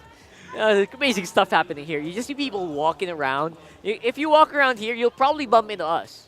So you watch if you have the time. Definitely come out. Waiting for this last pick. Gold lane. What is it gonna be? Oh, we got a pretty. Oh, Bruno. All right, it's just Bruno. All right, it's not the easiest thing to play, and you know it's gonna get hunted down here. You just need that Purify, but the Cho's gonna look for you. The Edith's gonna look for you. Yeah. And imagine a Nolan looking for you. I don't envy Oheb right now, but at the same time, I have high hopes because of the high crit rate. Maybe if they can squish down the front line quickly, maybe they can get something done. Maybe. Yeah. Again, just big maybe. I would say the best thing about Bruno is the fact that he's just a turret destroyer. Like, he can be, you know what I mean? Like, you can actually just leave him, do his thing, knock down these turrets, and then show up later on for those matches. You get one last look here of the lineups. You know, this is better off for Blacklist International, though, I'll say, for Game 2. Yeah, spicier, definitely easier to use, and I wonder if it's going to be enough for RSG to take down, though. Will he close it out, or will Blacklist push us to game free? Let's ask Leo and Ingan. Right after an ecstatic game number 1, Blacklist looking to even out the series. MP the King wants to go for another round with Ling. So this time, Irad is going to switch it up. Irad will now be rocking the Nolan. Ladies and gentlemen, early action mid. Look at that. Exhort down to a fourth of his health. Light, shining his light here with the TPs. But you know, overconfidence can be your main enemy, can be your number 1 enemy here. They have to watch out. Again, Oheb has his Bruno, one of the more self-sufficient gold laners compared to, oh, what an early flicker from Light! Woo! Scared Exhort away. He is still alive, did not need to pop his Purify. They're all right, look at Irad, look at Irad. But Haji knows. Checked in by Haj. Haji knows, he knows. So it wasn't overconfidence for the side of Light, it was a tactic. He was just merely baiting out Exhort, wants to go for the early first blood kill. But his former teammate did not flinch. Yeah. Not at all. And Exhort knows what it's like to be next to Light. And he must have known like what was going on in his mind. Now Light's going to be just coming in time, seeing, hey, Irad, he took your small camp. Yeah, he took your small camp. And looking at, in terms of comfort, whoa! Whoa, whoa, whoa, whoa, whoa! And there's one! The kick was enough! The Shunpo knocks him up with just enough from Irad to get first blood. You know, I was just about to say that the comfort of RSG Philippines is showing. They're really comfortable with the picks that they have. Again, Light, we all know he's a great show user. And Nibor recently, one of the best Edith users, even prior to TLPH Season 14. And with those 2 picks, power picks rather, on their side, it looks like the Raiders are really confident in taking in game number 2. But again, we still can't deny the fact that MP the King still has his Ling, and Haji with one of the more aggressive roamers with the Jawhead. Oh wait, it is! This is Nibor's family. It says on screen. Oh! Look, see? Wait, I'm trying to read Proud it. the tita here. Ah! Nibor saying Nibor. Nibor, tita in English is aunt. Auntie. Auntie. Nibor say Nibor, Nibor say die. Of course, the family of Nibor supporting him again. He's just 16 years old, so still needs parental guidance. Yeah. I think with that kind of support and that kind of raw talent, and of course the discipline and management of RSG, Nibor's gonna go far. Super, super. And I actually can read his body language even outside of the game. He's naturally a jolly person. He is. Like, he brings himself really properly, and at the same time, it's like he's unfazed. It's like there's no pressure when you see Nibor. Speaking of pressure, if that was my face, I'd be so pressured right now. Wait, is this the same dude? Waiting for the Are they putting up memes. pictures of the same dude? All right, I hope I get picked as a super fan or to be interviewed by Mara in the Infinix game Tambayan. Yeah, as much as possible, you really want to be picked as a super fan because Mara randomly gives out 3,000 pesos, not diamonds. Yeah. I'm pretty sure that's not English nor Filipino. Next. Next. Oh, look at this old school jersey. That's the king of the jungle. Literally. That's a Season 7 Blacklist jersey, folks. You know, I think I see one of our fellow co-talents, Brigida and Chantel, with one of our super fans actually. This is Woojin, his IGN. Nice to see some familiar faces in the crowd. Folks, bear with us. In just a few moments, we will be back into the matchup. Again, quick recap. First blood was drawn by Irad, and then the...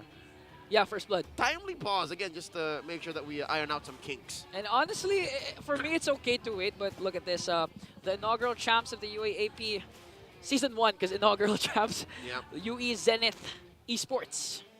UE Zenith Warriors is what they're called. Warriors. Oh. UE Zenith Warriors. And of course, a couple of fans coming in from a Blacklist side. The loyal fans. The agents. The agents. Since day number 1, still sticking with Blacklist International. And if you're an agent, you're actually also happy because you have a lot more to support. I mean, there's 10 man. It's a 10-man roster for Blacklist. More players, more fans. More players, more fans, more happiness. And I think that's not the real face of Selena. No, I was an edit. Pretty sure that was the face of the very popular content creator, Mr. TV. Yeah. First name Chokes. First name jokes. This is what I love. This is what I love about the fans. They're always all ready. Everyone's so, ready. They're so clever. They're so on Whoa. point. Pretty sure that's not Kufra. So it's a young child's face on Kufra. Imagine the fans are getting buffed also. It's not just random pictures. It's edits incorporating MLBB heroes. Let your creativity shine through. Yeah. Let your your love for the talents, the players shine through. Even there's a saying, and I don't know if you agree with me. Once an agent, always an agent. Yeah. For me, yes. Are you an agent? No. Before I was. So you agree, but No, I'm just joking. that's what I call an oxymoron. That's a paradox. Oh! Because I believe it's true. So, if what I said was an oxymoron, that's just a moron. No, that's... So far, all right, these edits are getting out of hand.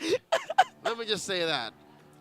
If someone has any more extra beanie trading cards... What a plug. I'm up on the red side of the stage. What are you lacking? What are you lacking? All of them. I would prefer... So what are you gonna trade? I would like a Colette, please. Would you trade your Bane figure for all the mini pictures? No. Shout outs to Orb Studios. How about with signatures? What? How about with Beanie photo cards plus the signatures? All 8? For your Bane figurine. I'll have to talk to if I can get another. You know what? I'll take it. Good deal. Good deal. Of course, a lot of fans here supporting Irad as well. Game 1 MVP with a phenomenal performance with a signature Lancelot. This time it's a different story because again it's the Nolan up against MP. I can relate to. I hope my salary increases. I hope I get a raise. That's what that says. That I can relate. You were saying about the mechanic, John Dari Irad Trazon. The mechanic Irad, of course. This time, different kind of hero, Nolan. On the Nolan this time. The Nolan. You can assure that he can burst more heroes, but less of those ecstatic plays that we've seen when you thought he was over. He's just getting started. I'd like to think, I'm going to theorize this time around, knowing what we know about the Lancelot and the Nolan. Yes, I agree. There's going to be less flashy ins and outs. But if ever he would, these ins and outs would be in walls, nearby walls, or through like 3 or 4 enemy heroes that are like half health. Because that's the only time you can really do that as a Nolan and get away with it. And speaking of the only time you could do it, these MPL days are the only times you could also see your favorite players. Like for example, we've seen 2 super fans of Haji there having a picture with the KDA machine. And man, it's so fun to be in the audience section during this time. Oh! I think I know who's the guy holding this right now. It's going to be Midnight, of course, flexing his super bro, Umi. Oh, yeah. Mr. Theo Ignacio. Coach of UST TeleTigers Esports Club, and of course, Season 13 Best Filipino Talent Award winner. Yeah, and one of the, not one of the most photogenic selfie man among all the talents here. For sure. But I believe I heard Director and I see Coach Ducky. That's Sant! Signaling! It's not Ducky, it's Sant. I thought it was Ducky. It's okay, you're forgiven. We get confused. Back into the matchup here. Once more, 300, 400 gold up for RSG. Off of Irad's first blood kill onto Exort. His former teammate, wow.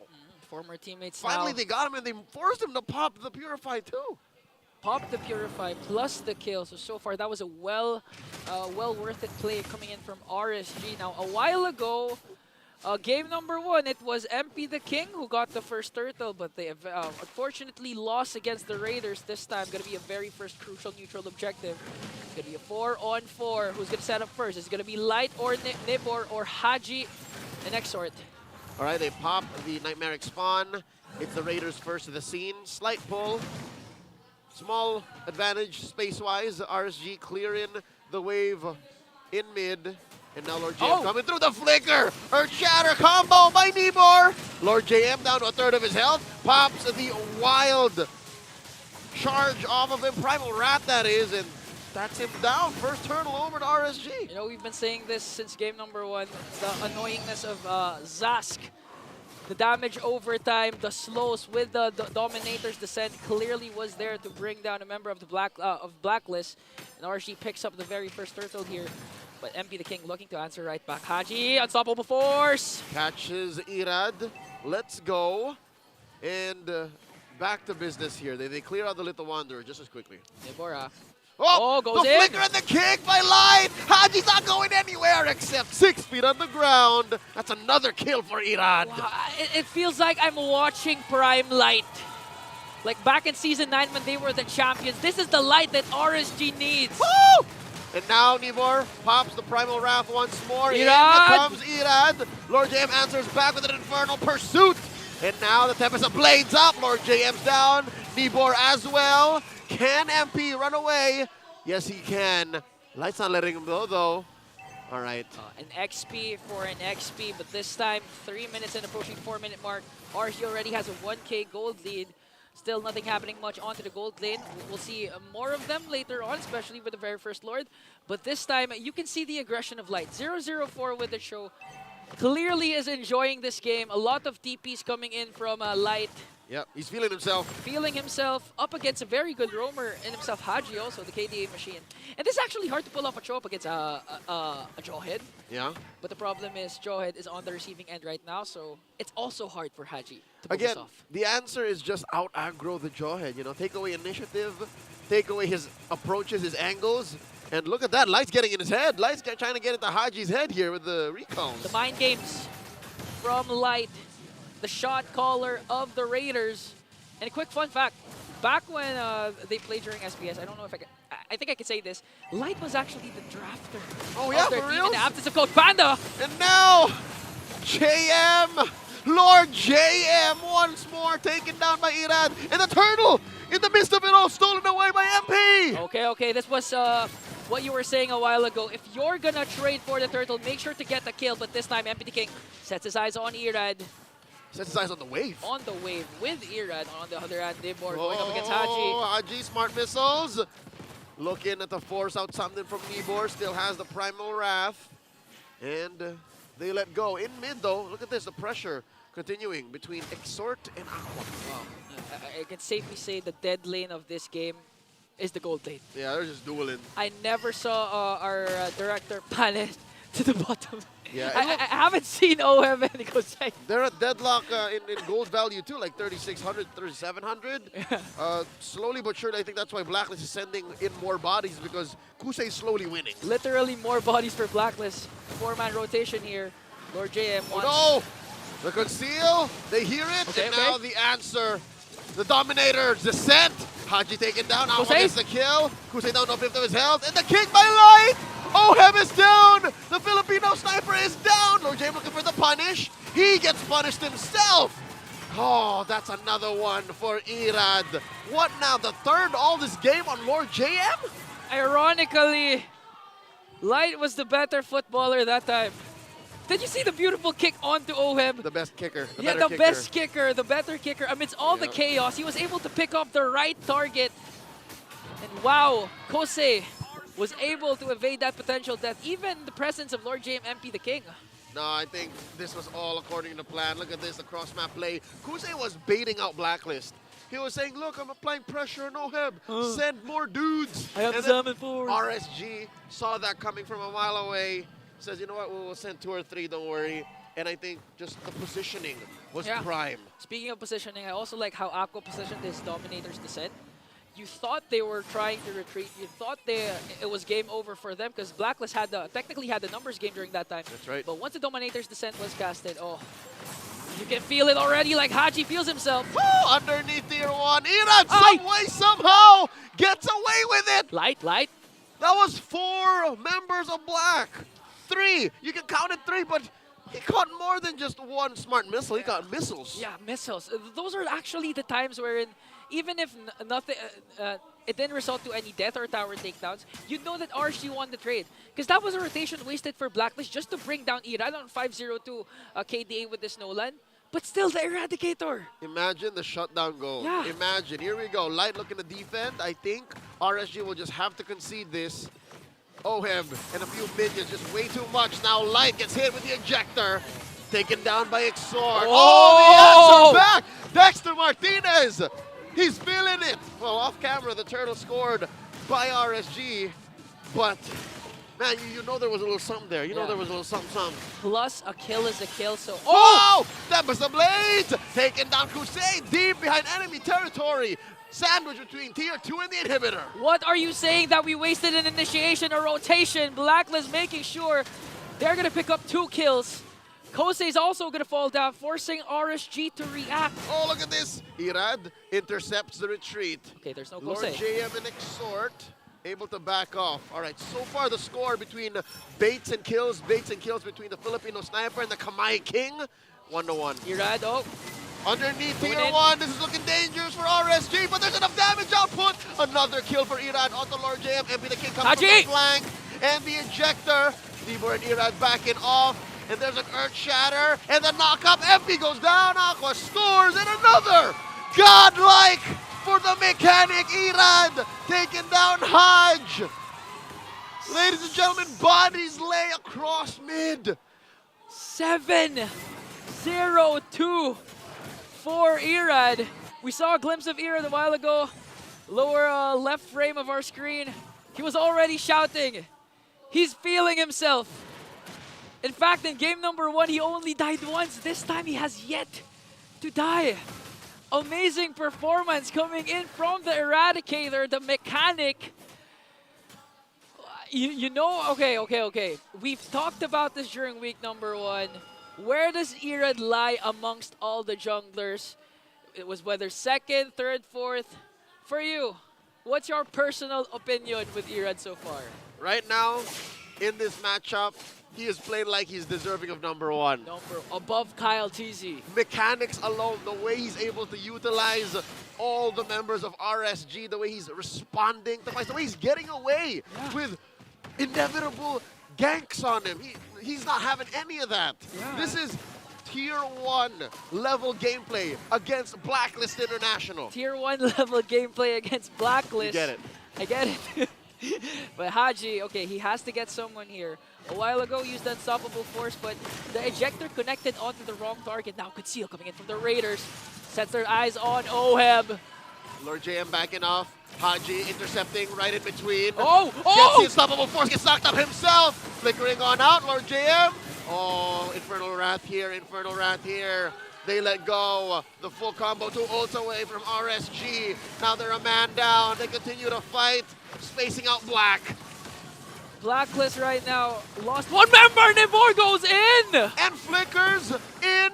Not much of a follow-up just yet. He's controlling the amount of damage output Blacklist is capable of. And just that alone, the threat of a snap of a finger from RSG, they score the Lord. Raiders just making sure to not let Blacklist contest for this Lord. And if you would go back to that clash, I mean, I really want to commend Aqua.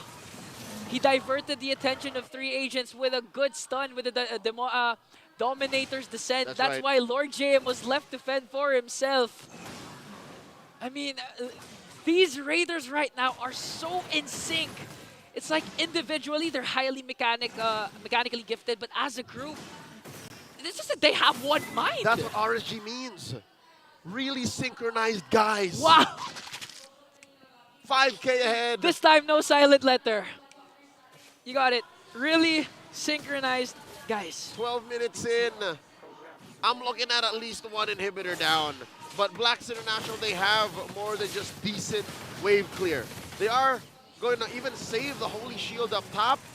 And again, the fact that Oheb really hasn't felt much pressure in the past 5 minutes means this could be a good defense. But wait.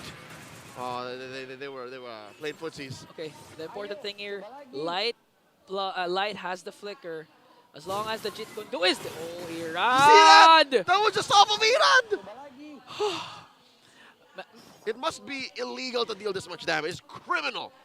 Imagine if he used the retreat and continued with another combo. He would have gotten Oheb. But he would have gotten punished. That was an overcommitment. The discipline in this young man now. He's just showing that he can dish out the damage. He can have a highly mechanical plays, but at the end of the day, he's matured.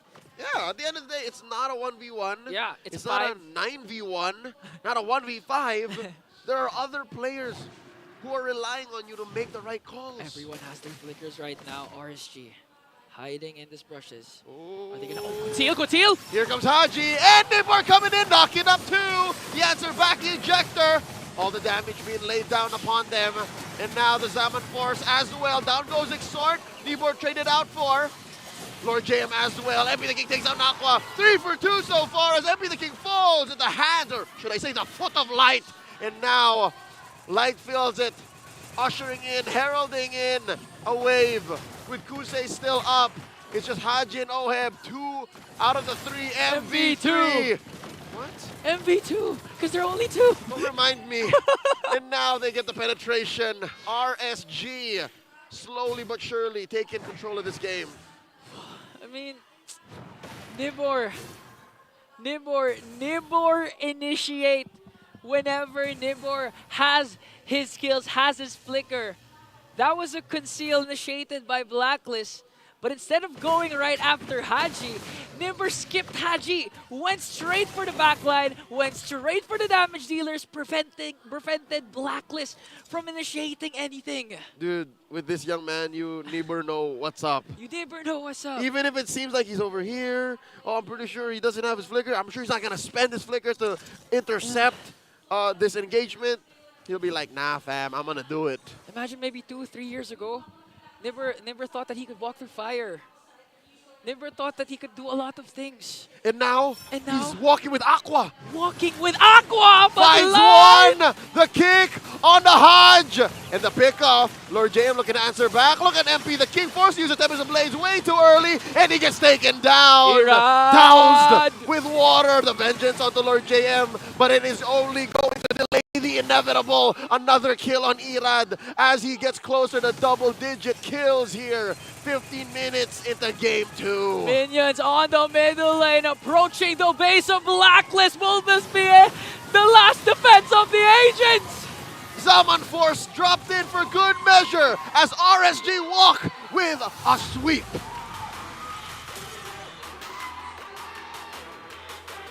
And at last, Light sees himself, sees the light shine bright for the Raiders, picking up another series win in a dominant sweep. Even RSG wasn't ready for the game to end right then and there, but when you see a win, you take it.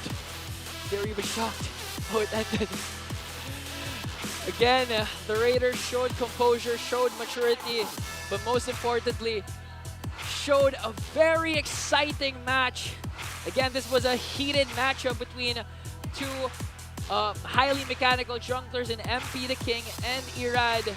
But one of the standouts for me really is Aqua, showing that he is one of the most underrated players in the whole world. You know what they say, silent rivers run deep, and Aqua being such a low-key king, he lets his game speak for itself, but you know what was really loud? Who? The crowd whenever Irad would just come in and out. GG well played, the Blacks International. Besides the crowd, you know who else would know that Irad really did good? Who? These 5 young men here. These 5 young men. It's back to the drawing board for the agents. They witnessed why we call him the Eradicator. Why he's ranked among the top of the top junglers. But of course, the victors are here. The consistent 5-man team. After week number 2, RSG, we have to throw it over to Mara for the player interview. All right, everybody, GG! GG RSG, congratulations! So, syempre, Irad, ikaw yung i-highlight ko. Alam mo, sabi nga ni Midnight kanina, pag ikaw daw ay nakahawak ng Lancelot, MVP ka talaga, ikaw ang best player. So, sino nag-decide na mag-Lancelot ka? Ikaw ba or si Coach Panda? Parehas po kami. Kasi po, inubos po nila hero ko, so may natira pang Lancelot. And ayun, sinadjust ko, and paig naman sila. And how proud were you with your performance? Not only were you MVP, hinighlight ka din ng ating panel sa sobrang ganda ng mga plays na ginawa mo kanina. How proud were you? Nung una, Hindi ako makapaniwalang kaya ko palang parang gawin yun. Kasi ano pa yun, since season 11 or 12 pa yata ako nag-Lancelot ng yung highlight ko talaga. And ayun, nagawa ko siya ulit. And ayun, masaya ako. And I hope after that performance, your confidence will boost all the way up kasi napaka-impressive nung ginawa mo. Ito naman para kay Kusey. Kusey, how is it like na yung dati mong teammate, naka-face off mo, kalaban mo ngayon? Okay lang po. Wala naman. Exciting din kasi nakatapat ko na siya sa MPL page. Nakita rin kami sa MPL page. Kaya, Did you guys talk bago kayo maglaban ngayong araw? hindi naman, ano lang. Pero alam naman namin sa isa't isa na kung may the best team win talaga. And it was nice because right after, nag-hug kayo. I saw that. Now, ano yung mga napulot mong mga lessons abroad na dinala mo ngayon sa RSG? Ano talaga, pakikisama sa camp and composure. Ayun lang. It's nice to have you back. It's really great to have you back. Ito naman kay Coach Panda. Coach, congratulations. All right, how would you rate your team's performance today, especially after yesterday? 8 out of 10. Pero yung Chuni Dilan, 10 out of 10 talaga. Nice. So if you can talk about the team's chemistry, how would you gauge it right now? Is this exactly the way you want it? Kulang pa. We are still sobrang kulang pa sa mga heroes tapos sa aggressiveness pa. So more grinding and practice. More grind and practice. And it's nice to see you guys winning once again. And now, it's time to announce our MVP. Who do you think it is? Okay. Let's take a look at the screen. Congratulations to Light. Light, talk about how happy you are with your team's improvement ngayong second day.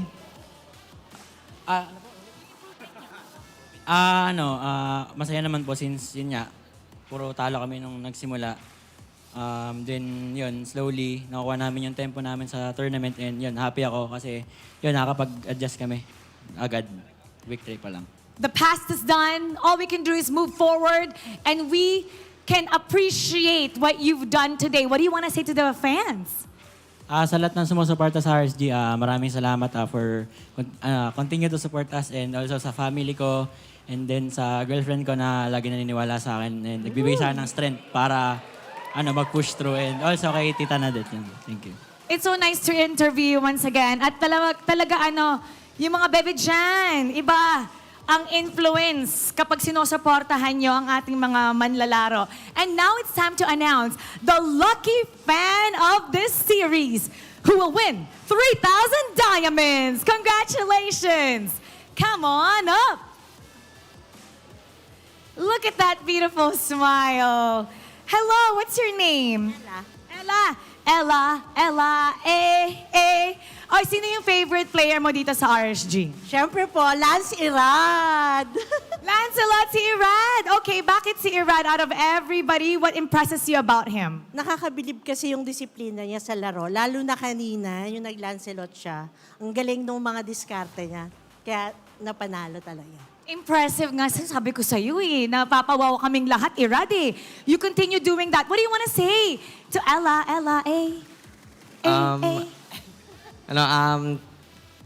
Paano ba? Thank you po, Madam Ella. Suportahan niyo po kami lagi and ayun, gagalingan po namin lagi para maging proud po kayo sa amin. Thank you so much, Ella. Congratulations. You've won 3,000 diamonds. Now you get to be beside Irad. RSG, congratulations. You may now take your bow and take your walk of victory. What an impressive series for RSG Philippines. And we hope this will give them momentum for the next days forward. We're going to break that down for you, so we're going to go back to our panel. Pasok. And there you go. There it We is. have our match winner. It is RSG 2-0. Very quick fashion, to be honest. And They I could needed be it. proud of these guys. They're pretty good. Yeah. Again, I'm glad you know, that they get the victory here, especially after their hard-fought game yesterday. And you heard it from here. Game MVP, it's going to be light. And I don't know, man, how many recalls did he We need a counter for that. That was insane amounts of recalls in a short amount of time. And again, the confidence that you need to get to do that in front of these. What? It's such a risky thing. It is a risky thing, guys. Imagine you just TP, recall, whatever you want to call it, and then you just get demolished. Stunned up, knocked out, knocked out of the park, and then you get blamed at the end of the day. So whatever happens here, obviously it worked out for the best here for RSG, where we did see a pretty promising start at the very least in this one, where Irad really showcased the amount of damage Nolan can do. Definitely did, and that's game back-to-back now that we got to see a showcase of Irad's skills and mechanical abilities. But I think it's mostly also just the fact that RSG this time around kind of brought everything together. And that was the story between the two teams was, like Coach Arcadia said, both teams have phenomenal players on an individual level. It's just how are they going to get that synergy and chemistry down and then showcase it within the game. And I think just like our Coach Arcadia did say, I completely agree with him, where I think RSG is doing that better, like faster, I should say. Right. Not necessarily better, but they're doing it faster. And so with them, as this is their last game for week 3, this is exactly what they needed here to get a sweep, and hopefully they can ride on that momentum into the week number 4 here. Yeah, definitely a big boost especially for players like Light, who has had a pretty lackluster week number 1, picked up slowly up to week 2, and now the week 3, man, 10 out of 10. You got to give it to him. And to Nibor, who does need that boost as well, being, the sophomore, one of the younger players, right? Was he 16? Yeah, like 16? around that. I will confirm later on for sure. But yeah, for Blacklist International, man, that must have given you at least some info on how you can probably proceed. Maybe they can review that and see how MP the King was playing around with the rest of the team. Maybe they can improve on that a little bit more as the show progresses. And your top 4 here for this game is obviously, Aqua, very silent down there, but does a lot of damage most of the time as well. Yeah, and again, we're going to have to see to get some more insight, of course, for this series. Yeah. We're going to be joined, of course, with a guest here in just a second, too. But as we take a look once again at the breakdown here, it was just a great showcase from RSG as a whole. I know that they had to work on things, like we said. We saw the first matchup they had for week number 3. It was apparent here that not only were they feeling more confident based off recalls, but also they just played better as a whole. And you even heard from Coach Panda earlier on stage that, he gives them an 8 out of 10. So there's still that room for improvement that we can see from them. Obviously, there's still going to be a lot more room for improvement, but you know what? The kids have definitely picked up the pace here, especially I think the XP laners have been working a lot better with rotating around the map with the team. So I feel like Nibor definitely has also picked up a lot. You see the damage taken. He did his fair share of tanking the damage as well, alongside Light, who has had just a phenomenal game. I remember very distinctly a Way of the Dragon that was saved at the very end of a fight. There was so much, what do you call that? Discipline. That he knew the MP the King was a dive in. He saved it. He didn't use it to initiate. He used it maybe like 30 seconds after the fight started, 20 seconds. And it was what they needed. He picked the right target, the exact target that he needed. And I think that also just showcases not just discipline, but the veterancy and why Light is brought up so often in talks about roamers in the league. You know what I mean? So it's definitely apparent there. And like I said, across the board here is where everything just kind of fell into place. The team is working on that synergy and making it work. Well, we're talking about synergy. We're talking about chemistry. Who else better to talk about that with than Panda himself? Hello. What's up, Coach? How you feeling, Coach? Feeling good because we finally got a win because we're in the lower part of the standing. But I'm not worried at all. I was going to say, don't worry. You get to speak pure English here. Yeah, pure English here. Let's go. All right. Well, we were talking about Arcadia earlier. You heard? I don't know if you heard it. Yeah, I heard it. We heard a lot about chemistry. And in terms of chemistry, what do you think about the team so far? Because you're a chem major, right? Biomedical, but again. So regarding about chemistry, sorry about my Taglish. Okay. So regarding chemistry, what I can really say that it either takes a very long time to build through bonding and making relationship, or you create the chemistry right away, even though you're not close, as long as you stay professional inside the game and that you really want to win. If you have 5 competitive players who are so desperate to win, and then they grind so hard and focus really hard and they know how to explore, then they will build already trust, even though they don't have much friendship a lot, through winning and practicing together. So it's like comrade in a battleship, in a battle. Yeah. So, like, to build up on that, Coach Band, it's like, especially with obviously new players coming in, you know, saying goodbye to some of the mainstays that were there for RSG Philippines too. How do you do that? Like, how do you support that environment where, you know, you already have these OG players, for example, Light is there, and then how do you introduce that culture to the new players? Yeah, like, how do you make that happen? That is the thing. Actually, I really blatantly was quite sad. Like every single season, we have to adjust to a new member. Yeah. Because if we had, I was always thinking, season 9 is our championship season. Yeah. If we had that season until now, then we could have gotten more tournament championship because we don't need to work on the chemistry. And I really had that idea. I really had that side idea. But through time, I finally realized that as long as the spirit of RSG maintains, especially from me and then the OG players, minimum of 2 or 3 players, then even though we introduce other players, we can still teach them the spirit of the RSG. So that is why, even though we have Nibor and then Irat came back, and then we also have Kusey, I still feel like this is the RSG that we did even before. This is just a new identity of RSG. So it feels like the old RSG still. Like even with a lot of members, I think Light's one of the only OG members remaining. Kusey went back, right? Yeah. He's just a returning It's member. just like you just change your clothes and then you just change your hairstyle, but it's still you. So, like that. I love it. And, I love the fact that you also mentioned there's more than one way to build chemistry, right? There's the best friend way. Best friend way. The best friend way. Homie and there's way. also the homie way, right? And there's also the way that you can just be professional. You can just be a good team player. Team players focus on that. Because I don't really think that all teams, like all the players, they like each other. But they still decide to stay together. Why? Because they know that if they're together, they can win. Yeah. That is the only reason. And then what? Friendship doesn't give you success in life, right? Yeah, Being not successful always. in career is one way to win success in life. So that is why being professional and just focused is really the best way to build chemistry also. To build that chemistry. Here's the thing, though, because I've always heard you rate the team afterwards, right? So just real quick, because I'm sure some viewers want to know this too. How do we get a 10 out of 10?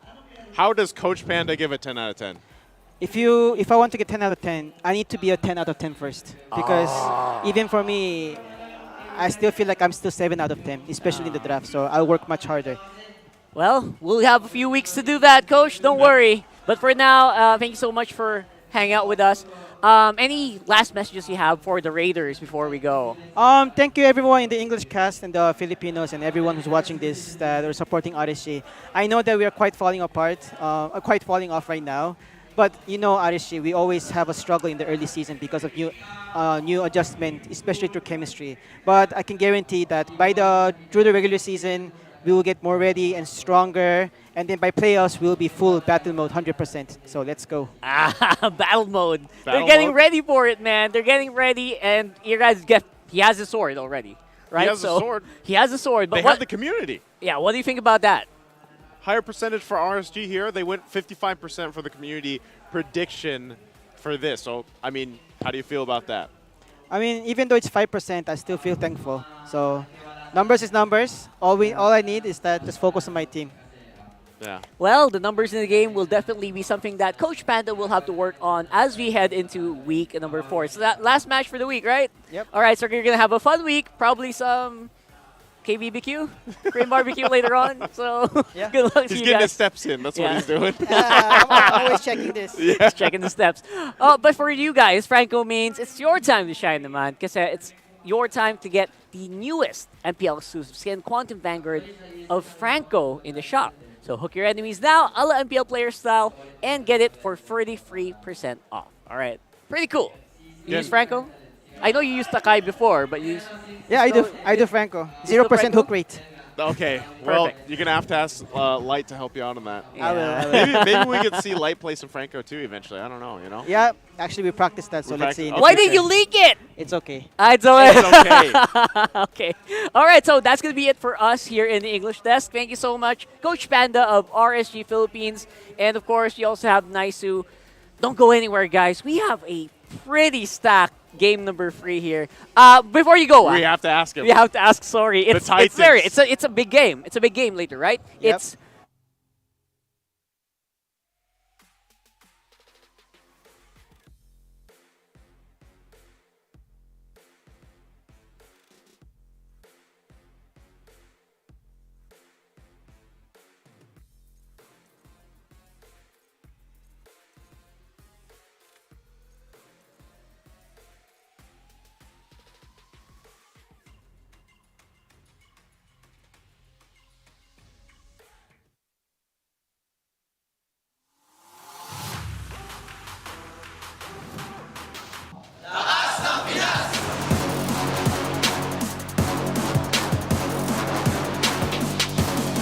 Lakas ng Pinas!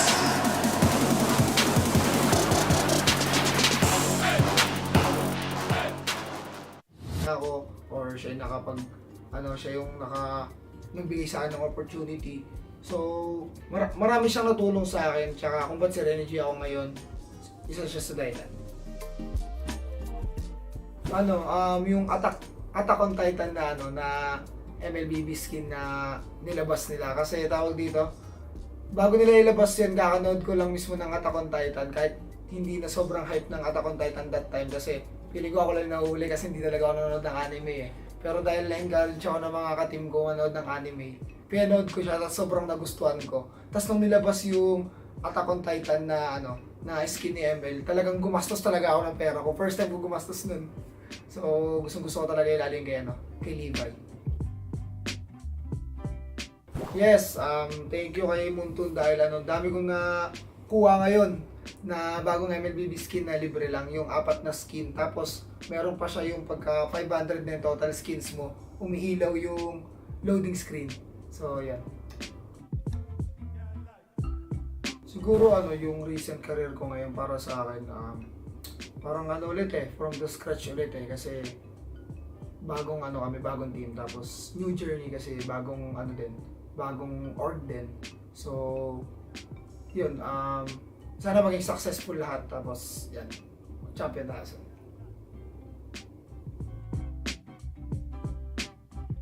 Siguro na lang, kasi marami naman nang nagagawang events si Munton Siguro sa akin na lang, parang yung banding siguro sa ibang teams. Kumbaga pagkaka-team ni Munton yung mga iba't ibang teams, kumbaga bawat roles, tapos paglalaban-labanin, gano'n.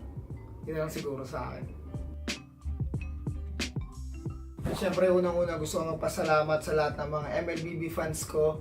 Yan, sa mga sumusuporta pa rin sa akin since day one, since pumasok ako sa MPL. Yun lang, tuloy-tuloy lang tayo sa pangarap natin and mas magiging better ako ngayon, tapos mas gagalingan ko. Tapos supportahan nyo kami, Aurora. So, we are back guys. Kita-kits sa MPL.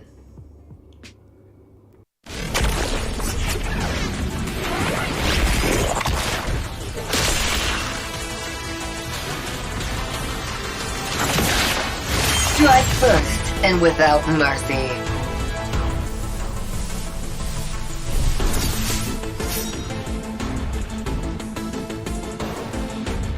Where I tread, death follows. Enjoy your last breath. Deploying smoke. Going dark.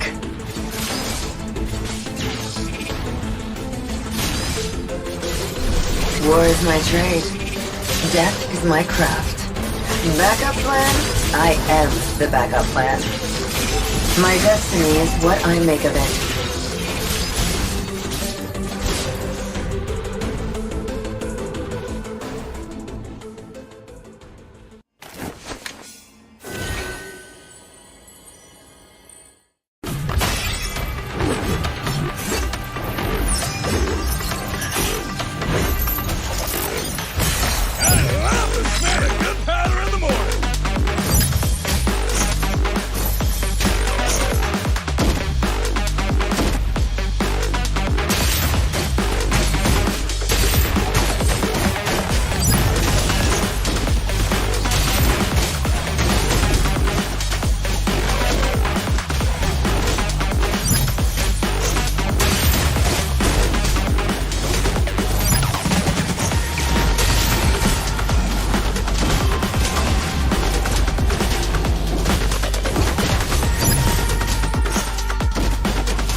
There's no time to chit-chat.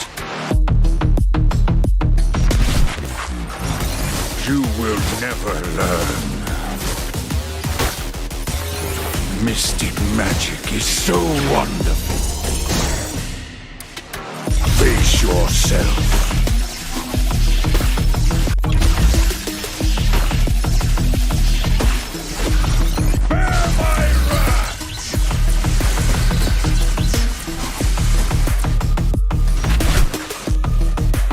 Imagination is the driving force of the energy. I'm not a monster. I'm a demon.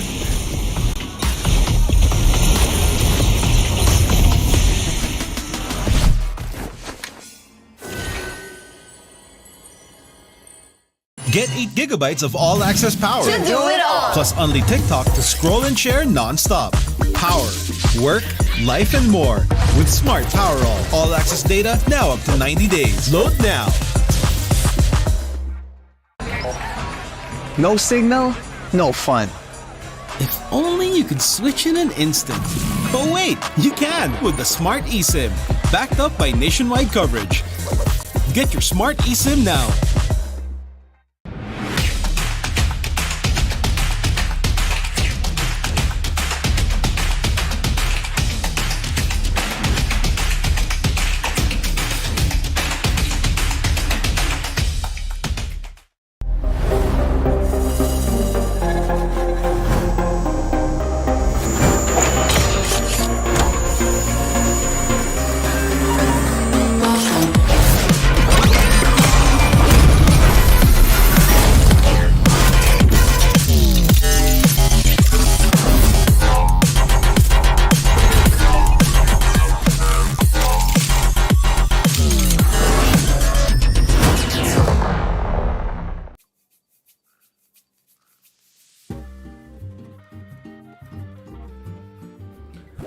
Ang una kong paglalaro ng ML is nung nag-champion ni Archangel. Ay hindi, bale yung siguro mga season 2. Kasi nag-champion ni Archangel, season 3 siya, pero yun yung 1,000 stars na ako.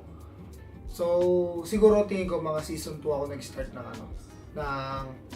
ng paglalaro ng ML nung MPL. Ng MPL mismo. Marami kasi ako naging pero yung pinaka hanggang ngayon na nakasama ko si Edward. Kasi si Edward, nakakalaro ko si Edward since nung mga, pa kami, doon pa kami sa Bataan nagto-tournament. So siguro si Edward kasi siya yung pinaka naaalala ko na nakakalaro ko dati, na nakakalaro ko pa hanggang ngayon. Tapos ka-team ko pa. So si Edward. Siguro yung best MLBB memory ko, dalawa. Parehas first time yun. So yung season 6 nung nakapasok kami ng MPL sa qualifiers ng MPL. So para sa akin sobrang pa rin siya. Sobrang saya at naalala ko pa rin yung moment kung paano kami nag-champion doon kasi sobrang tawag dito. Talaga nag-prepare kami ng sobra doon. Tapos yung isa yung M5 kasi tawag dito yun yung first time ko na international na ako talaga yung lumaro. Tapos kasama ko pa yung tapos bagong team pa kami. Kaya para sa akin sobrang memorable niya. Marami rin siyang nabago sa buhay ko. Kumbaga, part din talaga siya ng buhay ko ngayon kung bakit nandito ako ngayon, kung bakit si Ready J ako ngayon dahil din sa ML. Pero syempre, hindi lang dahil sa ML yung kumbaga, marami din siya mga patterns like dahil kay Boss D din, pinakilala niya ako or siya yung siya yung nagbigay sa akin ng opportunity. So, marami siyang natulong sa akin. Tsaka kung ba't si Ready J ako ngayon, isa siya sa dahilan. Yung Attack on Titan na MLBB skin na nilabas nila. Kasi tawag dito, bago nila ilabas yan, kakanood ko lang mismo ng Attack on Titan. Kahit hindi na sobrang hype ng Attack on Titan that time. Kasi pili ko ako lang nahuli kasi hindi talaga ako nanonood ng anime Pero dahil na-encourage ako ng mga ka-team ko manood ng anime, pinanood ko siya at sobrang nagustuhan ko. Tapos nung nilabas yung Attack on Titan na skin ni ML, talagang gumastos talaga ako ng pera ko. First time ko gumastos nun. So, gusto ko talaga ilalim kay Levi. Yes, thank you kay Muntun dahil dami kong nakuha ngayon na bagong MLBB skin na libre lang, yung 4 na skin. Tapos, meron pa siya yung pagka 500 na yung total skins mo, umiilaw yung loading screen. So, yan. Siguro yung recent career ko ngayon para sa akin, parang ulit from the scratch ulit kasi bagong kami, bagong team, tapos new journey kasi bagong bagong org din. So, yun, sana maging successful lahat, tapos yan, champion tayo.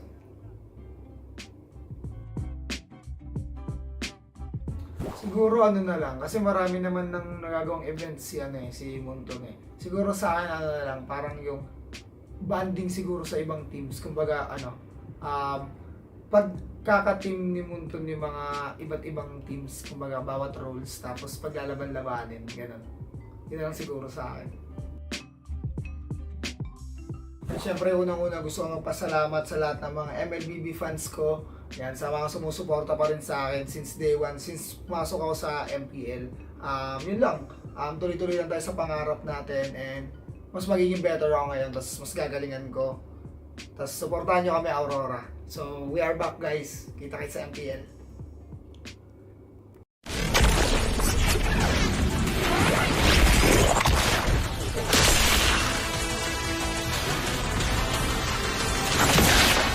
Strike first and without mercy.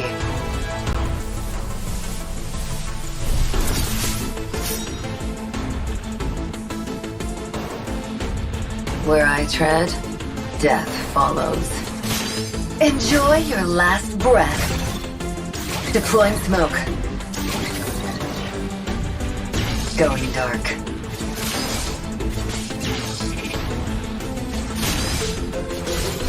War is my trade. Death is my craft. Backup plan? I am the backup plan.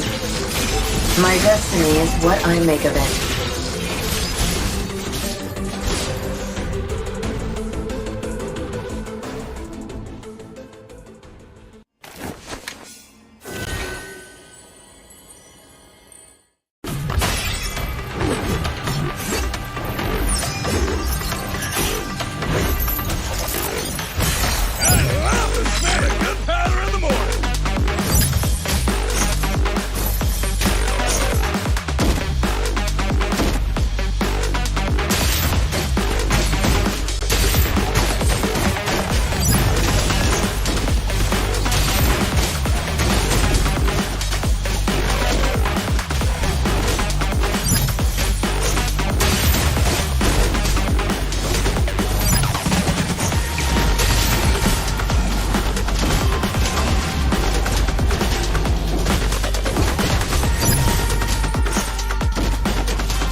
chat.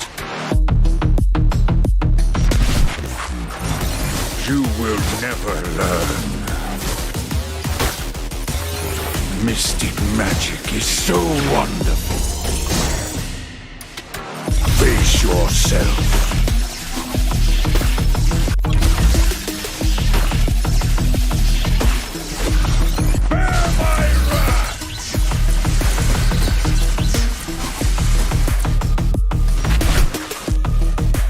Imagination is the driving force of the energy.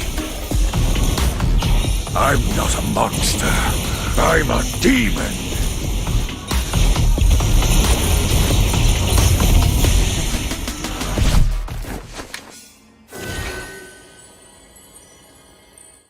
Get 8 gigabytes of all-access power. To do it all. Plus only TikTok to scroll and share non-stop. Power, work, life, and more. With Smart Power all-access data now up to 90 days. Load now. No signal, no fun. If only you could switch in an instant. But wait, you can with the Smart eSIM. Backed up by nationwide coverage. Get your Smart eSIM now.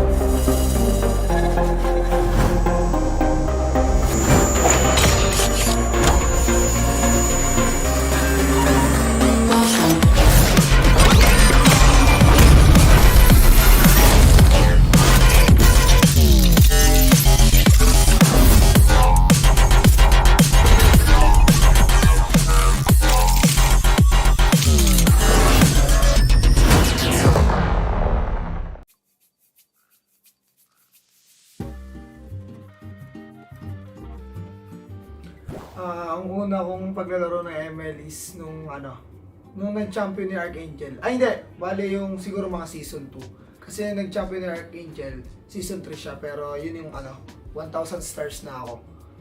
So, siguro tingin ko mga season 2 ako nag-start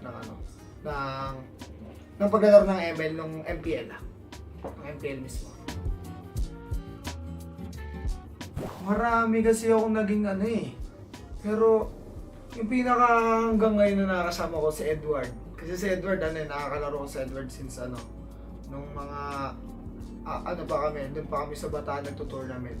So siguro si Edward kasi siya yung pinaka naaalala ko na nakakalaro ko dati, na nakakalaro ko pa hanggang ngayon. Tapos ka-team ko pa.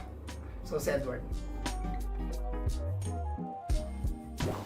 Siguro yung best MLBB memory ko, dalawa.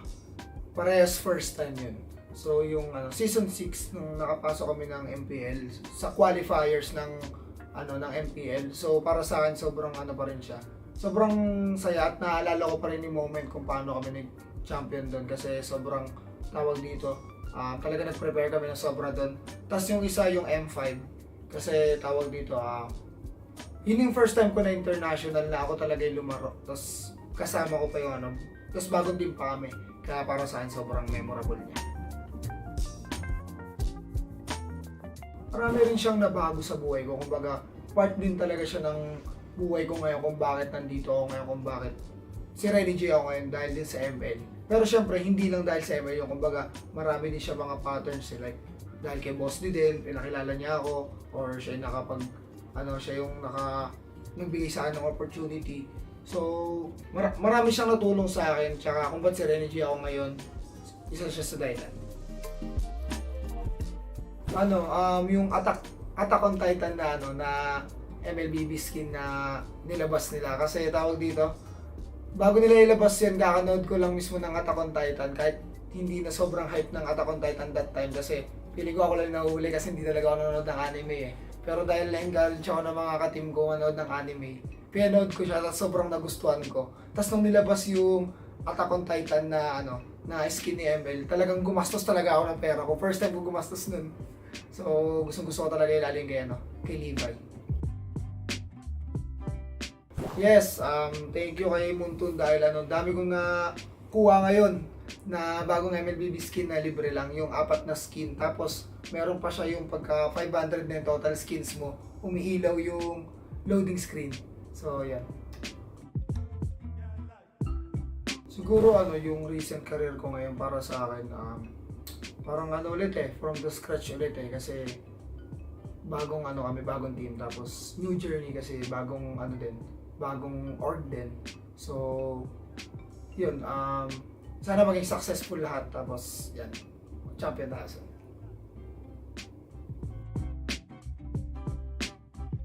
Siguro na lang, kasi marami naman nang nagagawang events si Monton Siguro sa akin na lang, parang yung banding siguro sa ibang teams. Kumbaga pagkaka-team ni Monton yung mga iba't ibang teams, kumbaga bawat roles, tapos paglalaban-labanin, gano'n. Yun lang siguro sa akin. Siyempre, unang-una gusto kong magpasalamat sa lahat ng mga MLBB fans ko. Yan, sa mga sumusuporta pa rin sa akin since day one, since pumasok ako sa MPL. Yun lang, tuloy-tuloy lang tayo sa pangarap natin and mas magiging better ako ngayon, tapos mas gagalingan ko. Tapos supportahan nyo kami, Aurora. So, we are back guys. Kita-kits sa MPL.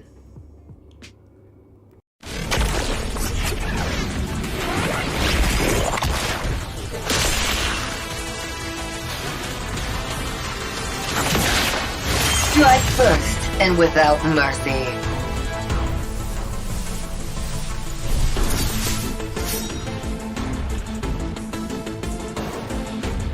Where I tread, death follows. Enjoy your last breath. Deploying smoke. Going dark.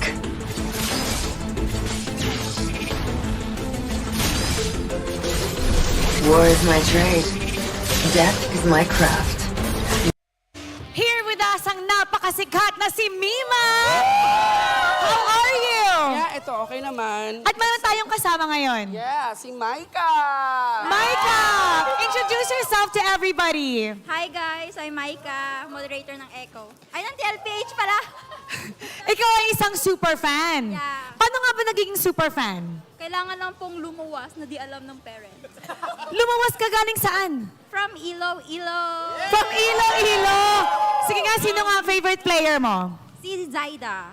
Si Zaida. So, nag-meet na ba kayo before? No, it's her first time na First makanood time ng sa- MPL. Live. Oh, welcome to the MPL Arena!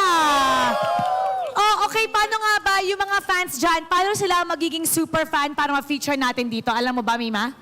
Ayan, pumunta lang kayo dito, tapos abangan nyo yung mga pakulo dito. Tapos, every time na magpupunta kayo dito mag-isa, pag uwi ninyo, kakilala nyo lahat ng mga Cavaliers. Yes! Ano ba dapat abangan ng ating mga Cavaliers Ayan, ngayon? magkakaroon tayo ng mga watch parties, tapos meron din tayong Discord events, at mga podcast, mga pakulo sa group namin. So, iniimbita namin kayo na sumali sa aming The Cavaliers Facebook group at pati na rin sa Discord server. Ano ba yung Discord? Ano ba yung nasa Discord nyo? Ayan. Anong Discord? Anong name ng Discord? Ayan, The Cavalry din siya. The Cavalry by TLPH po. At dun sa booth nyo, ano ba yung mahahanap namin doon? Ayan, meron din tayong mga merch, yung Echo merch na sobrang limited na siya, magiging magiging collector's Rare. Sobrang Oo, rare collector's na siya. item! Yes! Bilhin nyo na, pati ito. Meron din tayong mga, yung Echo, yung racing jacket, tapos meron din tayo ng jersey ng season 14. Ito ba mabibili natin? Hindi, wala. Exclusive for you. Exclusive lang to for Mima. All right, it'll be TLPH versus Falcons APBren coming up in just a bit. So don't go anywhere. Stay tuned. Only here on MPL Philippines Season 14. Let's go, Liquid! Let's go, Liquid!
Malakas, Pilipinas, malakas Kahit anong lane, we become the monsters Malakas, Pilipinas, malakas Face the golden sun and ribbon for the 3 stars Look at us to the top, no ifs, no buts Winning any game, para to sa yes Di mo matikin ang aming boses on your level Nasa kalye man o mobile, you know I become a legend Open fire, we unite, we winners Built with pressure, the diamonds are made of Switch na lane na parang gera HP Racing, may reset up Built na katang buhat ni Hilda Full load SS parang Lyra Susundan ko ang iyong bakas Kasama patas Tagumpay natin doon Ay tayo'y malakas Para sa Pinas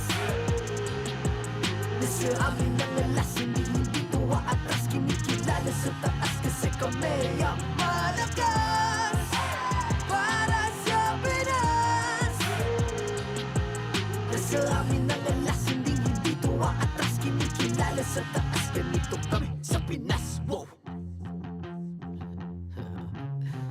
Hold on Yeah, malakas ang Pinas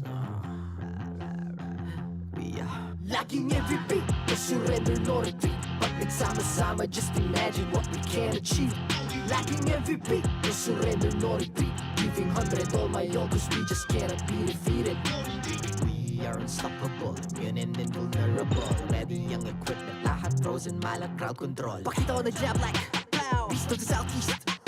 So matawag proud and loud, cause every enemy we devour.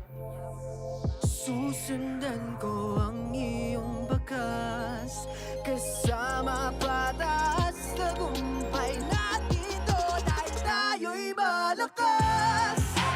Para sa Pinas, nasa amin ang alas, hindi ko aatras, kinikilala sa taas, kasi kami ang malakas. Para sa Pinas, nasa amin ang alas, hindi ko aatras, kinikilala sa taas, ganito kami sa Pinas.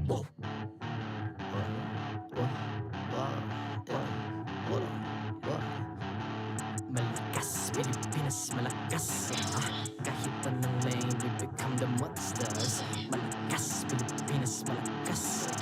Face the golden sun and repping for the 3 stars.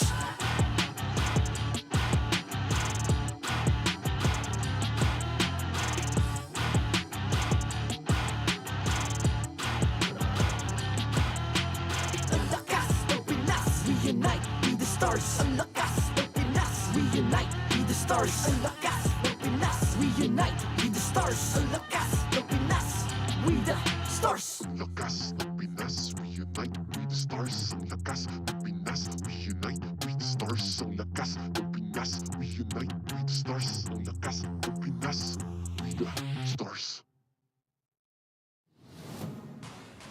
The 14th season of MPL Philippines is brought to you by the following sponsors. Smart, the official telco partner of MPL Philippines Season 14. The official tournament phone of MPL Philippines, Infinix GT20 Pro. Official suppliers, EMC Asia and Index Salon. Experience the TLPH Season 14 action live at Green Sun, Makati City. Grab your tickets now via official MPLPH website. Don't miss any MPL action by following our official Facebook and subscribing to our YouTube channel. Follow MPLPH on TikTok for more content. And to ensure the equality and fairness of our games, MPL Philippines is also monitored and supervised by the Games and Amusements Board.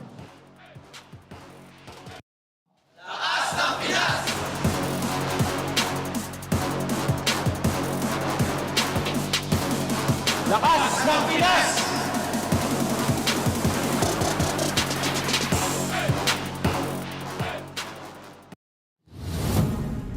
And the main event has arrived for week 3, day number 2. Welcome to the English Desk. My name is Ingan. Together with me is Leo. And Leo, for how many series we've seen these two teams battle it out? The Titans of the MLBB world. Once again, Countless times, Jose Ingan, countless times. All across the world, through the ECA, through Southeast Asia, through the Middle East. It's them and them and them and them again. And speaking of them, both of these two teams have fought it out again across around numerous regions. But in MPL Philippines, we can recall that TLPH swept FCAP last finals. That's right. If I'm not mistaken, that was the last time that TLPH got FCAP's number. But real quick, let's go back to just a few moments ago, about 30 minutes, an hour ago, wherein RSG Philippines swept Blacklist International, sending the agents back to the drawing board, figuring out what to do next. So that should affect the numbers here, what the scores look like. And again, based on match number, Blacklist International is at rock bottom, at 8th, given that they only have 1 game win and no series just yet. Yeah, for RSG Philippines, luckily picking up their 2nd series win. But apart from that, of course, Irad, the Eradicator, the mechanic. That's a headline. Really shined with the Lancelot. According to Midnight, he's the only remaining pro player who uses the Lancelot.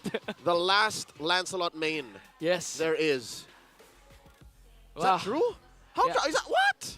I think it's true, and even for MPL Philippines, he's the only one who released a Lancelot. But For you guys, if you want to win 90,000 diamonds, all you have to do is go to the MPL Arena, post your pictures, post you are enjoying, and of course use the official hashtags, post it on Facebook, TikTok, with the hashtags MPL S14 Live Experience. Make sure that it's also posted public so everyone can see and everyone can get envious of how happy you are in Green Sun Hotel. And make sure you tag the official channels of MPL Philippines. I mean, I'm really excited, really envious for the.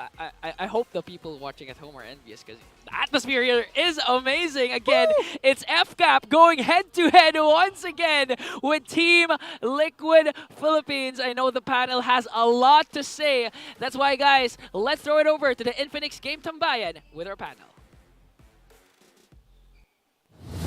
Ah, yes, the young Ian, very enthusiastic today. I'm so envious of him. I am very envious of you too, my good sir. Welcome back here to the Infinix Game Lounge with me, Rockhart, and of course, we got Nice here.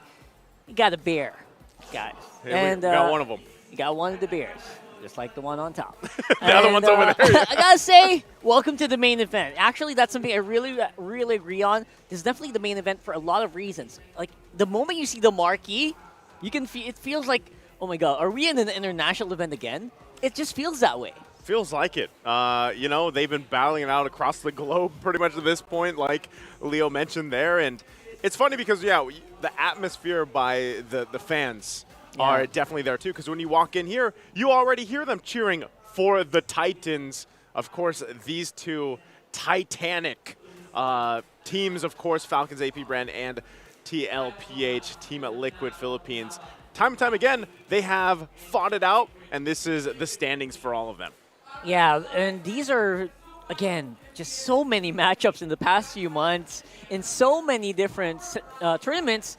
It's going to be hard to keep track of them if you're not like an avid viewer of like all international tournaments. But right now, obviously, we've got, in terms of scores, I feel like APBren has picked up a lot after that Season 13 Grand Finals where they got 0-4 by Team Liquid PH. I was going to say, man, I feel like, you know, they kind of had their own vendetta. They got swept, of course, in the Grand Finals of last season's MPL Philippines. And then ever since then, it's just been Falcons, APBren, Falcons, APBren, Falcons, APBren. And, you know, so even though this is regular season, we get a preview, I would say, of what could possibly, I don't want to say this because we know who's on top right now. Fnatic Onic is on top. Fnatic Onic, right. Neither of these teams are just yet. But who knows if this is a preview of a possible grand final. They have their work cut out for them, but either way, one of these teams is going to come out with a loss. And who do you think is going to come out on top? Let us know in the comment section. And we also have an online poll, by the way. So try to go ahead and show your support. Vote and poll right there so we know and we can count how many of you voted for FCAP or TLPH. Who would you go for here, Rockhart? Man, it's a hard FCAP for me. Unless TLPH comes out with a banger, and I hope that the off season or the week has gone better for KarlTzy. What about you? I hope so. I'm always gonna, as much as I love Liquid, like as an org and everything. Yeah, I love it. I'm rooting for FCAP here for sure. I just love this group of players and how they're gonna perform.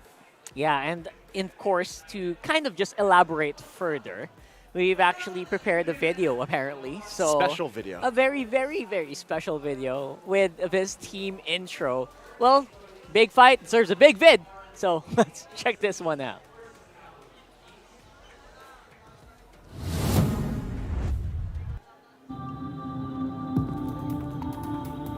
Oh, damn. All right. Ito na ang huling laban para sa tagumpay. Falcons APBren kontra Liquid Echo!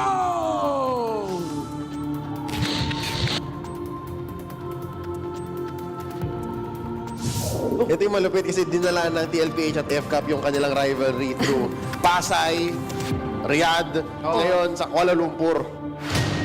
There you go. I love that.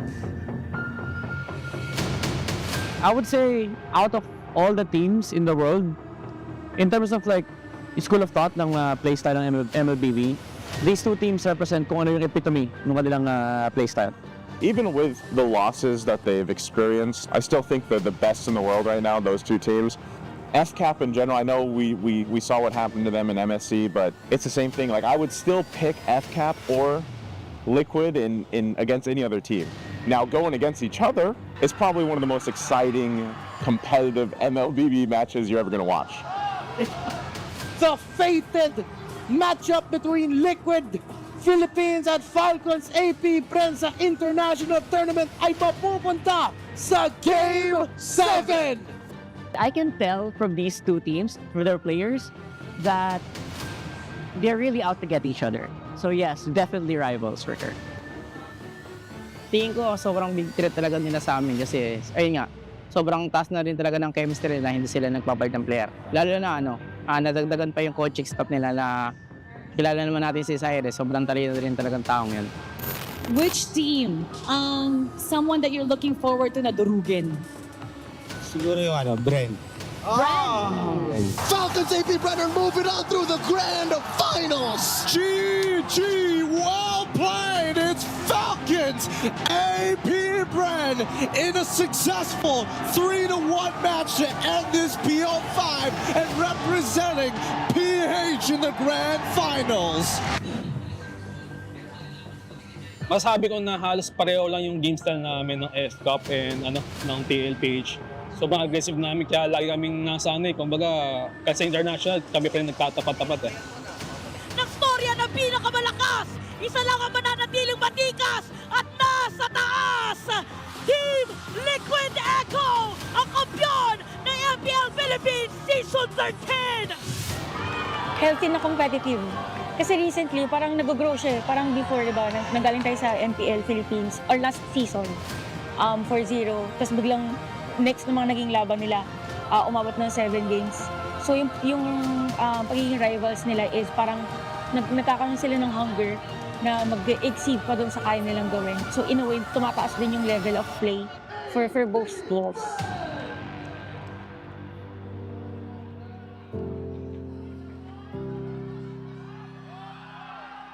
Together we will rise to the calling. Claim this night, let's rise through the flame.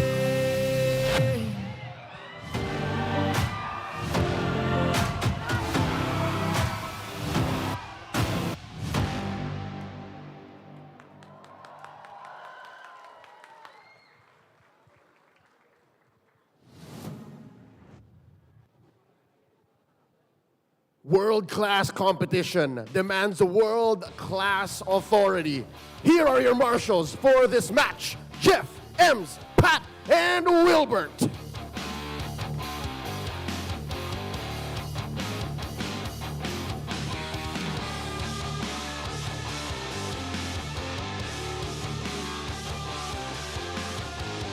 Making the way to the stage, also known as Kings of the World and Trophy Collectors, they are the defending world champions. Let's welcome Ogwin, FLAPTZ, KyleTzy, Few, and Super Marco! It's Falcons APBren!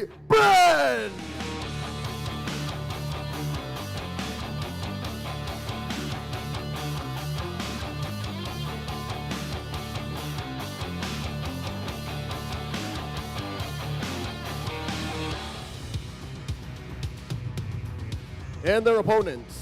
Together, they are the Titans of MLBB, former world champions and the defending champions of MPL. Let's welcome JP, KarlTzy, Sanchi, and Benny Cutie, alongside the human calculator, the Apex Predator, 40!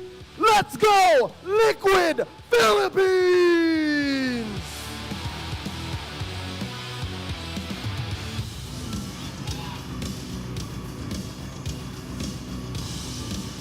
And their coaches, Coach Tucky for Falcons APBren.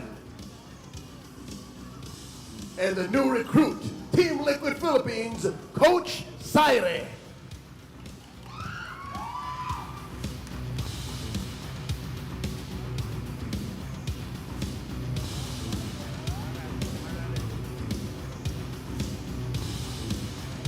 It's time for the face-off. All players, please come forward. Ito ang palag ng mga kampiyon.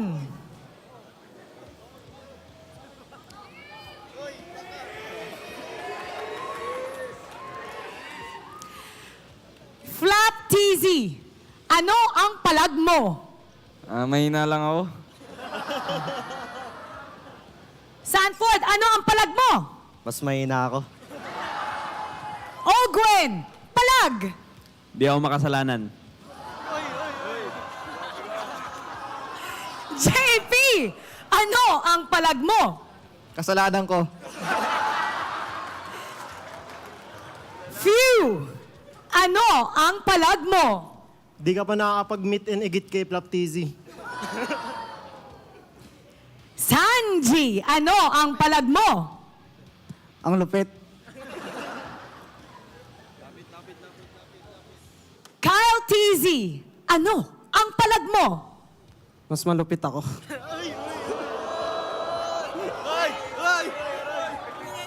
KarlTzy, ano ang palag mo? Huwag mo kalimutan saan ang galing IGN mo.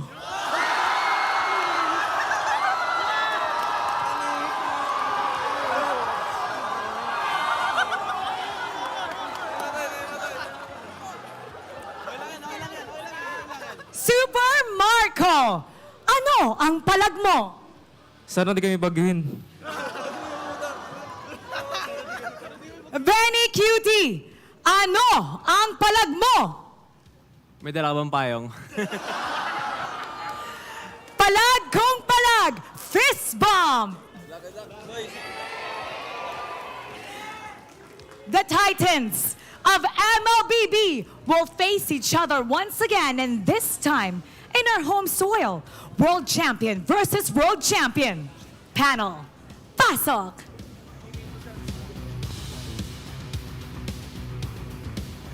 And there you go. The Titans face off each other. The first ever 5-man face off. I love it. I love it. I love what I see. I'm still grinning from ear to ear. I know some of our international viewers are going to be like, what were they saying? What were they saying? The only one I want to point out is between the two junglers, Yeah. KyleTzy and KarlTzy. KarlTzy said, don't forget where you got your name from, basically. All the TZs out there, of course. And of course, Oh, you know, boy. KarlTzy also had some inspiration with his. But He met his inspiration as He well. met his inspiration Yeah. out there, of course, in Riyadh. But yeah, the lineups, you guys already know the lineups. You know, Come on, guys. we've seen them battled out so many times. And you can see that even in the face-off, I love that because you can see that rivalry, but the respect between each other too. And you know, they'll say it because in the countless interviews, like, these two teams really feel like they're in a league of their own Yes. around the landscape of competitive MLBB. It basically feels like every team is at A right now. Yeah. Class A, there's a Class S, and they're at S+. That's what it feels like, at least. Obviously, the scores have been reflecting a bit differently with Fnatic, Onic, PH kind of just going crazy. But in terms of their own scores here, you can really tell the priorities for both of these teams are actually quite different inside the Land of Dawn. Yeah, and again, when you look at just kind of the deviation between the two and the team head-to-head, like, it's going to be nearly as close as it can get whenever you see two teams paired up together here against each other in the MPL Philippines. Yeah, and here are your Infinix keys to victory. Keep 'em Turtle and Lori Retribution's coming. You know both of them are very capable at those steals, at securing the Retribution, and again, rotating with the rest of the team to make sure that happens. Then next up, TLPH, learn and apply from your past meetings. Again, since, grand finals of last year, or last season, I should say, TLPH has always fallen a little bit short against getting FCAP in a series. So again, it is only a best of 3. We're in the regular season, but definitely a good start here from learning from the past. And of course, may the best Titan win. Basically, 2 Titans of MLBB.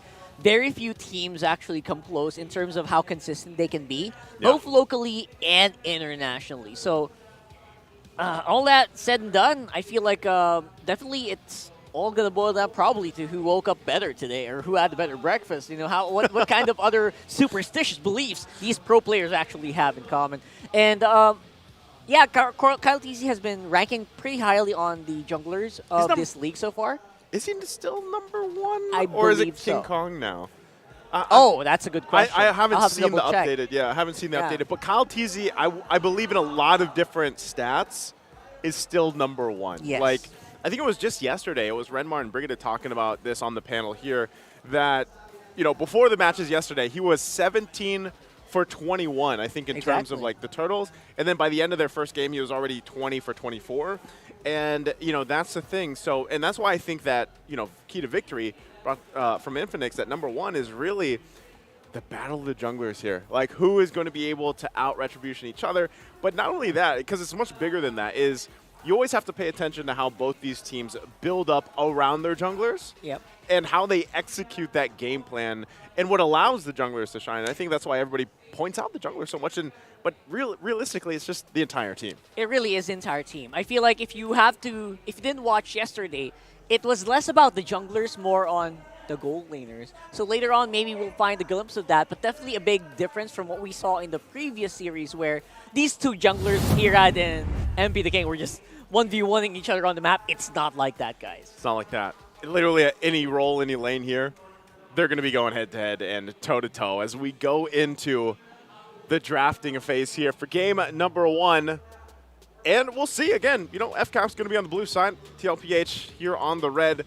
Very standard, I'd say, bans coming through, too. It's still interesting. I think only certain teams will ban out the Julian. Oh, yeah. Because only certain teams like to play the Julian, and both of these being one of them. So still waiting for that last ban from TLPH. Yeah, surprisingly, no high loss bans yet. I'm pretty sure that's going to pop up one way or another here. Yeah. So that's something we'll have to watch out for. And at the same time, is that really the priority? Things that you want to ask as well. You want to be able to get the Lolita out in the field, maybe, if you're APBren.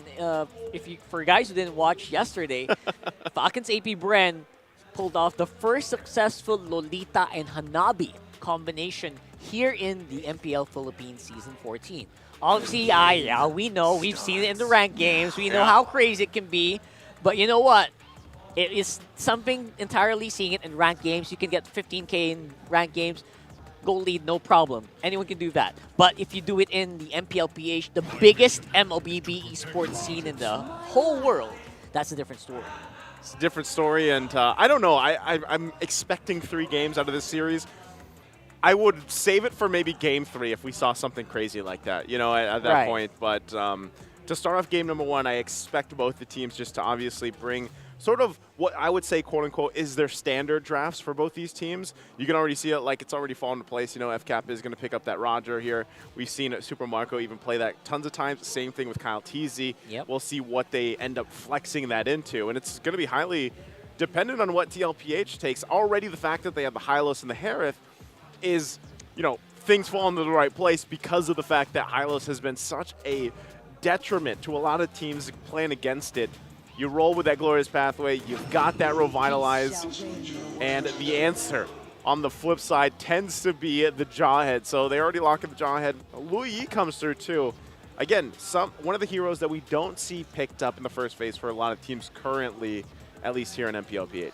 Yeah, it's a big toss-up to Season 14 playoffs where you saw Lu Yi basically everywhere, right? So obviously a lot has changed since then, and I'm surprised to see it again, honestly. I mean, the past few weeks that we've had, it barely made an appearance. So right now, the Nolan, normally KyleTzy special, going over to Karl, just trying to prove as well to everyone that, you know what, I'm still one of the prime assassins in the league. Could still definitely be one of the best. They are still going to kind of narrow down the jungler picks too, just in case. And again, depending on what FCAP is deciding here to bring to the jungle, if it is going to be the Roger or not. But also, I would like to see, what is going to be the XP lane option here for FCAP, for KyleTzy, because, that's the thing. We've seen so often that, we focus on the jungle, the gold lane, but even the XP lane currently in this meta is still highly impactful depending on what they go. And, a lot of times, what do we see? The Terizlas. Yeah. I mean, you can throw in some exports here and there, Exports. depending on I think it all depends on the Rubies, mood, maybe. the mood of the XP laner, right? The Ruby. But what is flex Flap's mood? Like he's just. Did you see the video? Oh man. What is FlapTzy's mood? You can never really tell, man. Sometimes he just comes out of the toilet swinging with some new stuff. I don't know, man. So obviously the Yuzhong still very much a big pick, maybe for both of these teams. You know, except for the loves that hero as well. Still contender. But I'm not sure if it's gonna be a parent here. There goes the Arlott, more up to speed, right? More up to the pace of the game right now. Yeah, so I'm wondering how FCAP answers this, because the game plan here for TLPH, just with the 4 picks, obviously you're playing into multiple ground ultimates. Like Zaman Force is going to be there. Yep. Glorious Pathway. You can sweep them in with a Final Slash with this Arlott pick. So Oh my there's so goodness. much, like, you're literally sweeping them either into the Zaman Force setup or a Glorious Pathway. And obviously that's slow enough from the Glorious Pathway, the ultimate from Hylos, can actually change the tide of some of those skirmishes, especially in choke points within the jungle here. For sure. And so it seems like TLPH, you know, they want to have the biggest advantage they can when it comes to the team fights, which they already know is going to come down objectively. You heard the Terizla. There it is. There it is. We expected it. And then that we get our answer. The Roger going to the hands of Super Marco, and now we've got the Ling popped up here for KyleTzy. Faramis looks really good Faramis here. Hylos, that is deadly. Oh my god, it's deadly. I know what you mean, right? Because Elegant Gem. Just 2 words, Elegant Gem, man. It's minus man. But yeah, Elegant Gem is like the key here for the Hylos to basically overtake the early game and then recover most of that health back from the Netherrealm. So it kind of works. At the same time, you also want to look for more damage, maybe? You could argue that. Okay, there it is. Zask Yeah, is going to be the damage. play. Right. Damage. I was going to say, you could argue that you might have enough damage with this already, but, you know, they're playing heavily on magic damage right now. So even when you look at this lineup here from TLPH, you're kind of thinking, all right, they actually need to end the game, I would say, a little bit earlier because of the fact once those defensive items comes in for magic resistance, it's going to heavily help FCAP just with the lineup that TLPH is bringing to the game number 1. Let's see if they'll be able to break the barrier here as we head into game number 1. Judging by the draft, both of them look pretty darn good for me, honestly. Yeah. So I can't really tell who came out on top here. Obviously, I love the Trails, the Jawhead being picked up here, especially the Loyi. More global presence for FCAP, but now for TLPH it's different. So let's see what's going to happen here as we go into game number 1 with Leo and Ingan once more on the caster desk. Masters, pasok. Once again, the Titans will face off in MPL Philippines. This is TLPH going up against Falcons APBren for game number 1. Welcome to the English desk. My name is Ingan. Together with me is Leo. And Leo, looking at the lineups, what are your expectations? Falcons APBren, shock and awe. Odd angles from out of nowhere. TLPH, as mentioned by Naisu and Rockhart, they got to go fast. They got to snowball out of control. But luckily, they have a very reliable lineup. So with that said, I'm thinking both already know what's up. Yeah, and looking at the keys to victory again for both of these junglers, crucial turtles will be in full effect here. Major factor. So whoever gets the first turtle will actually might dictate how the game goes on.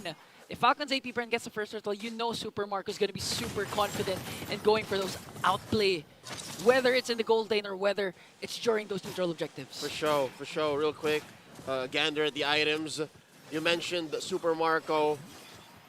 That's a lane that I think for sure wins. Yeah. Falcons APBren, like he can really give Benny Cutie a tough time, especially since the Ling rotates much faster than the Nolan. Yeah, and, you know, for me, Super Marco, there's a big adjustment compared to his last game because, again, it was a Lolita and Hanabi. He was literally in the middle of everything, unbothered because of the immune CC. But right now, these two gold standard, these two best of the best gold laners going at it. And this is what you're saying, Super Marco, he's really has the advantage. Oh, look at that! We just barely caught the tail end of a drive-by on to KarlTzy. What was that? The Ling, this is what you were saying this. He rotates faster. He rotates faster. He gets the kills faster. Not faster than the camera. I mean, that's literally just a flick of the wrist for our hardworking observers and production staff. But wow, the one above all strikes. Well, you know, if you're an observer, you really have to have fast hands as well. I mean, this is KarlTzy, KyleTzy, the Tzies, going at it again. And a beautiful off-cam kill for KyleTzy. On to barely off Karl. Yeah, it's Karl. It's Kyle on Karl. Yeah. And going back at the head-to-head, you can recall KarlTzy saying, wait. Oh. We'll talk about it later. Here comes the Dominator's descent and the turtle going over to flap Tzy. And they commit the penalty zone. The glorious pathway dropped in. The reposition of the much larger, now smaller, Nightmare Spawn. FCAP walking away with a lot of wins here. 500 gold up. M5 Finals MVP picks up the first turtle for Falcons APBren, but the clash is not yet done in the middle lane. The flicker back by few. Idol na mga kids refusing to accept that his fingers are locked in Zaman Force on the Marco. Pouncing away. A lot of action right on 3 minutes in, but Super Marco says that he's not afraid of Benny Cutie. Not afraid. To take a stand. He is rocking the Sky Piercer, so that shows that I am going all in. Tough boots on the way. If there's an item built for Super Marco, it's a Sky Piercer. Literally bulletproof, unkillable. And we all know if you have the Sky Piercer and you don't have deaths. You shouldn't. It's a bang for a buck. That is literally counterproductive to what the item is trying to do. About a minute until the next turtle, second turtle scored. Again, once more upper quarter of the map here, which doesn't really matter for Falcons APBren because, again, they have better rotational speeds. And so far, they have better map control given Fuse Luyi. Yeah. I like that you mentioned that because apart from the Ling, there's also the Luyi with the crazy diversion plays. And if you know Few, El Capitan, he always knows where to place the diversion plays, the perfect timing, catching TLPH by surprise, even if they know each other for so long because of the numerous years that they had on and on and on. That's why we call this a clash of the Titans. JP playing footsies here with Ogwin, letting go. Rather prioritize the turtle spawning in about 10. All right, quick story while we're waiting for this fight. Okay. Clash of the Titans comes from a personal story wherein, short version, I spoke to a person who barely knows how to speak English, and they said, Falcons APBren, Team Liquid PH. I remember that. Titans of MLBB, that's it. You posted that for the glorious pathway from JP. Here we go! Few! Stop the distracts, but then again the reposition! KarlTzy folds! His former teammate gets the kill on him, Few! Trading out for Ogwin. 1-1, no retribution for Team Liquid PH. Sanford and JP pushing flat back down bottom though. Marco. Benny might take down Marco, but the bulletproof one refuses to fall. In comes Few to the rescue. Benny still standing. The storm has been quelled. El Capitan making sure that the bulletproof Marco will stay alive. Still no answer from TLPH as they try to get this turtle away from Falcons APBren. Glorious pathway is there. Daddy JP laying down the cover. Thou shalt not pass. Much like Darth Vader said in Return of the Jedi. Tempest of Blades up, taken down 40. Not that chunky quite yet. Ogwin taken down by Karl. And the trade, 1-for-1. TLPH walking away with a major objective. Now we're playing. After a relatively slow start for both of these two teams, they gave us one hell of a long clash. Onto the bottom lane, onto the turtle pit. Everyone's really involved. But with that, FCAP still getting a win. 1.1k gold lead. Turtle will be secured by TLPH, but again, the kills from the Bees, from the Falcons APBren. I mean, Ogwin's ejector made even you jump. You were jumping already because of the amazing play.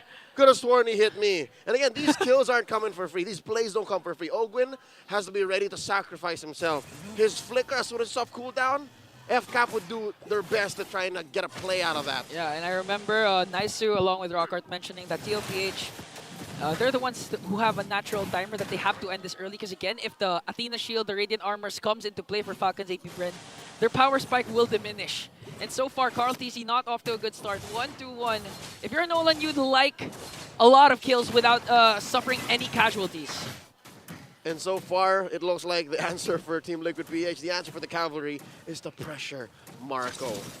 And I think Marco knows. Look at that. See how far he's taken himself out of under the turret range? Making sure that he stays alive. As He's double laning. KyleTzy, okay, picks up spear, a great dragon spear here, so you know. Oh, Diversion Oh. from behind. Catches Benny Cutie, forced out of defensive. Diamond Force right underneath tier 1. Benny stands it.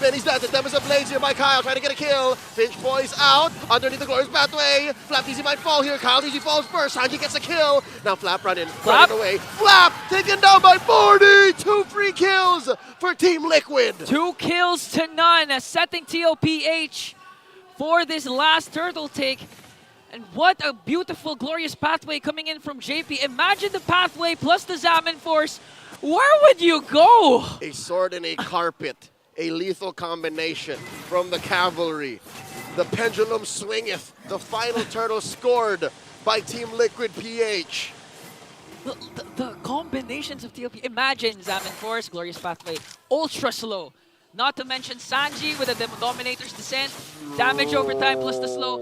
And if FCAP manages to catch a break and walk away, there's just Sanford gonna sweep them back into the dance floor. It was a good approach. It was A for effort, right? A the for attempt. Again, an amazing angle. Oh, here we go. 4 members. The ejector on the 40. Can he get out of here? The glorious pathway set in. 40 taken down by few. Zaman forced the answer back. FlapTzy barely alive. Down he goes. Sanji scores another one. Can Sanji dominate? KyleTzy. Another one. Kyle. Finch Voice in. Looking for a Tempest of Blades. There he goes. Blades up. Benny down. Sanji as well. Traded out for Ogwin. And Kyle, JP falls as well. Only KarlTzy stands. What a play from KyleTzy. Look at that grave, just bodies underneath that turret. KarlTzy, want to look a kill for looking at the instant replay, man. I thought the game was over, the clash was over, but KyleTzy says no. As Leo replays the sounds there with slow motion. I mean, he wasn't part of the diversion play, but with the Ling, with the Finch voice, he was able to make it back. He was able to win that clash, wherein TLPH was supposed to win that because they lost FlapTzy. I think they lost another one, but Falcons APBren saying that we still the champs. Yeah, we still on top of the world. It was a high-risk maneuver that could have really only been much cleaner if they juggled turret aggro better. Yeah. But I'm already just splitting hairs here. It was a great move. Like, they won that trade out, and they scored the push, and now this Lord here is looking, it's a little more green and yellow, if you know what I'm saying. And most importantly, they were able to shut down Sanji, because Sanji so far, prior to that clash, 3-0-1. Deathless. Deathless, and now FCAP handing him his first death. Now the first Lord up for grabs for both of these teams. Look at the gold lead. It was a 199 for FCAP a while ago. Now it's back with FCAP's non-existent. Swingity swing. Swingity swing. The only real player who has no deaths yet is Bulletproof Marco.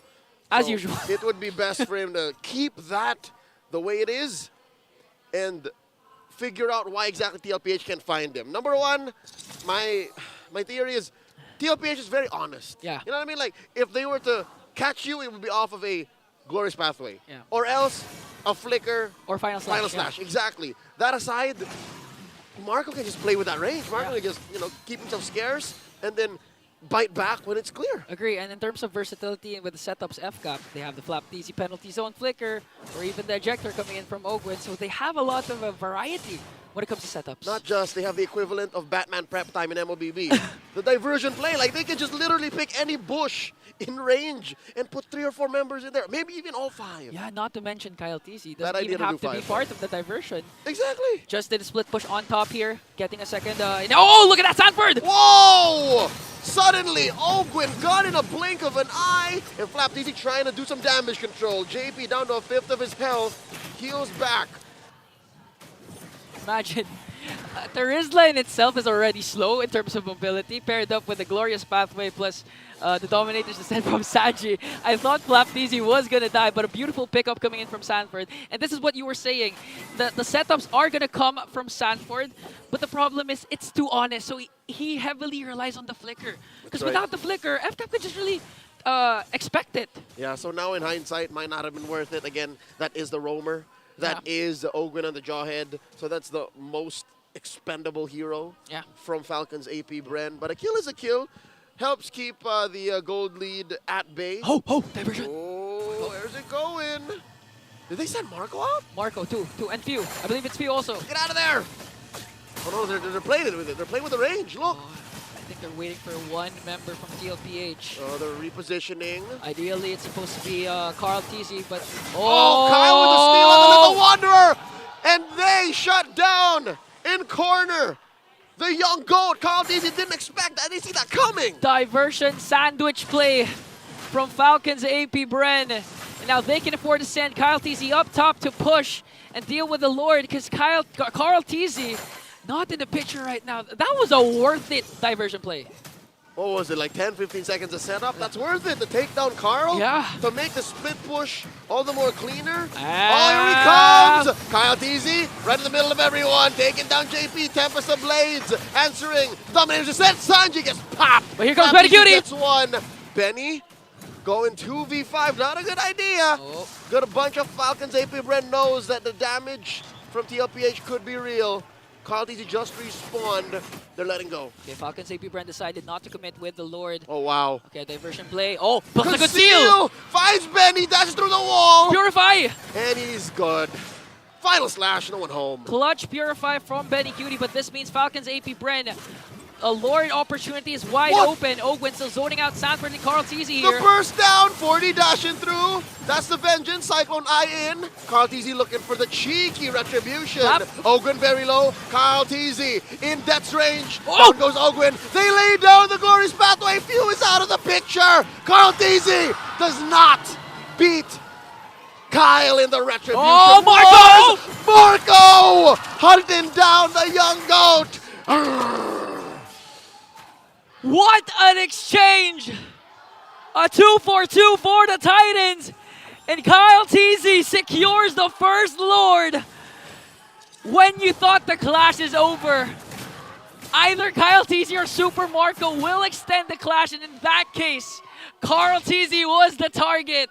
And now TLPH has to deal with the 3.6k gold lead that the Falcons have established. Look at Super Marco, Diversion again. 404. Death's not found.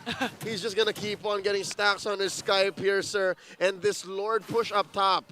It's a Lord that jumps in, so I'm expecting FCAP will walk away with maybe both one inhibitor, both turrets in mid, and then maybe a kill or two, unless TLPH has something to say about it. TLPH, I know they have something to say about it. They can still defend this. Inhibitor turret still intact. But here comes JP, soak up the damage. Glorious Pathway will be casted. JP putting up a wall. KyleTzy coming through. Penalty zone by Flop. Tempest of Blaze up into the air. Someone forced the answer. Benny Cutie taken down. KyleTzy's out. JP as well. 40 still alive. 3v4. The defense of a lifetime. Team Liquid PH holding on. Dominator's descent. Pushing back. Falcons APBren. And again, a worth it trade for the Falcons. Losing KyleTzy, but in exchange for an inhibitor turret onto the top lane. Wanting to force a takedown again in the middle lane. I think they want to go for the end here. They're all in.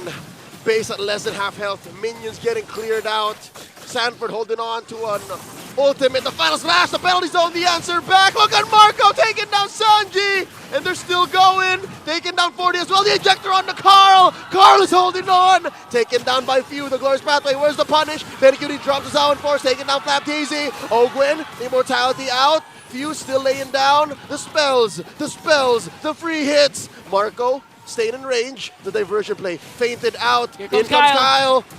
The base is regenerating. Kyle dropping from the skies. That's the last inhibitor pop down bottom. JP is down. Serving up another kill to Marco.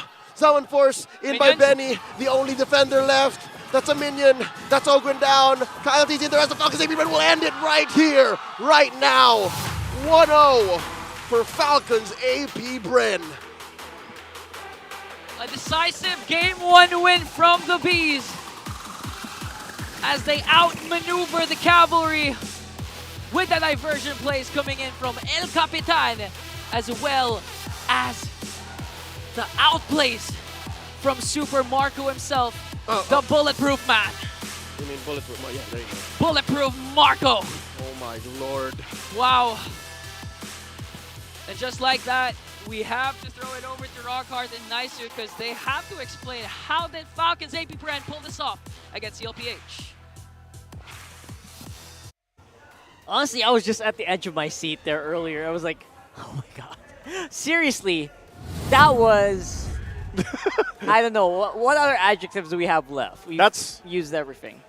That's the pinnacle. The pinnacle. Of MLBB right there. You know, and I know, like, FCAP, it was decisive, I would say, you know, towards the end especially, but yeah, there was always these moments, even toward the end, right? I was thinking that they would be able to hold it together and stay in the game a little bit longer for TLPH, but unfortunately they weren't able to stop the outmaneuverability from FCAP. And look at our MVP right here. Honestly, really hard to outmaneuver this guy right here with Super Marco. I mean, they were trying their very best to counter out that Roger. You saw KarlTzy. He tried to do some plays earlier on, and it just felt like a roller coaster, all series long, all game long rather, where you could really never tell who was inching out against the other. But obviously, you know what, Falcons APBren had a majority of the goal in that game. Yeah, they did. You know, they still, like, especially, this is the thing always about FCAP is they're so macro dominant. I mean, they're very macro. I almost want to say perfect at the macro level of the game. I mean, looking at how they set things up, even like this play down at the bottom and everything else, the way they work as a team, even if they get punished, they have to sacrifice a couple bodies in it. They still come out on top in the long game, and that's what usually happens here. And why, even for Super Marco, if he gets his hands on a Roger, for instance, like this, and he picks up a Sky Piercer, it's so tough. There's a reason why he's called Bulletproof Marco. That's so right. He's mostly going to maintain those stacks on the Sky Piercer. Just doesn't go down. It doesn't help that, you know what, a Roger has invulnerability frames, I-frames, as, you know, the young kids like to call them, where you have a few seconds where you're invulnerable. You can't be targeted. Any targeting against you is removed. So, you know what, it helps to add to the flexibility of Super Marco, this hero, this Roger, and that, you know what, people were just going crazy with Few, flying all over the map, never knowing where KyleTzy and the rest of the gang are going to come out, even FlapTzy coming out of nowhere most of the time. And TLPH just, I guess, kind of similar to what you said, a bit more reliance on magic damage in this one. Didn't really help them a lot. Yeah, and that was the thing, you know, this is a 16-minute game. You're getting to the point where TLPH, your damage profile is going to fall off, especially with the itemization that came through from FCAP. And like you mentioned with Few, man, Few, one of the few players that will still pick up a Luyi. There aren't many, you know, out there. And not afraid. Yeah, not afraid to use it, especially the utility that it provides to the team. And no matter what kind of lineup they have here, again, with FCAP, they just execute it to near perfection, at least as a team, and how the game plan is approached for them. Because you can see there, too, you know, the goal per minute here just from KyleTzy alone, the way he was moving around the map, very high there. Few do an insane amount of damage like we talked about. And so when you have lineups that also like to fight around the dance floor, as Ingan like to put it, you know, the Zaman Forest, the Glorious Pathway, all that stuff. Sir. Like, what better hero to counter that with than a Luyi? Like, okay, we'll fight your dance floor. I'll just drop down a big circle of death, pretty much. I got my own. I got my own floor right here. And if you step into it, you're either safe or you're going to the back and you're looking for fights. Or right? you're hurting your own teammates at that point. You know? So either way, it did feel like, even though there was a really scary dance floor for TLPH, it felt easy for the heroes of FCAP to actually avoid that. Namely, you know, just have a link fly out, you know, Jawheads run really fast. He's an unstoppable force. He's an unstoppable force, like you mentioned. And, of course, the Luyi can bring you anywhere on the map in an instant, almost an instant. So I feel like it was just a very difficult game for TLPH to maneuver. Maybe they were trying to buy some time where BennyQt could go unstoppable. And it did feel like there was a lot of power in BennyQt, especially in that last fight. Yeah, again, like they're kind of playing on borrowed time.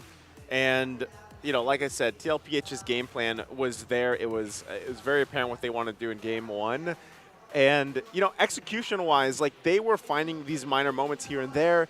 They were trying to stand off against FCAP, but unfortunately, it just fell apart. And I feel like when you look at all their games that they played, you know, in the past months since we saw them battle it out in Season 13 Grand Finals, that's something I feel like that FCAP has continued to refine was that macro-level play, but also down to those minor skirmishes where they're taking, like, even if, like I said earlier, if a couple of them go down, they get something else out of it, and that all kind of, like, stacks up, you know, to basically a victory is what they've gotten against TLPH so many times at this point. And even in this loss, it feels like TLPH could still kind of, you know, catch up at certain points of the game.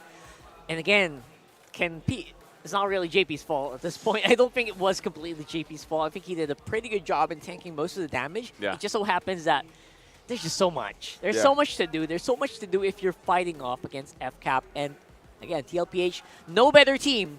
No other team is probably more familiar with what Falcons APBren can do than this team, but they still fell short. They fell short.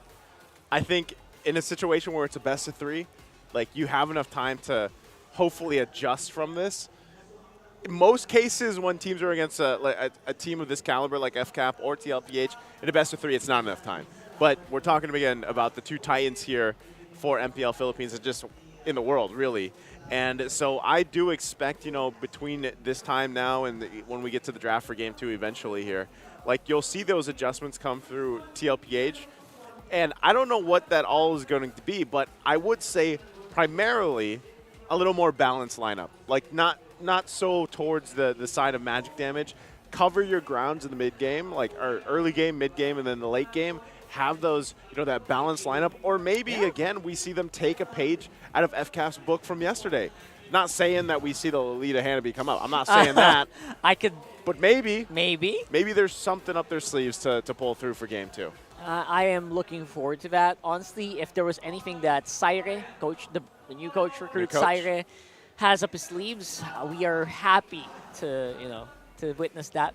But of course, for now, we're gonna give him a little bit more time to just recuperate and kind of regroup. I wish I could put the camera there. You can see the meeting right behind us. But yeah, for the meantime, let's go over to Mara. She's actually going to interview some people here. So let's check out who she's talking to here today. We're here with the commissioner of UAP in esports, Miss Unique Monasterio. How are you? Good, thank you. It's my first time watching MPL live this season, and I have to say it's actually very exciting. The crowd's really, really lively. Oh yeah, they're really pumped. And you know, let's talk about UAP because it was the first time having esports, particularly MLBB in the UAP. What were the deciding factors that led to this? Okay, so since it was the first time having esports in the UAAP, we wanted to be really inclusive. So we looked at having multiple platforms. So definitely mobile was one of the platforms we wanted to include. And of course, we decided on the most popular mobile game in the country. So it was definitely a given that MLBB would be a part of UAAP esports. So what are your thoughts about the future of esports and MLBB, particularly with UAAP supporting this? Actually, I think that the future is definitely looking bright. We're seeing a lot of support from the schools and the families of the student athletes as well. So I think that the level of play will definitely be elevated since we're looking at a really high level of competition in the collegiate league. And then I think that the professional teams now will also have another way of scouting for talent. Now, what do you think about the experience? It was such a unique experience for the players, the students, and the crowd. How did you find that? How was the crowd for you? It was eye-opening. It was There was a lot of strong emotions from all the teams. I have to say that all the student athletes, their attitude was very positive. They did their best to really make the event a success. But I think that aside from that, what I really enjoyed seeing was the support from the schools, their professors, the board of directors of the UAAP themselves, and of course their families. Like a lot of the families of the student athletes and their friends came over, they watched the games, they cheered the pep squad. And imagine seeing the cheering squad and the pep squad of your school in the audience cheering for you. So it was quite the experience, definitely. And for us, it was such a big deal having MLBB in the UAP. Thank you so much. And congratulations on a successful first year. Thank you. The team's actually here with me. Nandito ang ating champion, ang ating UE Zenith Warriors. Congratulations. And later on, we'll be hearing from them in the panel. Thank you so much for coming here. And now we're going to go back to our casters. Pasok. All right, there you go. Ms. Monique Monasterio for UAAP Esports. And yes, like we mentioned when the broadcast started, I wish I could be a college student again with all this happenings in UAAP. If you're not aware, university associations, right? Yeah. Esports associations like NCAA and stuff like that, maybe soon. But Yeah. for now, they've integrated specific Love game it. titles, not just MLBB, multiple game titles. And it's a new age. It's a new age, and we wish we were that age. You know, part of the age. Well, we kind of are, Rockhart. Like we can still obviously, if we wanted, commentate over it. But yeah, you know, again, it's different when you get to come from your favorite college and you get to cheer on your esports you're official studying, teams. and you also want to play in the side. Yeah, you know. So, yeah, it's great to have them here because they get to experience this matchup too. You know, the Titans, like we mentioned, of MLBB battling it out here, and right now, I'm wondering who they're siding with. Like, maybe it's FCAP, maybe they are fans of TLPH, maybe it's a split. But I think either way, just the experience here, of course, being here and in this MPL arena for this matchup is going to be phenomenal for them, phenomenal experience. And you know, I saw the clips too of UAAP, like the matches. I didn't get to go myself because I was out of the country, but I saw them and they were. It looked like full as well. Like auditorium was full. They were having fun, man. Yeah. It was full. I think a few of our casters are also there. We were Yeah. watching and casting it. Really fun stuff. And I hope they pick up something, you know, watching the best of the best, not just in the Philippines, but probably in the whole world, fighting off right in front of him. Some of that mojo could maybe rub off on you. I know I've been commentating in MPL, just hoping that, you know, maybe if I'm close enough to KarlTzy, some of that skill will transfer over. Hasn't happened yet. 7 years, but it'll happen someday. One day. One day, I'll be as good as him. We can hope at that point, you know. And speaking of them, KarlTzy and them, TLPH, they're going to have to adjust. We already talked about game number 2, and we'll be heading to the draft here. So heading into the draft, what do you guys think is going to have to change? I'm actually super curious. I'm reading YouTube comments a lot. I see you guys, you know, I see you guys reading out there. I see you on Facebook. I want to see what you guys think should be changed here. For TLPH, do you think that was a good draft? Do you think it was just like a macro maneuver kind of thing that happened where it just felt like if I was on the receiving end of what FCAP did, I would be catching my breath because it felt like there was just fights happening every single minute. That's what I love, though. Remember a time, Rockhart, when we were in a meta in seasons when it was just slow pace, 2 kills a game, Lord dancing. Right. I would much rather have this. So, like, I'm still gonna say it. You know, even like I said with FCAP, the way that they kind of eventually dominated that game later on. Yep. Like to see them all barrel it out and have these skirmishes, these team fights break out early on and throughout the entirety of the game. That's great to see. So TLPH, how do they adjust from this? The last ban is going to be the Julian coming out from FCAP here on that red side with TLPH having this first pick. I don't know, man. Do they go the Rogers banned out? Do they go and pick up something that's going to give them that sureness, that confidence to go ahead and lock in the early game? Because that's what I say they kind of needed to fix from the last one is locking in the early game for them. And there's a couple choices that they could pick up. Edith would have been great, but they're going to go with the high-low since it's open here. Right. And honestly, I still have to maintain that. I feel like the Faramis was a missed opportunity, I think. That was great. Faramis there would have been a bit good. Maybe it could have allowed them to kind of tank into the late game and have BennyQD do more. He'd have 2 HP bars, you know, he'd survive more. And same with the high loss. Maybe JP wouldn't have died as much, but then again, what's done is done. But maybe they can do that here. Although I'm not sure if it will go through. If they don't pick it up here, it might get banned out. Do you think BennyQD should just go like a Moskov here? Like just or pick up a regular marksman? Yeah. Yeah, I think so. I feel like that's where BennyQD has excelled. These are hero picks that actually allow him to do the split push, do what he's known for. And I feel like you got to go you got to do what you're good at. You know what I mean? Yeah. See if they go that right. That is going to be Hayabusa locked in here. That is not a Moskov voice. It's going to be a Ruby being locked in. TLPH still playing with the fact that, you know, 100% Ruby could still go in the good lane. You could put it in the XP lane. Just not sure if that's what they want to do. Yeah. But so far, the fact that they got the Hylos, they have a Hayabusa, it'll come down to an assassin matchup in the jungle. And we'll see if FCAP wants to go ahead and lock that in because, again, if they don't, there's probably going to be a couple more bans towards KyleTzy. You already have a great kind of rounded out lineup, too, this early on. There's the Ling, like we were talking about. So perfect. Why not? You know, this is also, I would say for TLPH, the number one point from the last one was just make sure you have your damage profiles in check. It's, at least this time around, they got the Hayabusa, you know, like, and they can play around a little more sturdiness, I would say, or like we said earlier, vitality between the Ruby and this Hylos. The vitality, huh? The It's vitality. very foreign sounding word, but it just means you're tough. You're tough. You're tougher. You know, you can go for longer, and that's exactly what I think should happen here for TLPH. I think they should play for a longer team fight. Because I feel like if you go for the bursty kind of team fights, you know, FCAP's going to come out on top. I feel like they just excel in picking off people from the map one at a time. Who's that Is that Yaoi? No, it was Super Yoshi.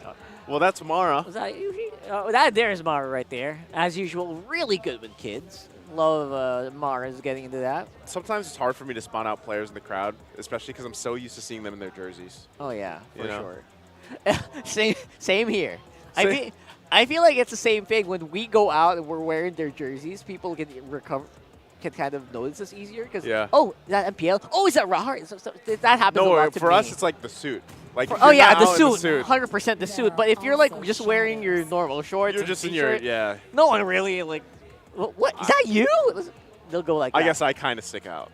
You have no choice but to stick out, my good friend. That's just the boon of your existence. The boon. Right? I'm a 6'2" guy. Yeah, guys. Walking around, I'm a large human being, you know, and I just have this beard, and so people just point me out, and I'm just like, oh wait, what? Average Filipino height is like 5'7", 5'8", Yeah. at most 5'9", right? So can't help but stick out. But you know what's sticking out here? The Eternal Guard. The Eternal Guard is back, and the front line here for Falcons APBren is actually they don't mind. They don't really mind at all. I'm saying They're going full ham. Yeah, their front line can be the Eternal Guard alongside the Edith if they want to.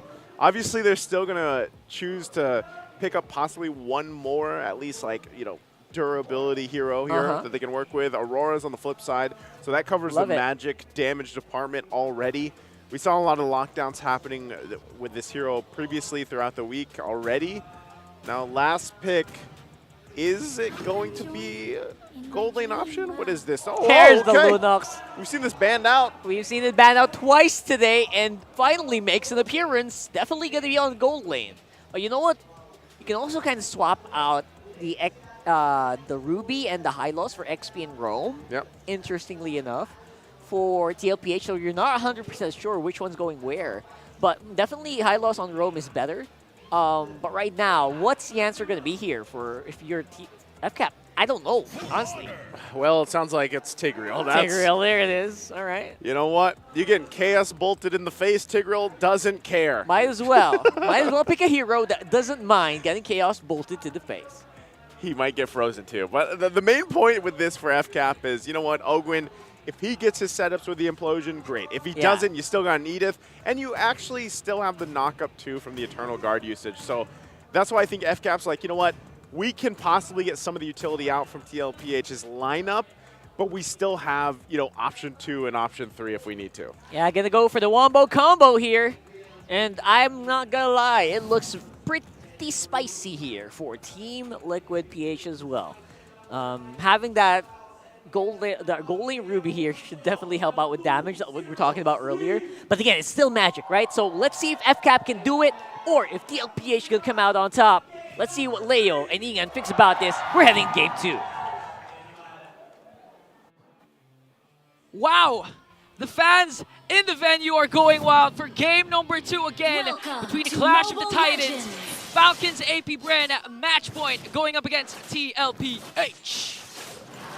The big guns come out, and by the big guns, I mean the Lunox. The Lunox. It was banned in a series, I believe earlier today or yesterday. The details kind of just blur together. But look at this, Ogwin asserting himself between JP and Sanji. Interesting. TLPH adjust based on what happened in game 1. And Falcons APBren, they're just keeping up the pace because look at the damage that they're capable of early on. Oh, the pokes coming in from both of these teams, but Ogwin suffering the damage coming in from, oh, look at that. JP has to walk away here. Now, the interesting thing about these two teams is when push comes to shove, they manage to pick something out of the ordinary. Yesterday, it was Falcons APBren with the Lolita Hanabi. This time, it's TLPH with the Lunox. It's always the gold laners, Benny and Super Marco. Yeah, look at this. Not just that, even the XP Ruby. We don't see that very often anymore. So with that adjustment, it looks like TLPH are really hedging on these theories, hedging on these principles that will allow for them to get a fast one over Falcons APBren, put us at sudden death. Let's talk about the gold lane matchup you already mentioned, the Lunox versus the Harith, Benny Cutie versus Super Marco. If anything, in theory, all right, in theory, isn't the Lunox more like a bulletproof hero? Wouldn't that be good on Marco? Yeah, especially if you have the Brilliance ready to be expended, assuming there's also no catch coming in from the members of TLPH. But of course, like the usual games, no action will entail here in the gold lane as the turtle spawns here at the top lane. Okay, a while ago, it was FLAPTZ. Got the first turtle, I believe, in game number 1. Yeah, he stole one. Yeah. Let's see if we can do it here. KyleTzy coming in. The implosion by Ogwin and the knock up. The Tempest of Blades 2 popping Stanford real quick. The answer by JP, the glorious pathway. Ogwin falls. JP now taken out by FLAPTZ. The turtle still standing down to a 10th of its health. Oh, the retribution by Kyle. TLPH walking away. Falcons claim 2 bodies plus the turtle. And again, a heads-up play coming in from Ogwin with the implosion flicker play, catching 2 off guard. Now, TLPH, you're in the position right now that you don't want. Because again, you have a Lunox, you have a Hayabusa. Ideally, you'd really want to control the early game, especially if you have JP with the Hylos. But again, once it reaches the 9-minute mark, once Hylos has those tanky items, for sure, the tides could turn in favor of the cavalry. For sure. JP intercepting Ogwin, now laying down a glorious pathway. Picture perfectly. This is one of the best angled glorious pathways I've seen in a while. If that happened during a team fight, that would have been a win for Team Liquid PH. Honestly, I think it's more of an aesthetic, aesthetic kind of vibe. But even efficiency-wise, like you try to cross your way out and retreat underneath your turret, it's not gonna happen. Yeah, and you can't cross. You can't cross walls with the second skill from Tigreal, by the way. So that's really an efficient glorious pathway. But again, the problem remains for TLPH. Again, FCAP establishing an early lead here. KyleTzy freely roaming here with the Ling, just like game number 1. But the good part is KarlTzy 1-0-0 with the Hayabusa. Compared to the Nolan game, he had a rough start. Yep. I believe he was 1-2-2. Early pickup of the Sky Piercer. So this time, TLPH can actually manage everything. But that is in perspective, because look at what KyleTzy is doing. His his map mobility, rotational speed is so much higher. He's at level 8. Now they have offended on the FLAPTZ, maybe forcing out Primal Wrath. He's going 3v1. How long has he been going for this? Forcing out the Oogie Shadow kill and eventually falls down. What? That took what? Almost 10 seconds? 10 seconds and 3 ultimates from TLPH. But still, that was a worth it trade because they got a kill onto the XP laner. And as the turtle will spawn in 10 seconds, Falcons APBren a while ago, the reason why they got the first turtle was the mid-bush control. Ogwin was there, ready to expand the implosion plus the flicker play. And with the flicker available, they can actually do it again. All right, luckily, FLAPTZ has spawned in time to contest for the second turtle. Now they're deep into the pit. Mind you, KarlTzy already picked up his Hunter Strike, so he's playing with 2. Again! The implosion by Ogwin, and the push out the Sacred Hammer. Down goes 40. JP laying down the glorious pathway. JP's in trouble. Tempest ablaze up by Kyle. Taking down 1. KarlTzy, though, in the chaos. Steals away the turtle, and now he goes in. Shadow kill here, serving up a kill. The FLAPTZ, but he gets taken out on the way out by Kyle. Whoa! And now Sanji looking for a quick double. Not so fast, says FCAP. They get the second kill there. but TLPH gets a turtle. Sanji almost got a major outplay over 2 members of Falcons APBren. But looking at what happened, Falcons got 3 kills plus... No, KarlTzy got the turtle. He did. But in this case, you can clearly see Ogwen is the main driving force of the Falcons. Again, the implosion flicker play. We were just mentioning that he could do it again. He literally did it again. This time connecting onto Sanji. But a good answer also from Sanji because the Frigid Glacier is like the signal for TLPH though. We can go in again. We can re-engage. Yeah. So best believe once Sanji gets a couple more core items, it'll be worse for FCAP. It won't be so easily just because Ogwen found the angle. Yeah. They can go in. So now, I think it's a matter of TLPH biding their time. They have to understand that they can't keep forcing these engagements just because of the promise of a mid-game power spike. They have to still make it there. Yeah, and Ogwen right now, 6 minutes in, picks up his Athena shield, so you can expect more aggressive plays coming in from the roamer of Falcons APBren, as they also have a 2.4k gold lead. Oh, look at this. JP. All right, playing footsies. Jose, did you see that? Just off camera, pushed by Flap, the first turret. First turret onto the top lane? Yeah, they left him alone. Yeah, look. See? Now Karl has to deal with that. Okay. And bottom 2, look at this. Another split push from Falcons APBren. This is wow. The same, a little bit of a change again in pacing, but just story-wise, early to mid, FCAP has better map control. Earlier it was because of the low E, right? Yeah. Now it's because of just faster rotational speed. Yeah, good wave management. Again, distractions made by the mid trio of Falcons, apart from KyleTzy, of course. He's the one split pushing. But okay, the last turtle has spawned. 1 for 1. Kyle has 1, Karl has 1. This time, both teams can contest. Pixel Brush checked in, it's free. FlapTzy walks in. A nuke by Sanji, clearing the presence.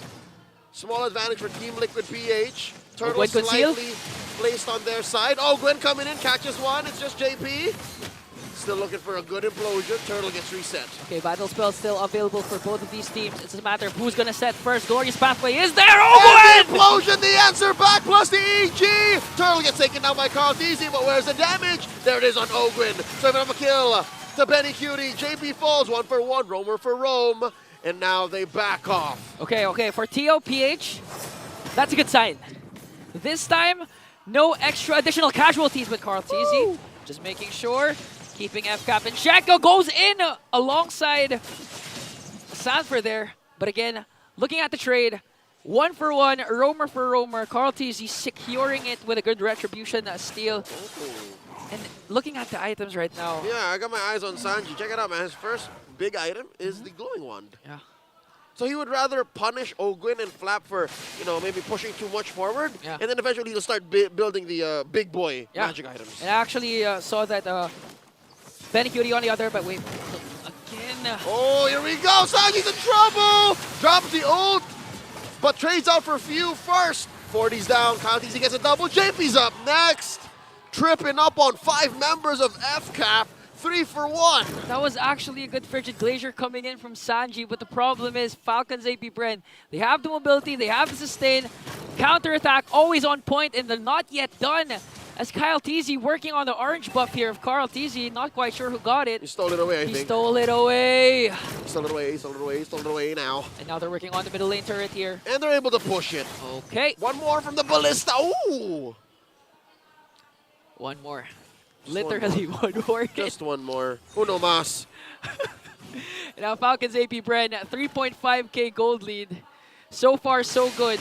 They can out-sustain the Frigid Glacier. Even if Sanji places it right on target with 3 members, they can still outplay TLPH. Definitely helps now that there's a winner count on few. And Yeah. Marco, I think, just had to click the Purify once all game. Yeah.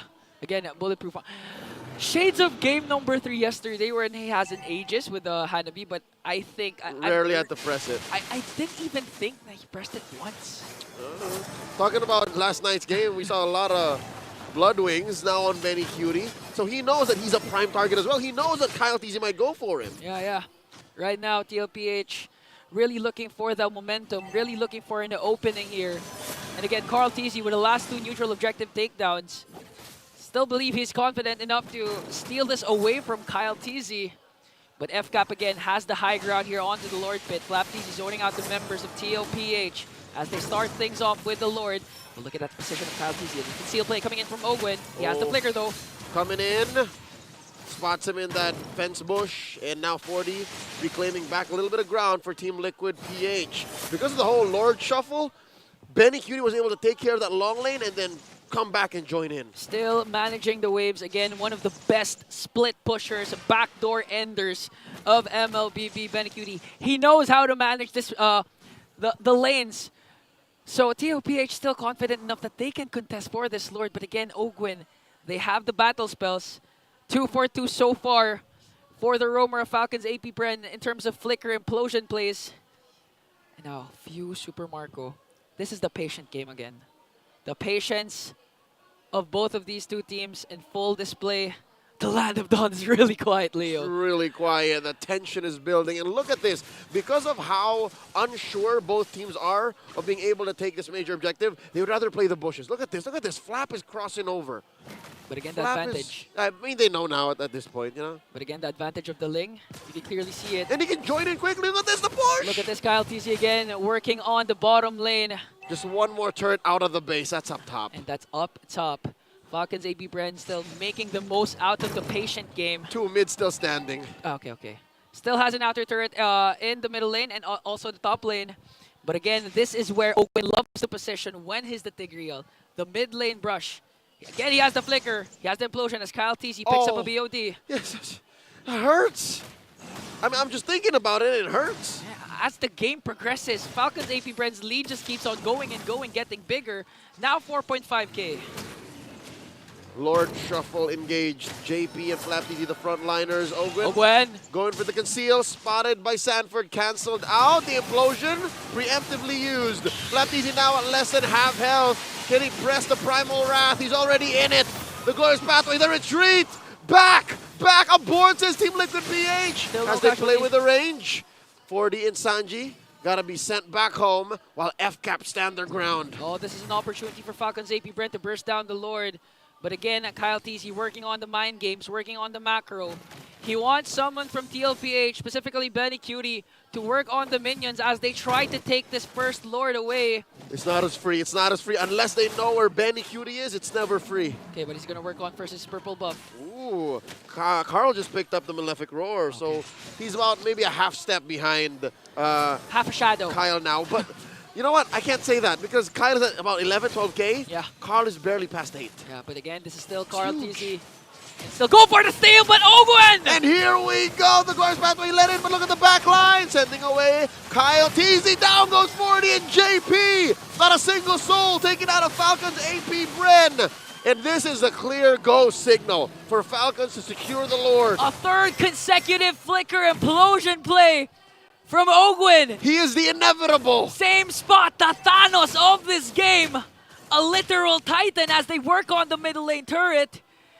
And now TLPH not looking good for the cavalry. There's not many factors that could have changed Ogwin's approach. Sure, you could dodge him via bushes. Sure, you could outnumber him. But at the end of the day, as long as the approach remains the same, you can't change the results. He was going to get away with it. And amidst of it all, look at Super Marco's battle spell.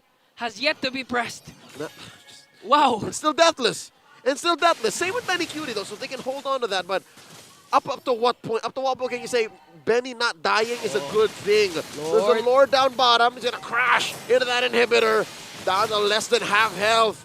TLPH is going to stare at their inhibitor get taken down. Oh, JP! And as well for one, JP will be able to drop his ult, but will go down himself as Falcons APBren get their eyes onto the next objective here.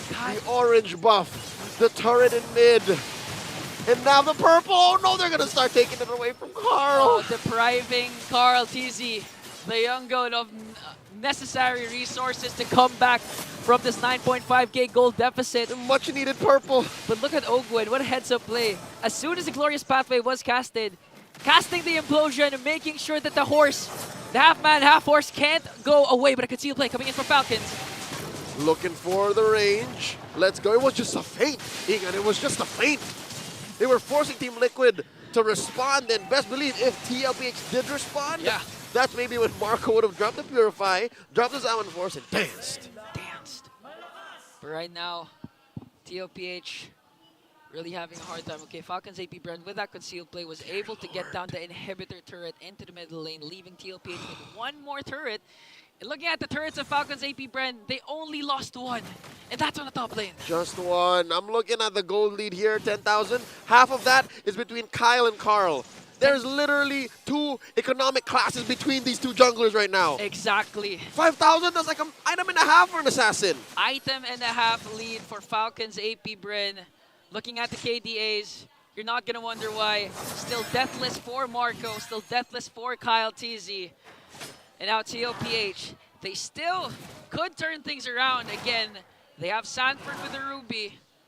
Not the usual role where you place in Ruby, the XP lane. He has to build kind of tanky, which explains the dominance ice. Yeah, but at the same time, I think TLPH kind of lacking damage because Sanji has the Frigid Glacier. It's always connecting to 3, but for some reason, Falcons APBren are still able to sustain the damage given in by Falcons. But look at Ogwen! Ogwen catches one, gets the flicker in, the Revitalize, and the Glorious Pathway. They take out his immortality, and down he goes. Now look at the back line. KyleTzy, hero landing on the Benny Cutie. Down goes JP, the trade 1-for-1. Tempest blades up. Can 40 survive? The answer is no. Marco gets 2 kills. 2 kills for Ogwen, and they keep going. KarlTzy looking to wipe out, looking to do some cleanup. Down goes Marco. Down goes Few. KarlTzy gets 1. Benny Cutie traded out. 3 for 3. Now we have a game. After 2 games, Super Marco has fallen down. 1 death for the bulletproof Marco. A good counterattack from TLPH. And as I was saying that I thought they lacked damage, as long as Sanji's Rigid Glacier connects to at least 3 members, there is still hope for the cavalry. And looking at KarlTzy, even if it was deprived of the buffs, 4-1-4 still for the Hayabusa. Wait. Look at this. Flap trying to stop Karl from shenanigans. Lord here down to a tenth of its health. The shadow kill by Flap. The Glorious Pathway. The Tempest of Blades. Oh no. Drop the shadows. Pop in FlapTzy's immortality. Does not have a Primal Wrath. The implosion by Ogwen. Forcing away the rest of TLPH as KyleTzy able to Finch poise out. The Lord still stands. A lot of battle spells expended as well as ultimates. No casualties whatsoever as we approach the 18-minute mark. Woo! And just like the countless series that these 2 teams have battled out. Wow, 8-15, but for some reason TLPH is still in the ball game, and they're actually poised to contest for this Lord. The cavalry keeps on coming.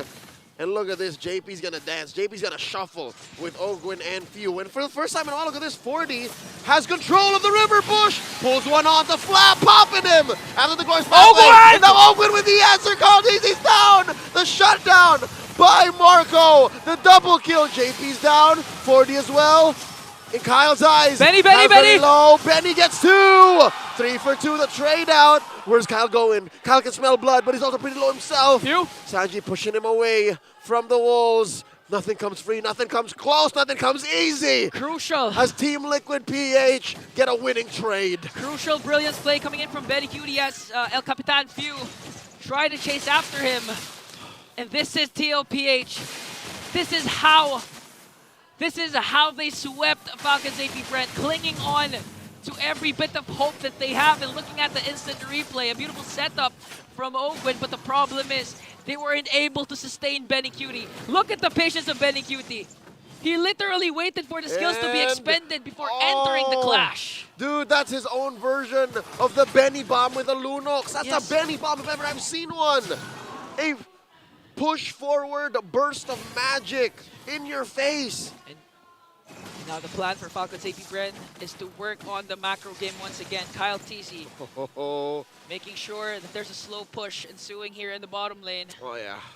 3.5k gold lead. So far, the lead has been reduced. It shrank. It started started. Third. It was 10.6k a couple of minutes ago. Exactly.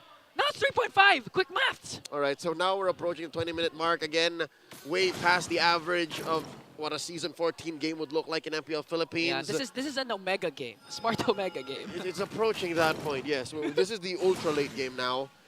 And I think it's just it's item perfection now. Because look, if you change one of his items into a DG. Okay. Now Ogwin again. Ogwin's positioning on the same brushes. Whereas Flicker Implosion plays always connects, but JP starts things off with a glorious pathway. And there's the Lord skill knocking him up. Look at it, the Lord down on 5th of his health. Ogwin! And there's a huge one from Sanji.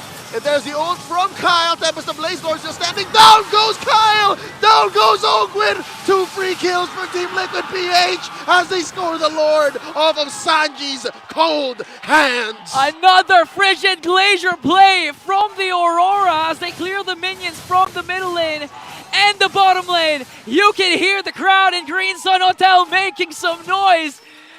Because after a 10.6k gold lead, TLPH now on the driver's seat as they charge in the middle lane.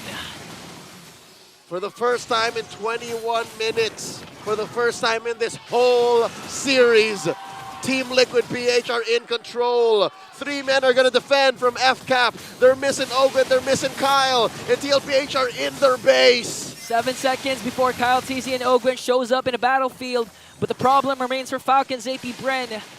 A Lord marching in the top. They have enhanced minions here. They have the setups.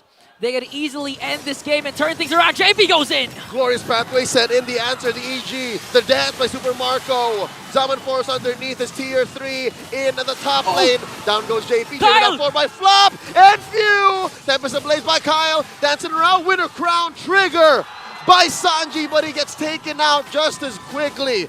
KarlTzy and Benny call it quits. They're out of here. Look, but FCAP have lost 2 inhibitors. Look at the death timers in the lines of 4. Oh no, Falcons APBren, I think they're going to work on the bottom lane and then eventually try to get the top lane inhibitor turret, but look at the play from the Falcons APBren. The crowd in Green Sun Hotel, I wish I could give them my mic because everyone's screaming, even TLPH. The Cavaliers and the Bees, ever as loud as they could be. All right, something tells me this last Lord could be it because FCAP, they're still missing 2, TLPH missing 3, and they're all gonna come off of death at about the same time. Okay, Leo, your call is a Lord. My call is a wipeout. I think it's not gonna end up with a Lord kill here. I mean, it's gonna happen at the Lord. Yeah, at the Lord, yes. Both teams can't just turn a blind eye because a backdoor finish is just as possible for either. You're looking at KarlTzy on the Hayabusa and you're still looking at Benny Cutie. This man has pulled off backdoors all over the world. Anything is possible with Benny Cutie. Cambodia. Where Indonesia. Else? Malaysia. Anywhere and everywhere. Wherever you want. You gotta watch your base. Oh no. This... What else would you expect? I mean, TLPH Falcons APBren. They've been duking it out for a majority of 2023 and 2024. Of course it's going to reach the 23-minute mark, Leo. And now, TLPH still has a 3.5k gold lead, this time not depriving KarlTzy of the necessary buffs that they need. He got everything he needs, man. 1 inhibitor left for TLPH. All the other turrets of Falcons APBren for the bottom lane are still there, but they still have 1 inhibitor turret. They have a virgin bottom lane. Yeah. Just straight up, nothing can touch it. And look, I understand because TLPH is trying to clear that too. Because again, working off of inevitability is important in a matchup like this. Now, for me, the question is it worth it for Ogwin to cast the Implosion play first? Because Sanji always manages to counter-attack with a Frigid Glacier. What's the play here? I would say find the counter play. TLPH will always try to look for initiative, will always look for the tempo. If you're FCAP, find the counter play. Wait. I think there's a misclick because Sanford flickered, yeah. Flickered in. Sanford flickered. I'd love to see the player camera, but no, it looks like it's all according to plan. He seems fine. Yeah, Falcons APBren, okay. They spotted out where Ogwin is hiding. So potential play coming in from behind is not possible anymore for Falcons APBren. Again, both of these teams will work the macro game again, trying to establish a slow push, try to make the opposing team react and be outnumbered coming in to this potentially last Lord. The stakes are high for both of these teams. Falcons APBren winning game number 1. They have the match point. And again, winning this game will give them a lot of confidence. These Titans, although we keep calling them Titans, they're still not on top of the leaderboards. So they need this win to establish themselves once again. KyleTzy constantly working off of the long lane. This is tough for TLPH to respond to. It's not as easy for them to defend. And look at this, Kyle and Ogwin, the concealed play, taking control of these bushes. What are they thinking? I think they want to go for a push. Again, KyleTzy has the necessary damage to bring down inhibitor turret up top. Oh, wow, chess-like. Look at that, the stare down between JP and Flap. Okay. Neither of them are fighting, but they know that they're there. Yeah, and they also have immortalities. They also have their kits here. No, you move. You move. No, you move. It's like you punch first. No, you do. You move. See? But I do agree with you that whoever punches first, I think will lose. But KyleTzy working on the top lane. Oh, here, and wow, they get look it. at that. It's possibly a free. Oh! KarlTzy! KarlTzy midair gets the shadow kill. Unpunished with impunity. That's goated. What a goat move! Saves the inhibitor turret up top, evades the implosion of Ogwin, and now sets themselves up for a potential Last Lord takedown. And here we go, the glorious pathway set in. Win a crown foo by FlapTzy. And they are playing with range. Check the long lane, Super Marco. Lord here down to a fifth of its health. Retribution for KarlTzy, off of cooldown. Who's gonna take it? Check that long lane, eyes on Marco. Turtle. Lord standing, now down to a tenth of its health. And that is CC on the 40. What's 40 doing? Where's he going? He's letting them push back. And look at Sanji. Sanji's going for a backdoor himself. Down goes 40. Look at the Lord, scored by Karl. And they reset. The inhibitor up top finally falls. Oh, with the crowd play coming in from Sanji and manages to flicker out. There's the ult. Ogwin gets caught by the tail end, and they let go. The most crucial sacrificial play from Sanford. TLPH secures that Lord, but Falcons APBren, 5 members are still here. No potential split push play. Falcons APBren, they know that they have to defend first. Jose, the best offense for them is defense. Jose, I gotta say, man, look at all the battle spells. 40 doesn't have one. 40's not even on the map. Sanji doesn't have one. It's a minute and a half before that goes off of cooldown. And look at FCAP. Ogwin's waiting about 20 seconds. 26 seconds to be exact. And the rest of the members of Falcons APBren all intact with their kits. And now they're trying to attempt a fast clear of the Lord here. Whew. Can they? Look, Lord standing. I think they can. That's 40k, that's 40k HP. Okay, Glorious Pathway will be casted here. TLPH as much as possible trying to delay that the Lord will be bursted down, but here comes Falcons APBren! They're revitalized by JP, pushing back the rest of FCAP, and they stand their ground, and they're still going. The immortality's keeping him alive, he's burning, and he's gonna be calling back. Lord, barely standing, barely taken out, just like that. And now, the lead, gone. TLPH fought hard for that Lord, and now it's gone. And all throughout that sequence, KyleTzy was working on the bottom lane, making sure that TLPH won't have any access for a potential backdoor play, won't have any access to their precious buffs. That tier 1 down bottom reminds me of Rockhart. Still standing. It's still here. Since the very first second of this game, Rockhart is still here. It's still here!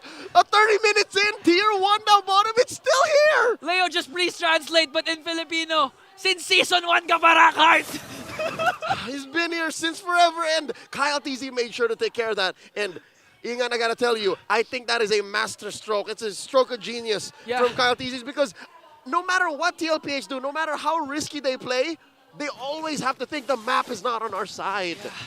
And again, credits also to Ogwin for making sure that they get the pick-off. Because honestly, that was lost cause na for Falcons APBren prior to KarlTzy securing the Lord. But with the kill onto Sanford and with the death timers reaching up to 60 seconds, they weren't able to utilize that Lord. Wow.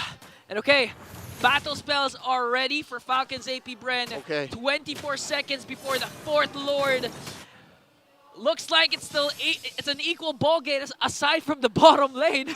Nah, I'll tell you, it's an equal ball game because I'd say 3 out of 5 team fights TLPH can win. Yeah. So the only real thing that FCAP are playing off of is the macro game. Macro game. Because the Cavalry has figured out Ogwin. Yeah. They know exactly how to deal with Rogue Inigo. Yeah, honestly, they're not scared of the Flicker Implosion play. As long as Sanji is not caught up in the Implosion, they can always counter-attack with the Frigid Glacier. And again, JP still has the Glorious Pathway, so at any given moment, they could go for a charge, go for a kill. But again, it's a chess match between the Titans. It's not just a matter of who has faster hands. It's a matter of who has a better play, who has a better macro gameplay right now as we approach the 30-minute mark, Leo. Oh my gosh. FCAP taking control of a majority of that Lord Pit. And that was close. That was close. KyleTzy, that was close. Patience game. All right, so far no battle spells spent, no ults. And the map is, I'd say, mostly red up top and down bottom, but that's it. Now JP, spotted here by Marco. Let's go. No room for errors here. Purple for Karl. All right, see, it's still pretty 50-50. And look at this, the Clash of Titans delivers. This game is officially the longest game of the season, beating Omega versus FCAP, 24 minutes game. FCAP again, every single time Falcons APBren plays, expect it to go to the late game. They put on a show. They put on a show. They're here for the people. In the MPL area, they're here for the people all around the world. That's why they're called the Titans of MLBB. And I'm sure the fans are loving what they're seeing now. 31 minutes in, the kill scoreboard hasn't moved. Nothing has moved. No one's making a move. Everyone's displaying patience from these two Titans. Whoa, look at this. Huge rotation. I don't think JP knows that there's 5 members of FCAP in the vicinity. They could actually go for him. It doesn't matter. He has Revitalize and Immortality. A Glorious Pathway and an Immortality. Sanford juggling here with the Blade armor. And now gets caught up by 1. And the Earth Shatter looking for it. The Revitalize has been used and nothing. JP stands tall. Nothing. And just like that, 16-21, 32 minutes in. Yeah. Fourth Lord still here.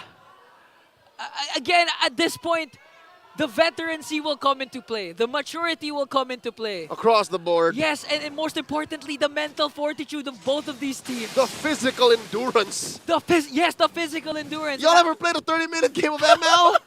Try doing it with millions watching. Doing anything at 30 minutes is already exhausting regardless of what you're doing. Talking about cardio, huh? I hate cardio. I hate cardio. But I love MLBB. I love these two teams play. And they can love go the Titans. for a best of 5, a best of 7, anywhere around the world. And best believe I will be there. FlapTzy, once again, checking range with JP off camera. Again, it's the same duo. Ogwin and Kyle. Kyle and Ogwin. Are we going to see the same thing from Karl? He's just trying to assassinate. They go, wait a minute. Glorious Pathway is already committed here. Forcing out a flicker from Few. Okay. Major resource spent. FlapTzy with the onward and the Earth Shatter combo. Super Marco making sure that he doesn't overcommit. And we're back at neutral. But the best part is for Falcons APBren, there's a huge minion wave there. Fat wave. Fat wave up top. And the best part is the Glorious Pathway was expended in exchange for Fuse Flicker.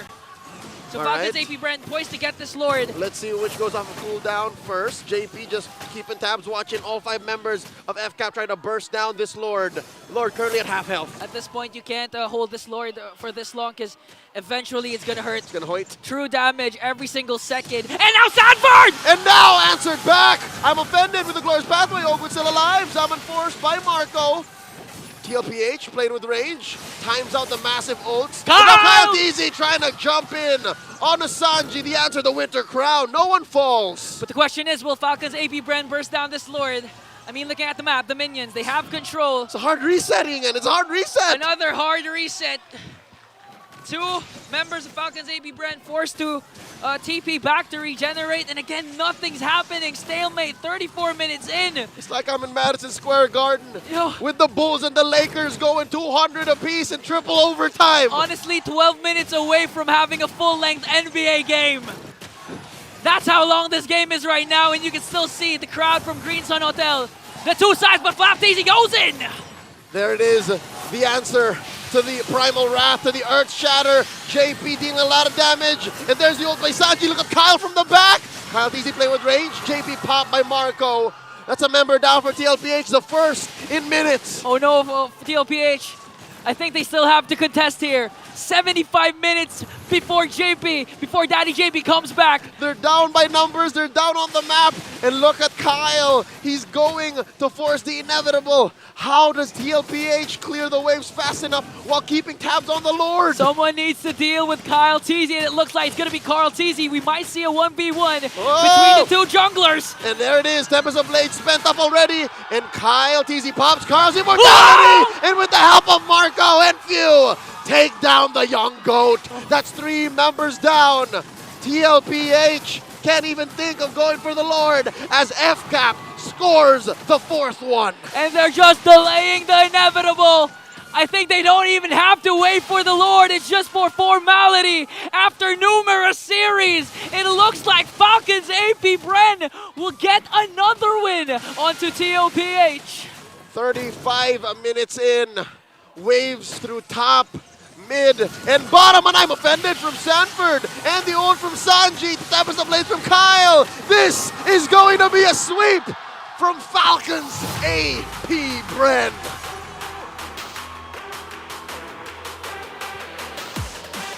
Even after 35, 36 minutes, the crowd still roaring on the top of their lungs with the excellence displayed by the two Titans.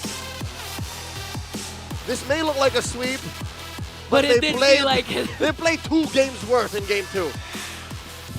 36 minutes in, Falcons APBren flexing their supremacy over their most familiar foe, TLPH. And again, the camaraderie of both of these teams. They both had their licks in Ingan, they both had their moves, they both had their highlights, but at the end of the day, Falcons APBren had one thing that TLPH didn't. They had the map on their side. They had the map. They also had the Ling. But most importantly, they got the win on these guys you're seeing right now. TLPH still standing strong as they take their bow. GG, well played to the defending champions. It's amazing that we were able to be a witness here, Ingan. I am honored to be by your side. I'm honored to be by your side as well. And I'm honored to throw it away to our lovely host, Mara Aquino, because I'm really thrilled to hear what Falcons APBren has to say for this game. My goodness! Once again, give it up for Falcons APBren! I don't know kung aware kayo, that was 35 minutes and 34 seconds, the longest game we've had this season. Phew! My gosh! Para talagang palaging grand finals pagkatapat nyo yung TLPH. What makes Falcons APBren ba the Titans of MLBB in your opinion? Para sa akin siguro yung chemistry namin. Para sa akin yun talaga kasi nung nagsimula naman kami, hindi naman kami parang mga star player sa mga role namin. Pero dahil matagal namin magkasama, nabuo na yung chemistry namin. And in your opinion, how was that game 2? How was that for you? Nakakaubos ng laway. Gusto ko na nga mangingi ng tubig kaso dire-diretso yung comms namin eh. Nagkakagulo ba kayo sa comms? How was it there? Ano yung mga nasisigaw doon kanina? Hindi naman nakakagulo. Lagi lang nag-overthink sa mga bush kung sino gagawa ng play. Sige nga, favorite moment dun sa 35 minutes na yon. Ano yung paborito mo doon? Yung favorite moment siguro yung napatay namin si Karl nung last. Ayan. Oh, nung last? Okay. Actually, speaking of Karl, bigay natin to kay KyleTzy. Nakalimutan mo daw ba kung saan nanggaling yung IGN mo? Hindi po. Okay, how was it na simula pa lang nung game na first blood mo si KarlTzy pagkatapos ng palag? Na first blood mo siya? Tsamba lang po yun. Tsamba lang. And how is it like for you na simula pa nung last season's finals, hindi pa rin nakakaisang match sa inyo ang TLPH? Hindi pa rin nakakaisa sa'yo si KarlTzy? Siguro po kaya ganun po lakas po ni FlopTC. It's such a joy watching both of you going one-on-one. Nung nakita namin kayo sa top, ayan na, one-on-one. Talagang nakakakilig pag kayong dalawa always going off face-off. Now, i-announce natin ang ating MVP of the game. Can you guys guess who it is?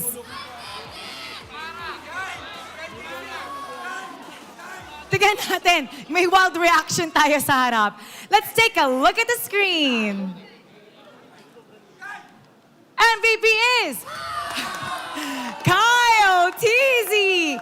Ikaw nga ang ating best jungler so far ngayong season. Now, what do you want to say to all your supporters? Sa lahat po ng mga sumusuporta sa Falcons APBren, maraming salamat po sa pagsuporta niyo po sa amin. Sobrang nakakatulong po ng mga confidence po namin yung pagsuporta niyo po sa amin. Maraming salamat po. Is there anything you want to say to Karl? Kay Karl, nice game. Idol pa rin kita. And that was really a great game. And now we're gonna announce the lucky fan that will win 3,000 diamonds. Come on up. Congratulations. Our lucky fan of the series. What's your name? Jerome po. Jerome. Jerome, sino dito ang favorite player mo? Sino po? Ogwen po. Si Ogwen. Okay, bakit si Ogwen? Actually, M2 pa lang, brand name gusto ko si Lusty. Ngayon si Ogwen naman. Kasi gusto ko talaga yung makunat. Bakit nga ba ang kunat mo? Sige, dito ka muna. Tabi ka. Ikaw yung idol niya. Anong gusto mong sabihin sa kanya dahil talagang fanatic siya ng Falcons APBren? Thank you sa suporta. Tsaka tuloy mo lang sa pagsuporta ng APBren. Thank you. Congratulations! Bigyan ng diamonds! All right. Falcons APBren, you may now take your bow. And take your walk of victory. That game has left us to the edge of our seats. Iba talaga pag naglalaban ng world champion versus world champion. At ngayon, we're gonna break that down for you because lots of things happened in that 35 minutes and 34-second game. Kaya pupunta na tayo sa ating panel. Pasok! I could not agree more. So many things happened in that game. And of course, to help us break that down, since a lot of things happened, we got a pro player as well here for you guys. Hello. And introduce yourself to people who don't know you. Hi, I'm John Lawrence Chavez, and I'm the UAAP winner, the inaugural UAAP winner of MLBB. MLBB. That's Andy, right. You're a mid laner, right? Yes. What's your favorite Just hero? like him. Gord? No. What? I think Louis. Louis. Yes. What did you play in your grand finals? Faramis and Lilia. Faramis and Lilia? Okay, Yep. awesome. So Yeah. we're happy to have you here, to Chavez, to break down this game. What do you think of it real quick, too? This is the longest that we've Yeah. had. Maybe is this the longest you've seen? The game was tiring. It was I think it's safe to say that this game is definitely the most... Intense? Yes, intense. That's the word that I'm looking for. Intense game that I've seen so far in this competition. Yeah, I think a lot of people would agree. Even we were at the edge of our seats. Naisun and I were standing as well. Yeah. And I think you could tell from the first minute of the game that Falcons APBren actually felt like they had a pretty good advantage, right, in the game. What do you think was their advantage majority based on highlights? I think Ugwen's aggressiveness really gave the Falcon APBren the advantage that they need. Yeah. Ugwen. In those, Ugwen in those skirmishes. Also, Sanji with his Aurora skill dropping is perfectly timed in those clashes. Pretty good, yeah. Yeah, I think also in this game, he is safe to say that he is their savior. Also, him getting the Lord.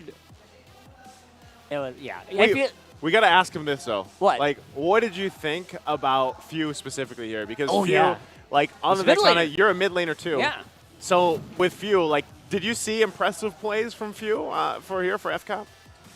naturally, I mean, Vexana is a very passive-aggressive hero in. I know a lot of people like that. Passive-aggressive, yeah. Yeah, a passive-aggressive hero in MLBB, and especially when they don't really want the TLPH to just let them get the plays that they need. He disrupt basically the clashes Really good. they are advancing for.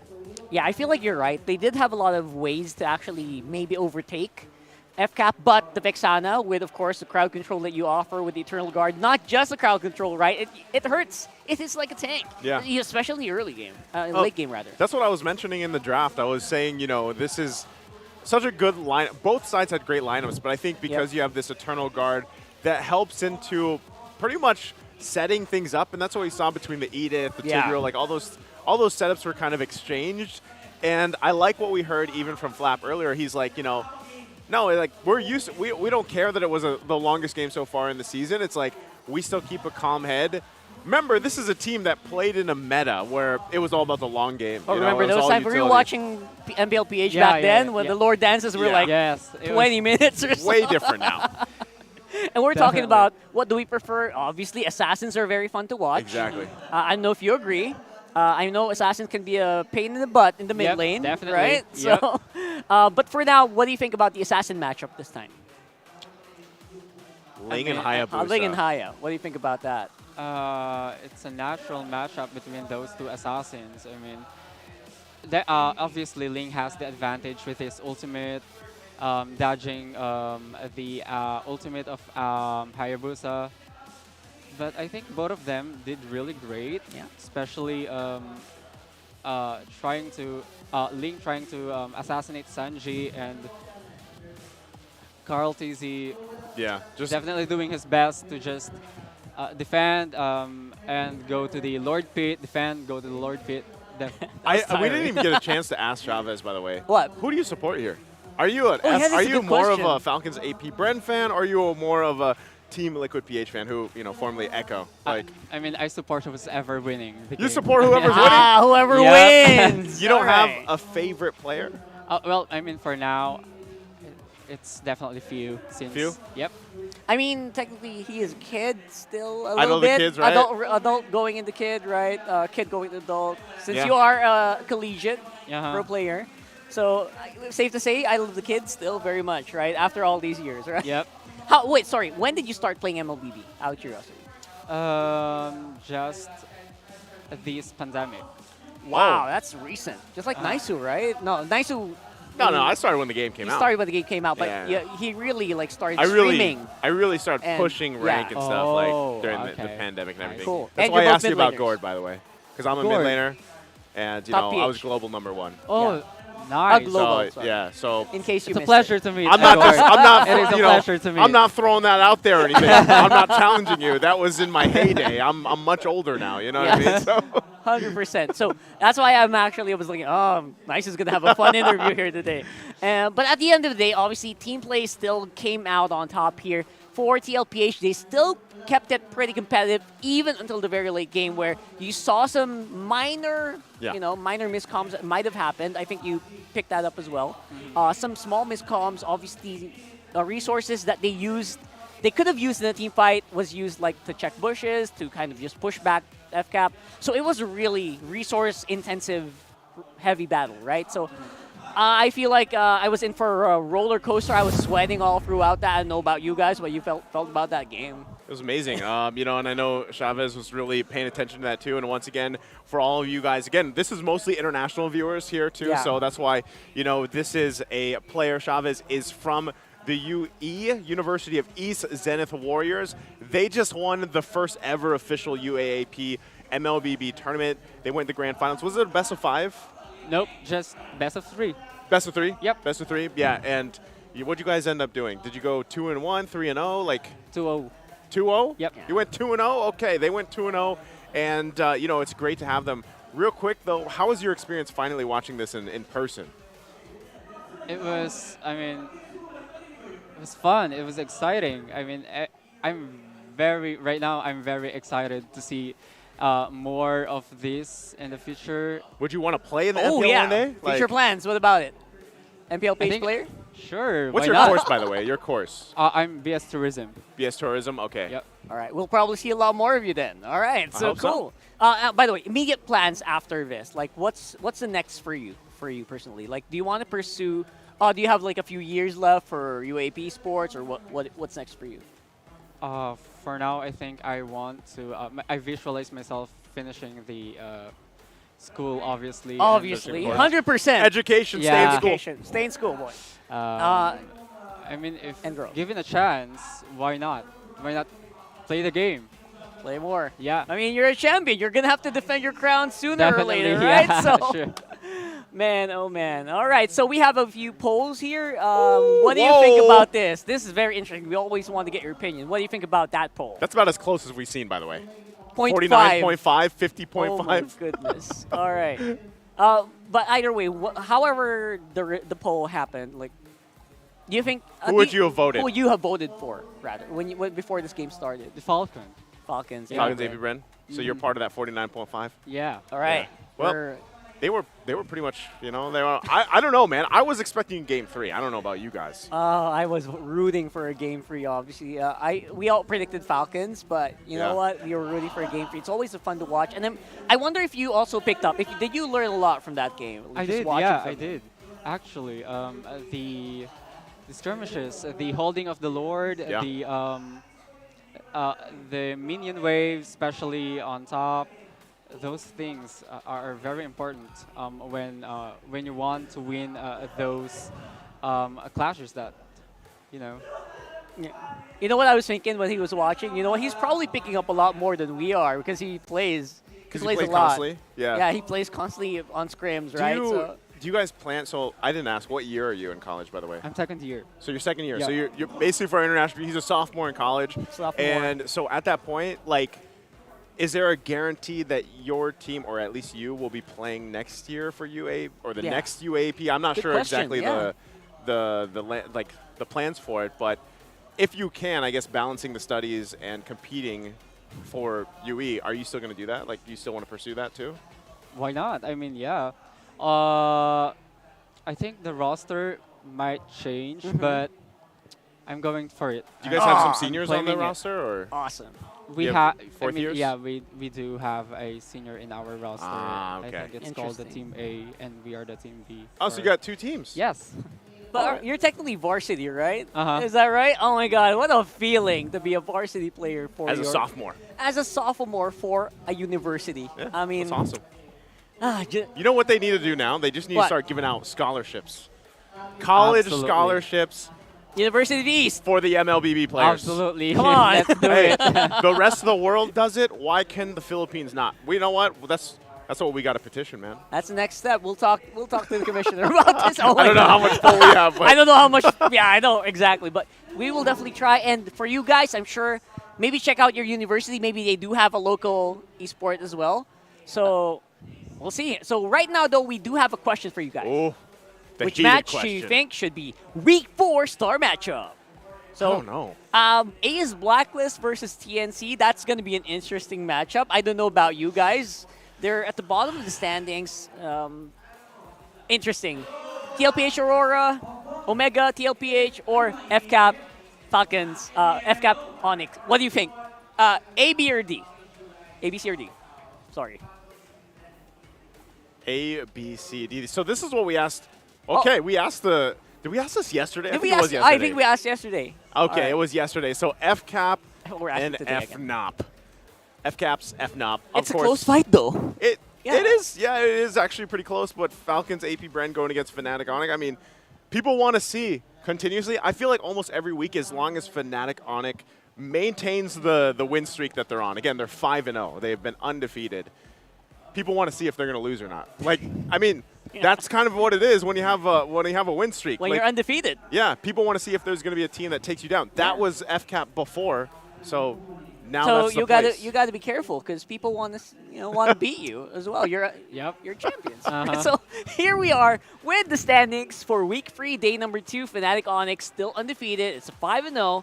But Falcons APBren, man, they're creeping up. making the comeback. They're creeping up. Oof, and look at the bottom of the standings there. TNC Pro Team, Blacklist International, both at 0 points. I don't know if the agents out there expected this as we round out week 3. Any For other sure. teams here, Chavez, that you enjoy watching or that you're a fan of, other than the ones you mentioned? Aurora and Melbaby. Aurora? Yeah, Aurora. Why Aurora? All right. They play great. I've Any seen, specific player? Or? Like a duo or something? Yeah, Is it V-Wise. V-Wise? Yeah, Okay. V-Wise. All right. But unfortunately, they're not playing for this season, so... They usually show up, though. Like, you know, They if you ever do? catch an Aurora game, they're usually here in the arena. Yeah, we'll definitely love to have you next time for sure. But what about you guys? I don't know if you guys want to come here. You can also join us for 5v5. So we 5v5. have 5v5s happening. It's called Fancy Klaban. That's happening here by Infinix. And these are the standings for Fancy Klaban, where the Bees are actually coming out on top right now. And the agents are actually playing a lot better, if you're noticing. the fans are. Because, again, for our international viewers out here, what this is our fans, they come and actually compete in a 5v5 before the official matches start. So these are the fans of the teams out here competing, representing. They get to go ahead and join the Infinix Fancy Klaban. Yeah. Fancy Klaban. And right Something now, like that. Yeah, FCAP Bees are there on top, but Blacklist agents are there, and what is the winning prize there? There's got to be a winning prize at the end of the season, right? I think so. I'm assuming it's something. There's going to be something. You guys better watch out for that, because obviously all of this are happening. We're all in the spirit of fun, having the UE champions right here of UAAP. And I think it's been a pleasure, obviously, having you Great to have guys. you. Hopefully we'll see you again soon. Pleasure. Yeah, and that's going to be us. I'm Rockhart. This is Chavez. And we got Naisu. We need to rest because that was a banger of a game for sure. Let's throw it over to Mario Aquino over on the stage to close out the day, and what day it's been. See you tomorrow. My goodness! Today was a series of unforgettable matches. And you know what? We've all been witness to greatness unfolding right here at the MPL Arena. Third week pa lamang ng ating season at napaka-exciting na ng bakbakan na nasasaksihan natin. But tuloy-tuloy pa rin ang laban bukas. Kaya kita-kits tayo dito sa MPL Philippines Season 14. I'm Mara Aquino. Keep it good vibes, everybody, and see you tomorrow.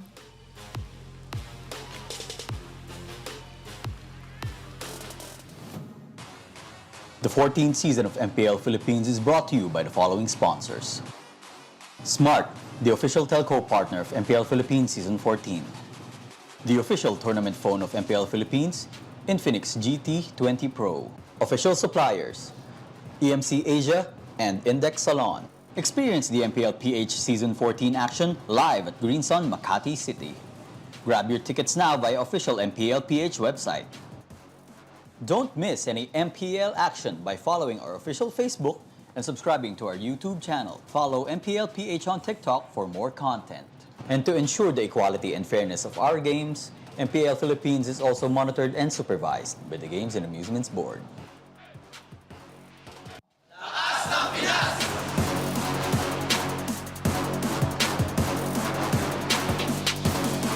Lakas ng Pinas!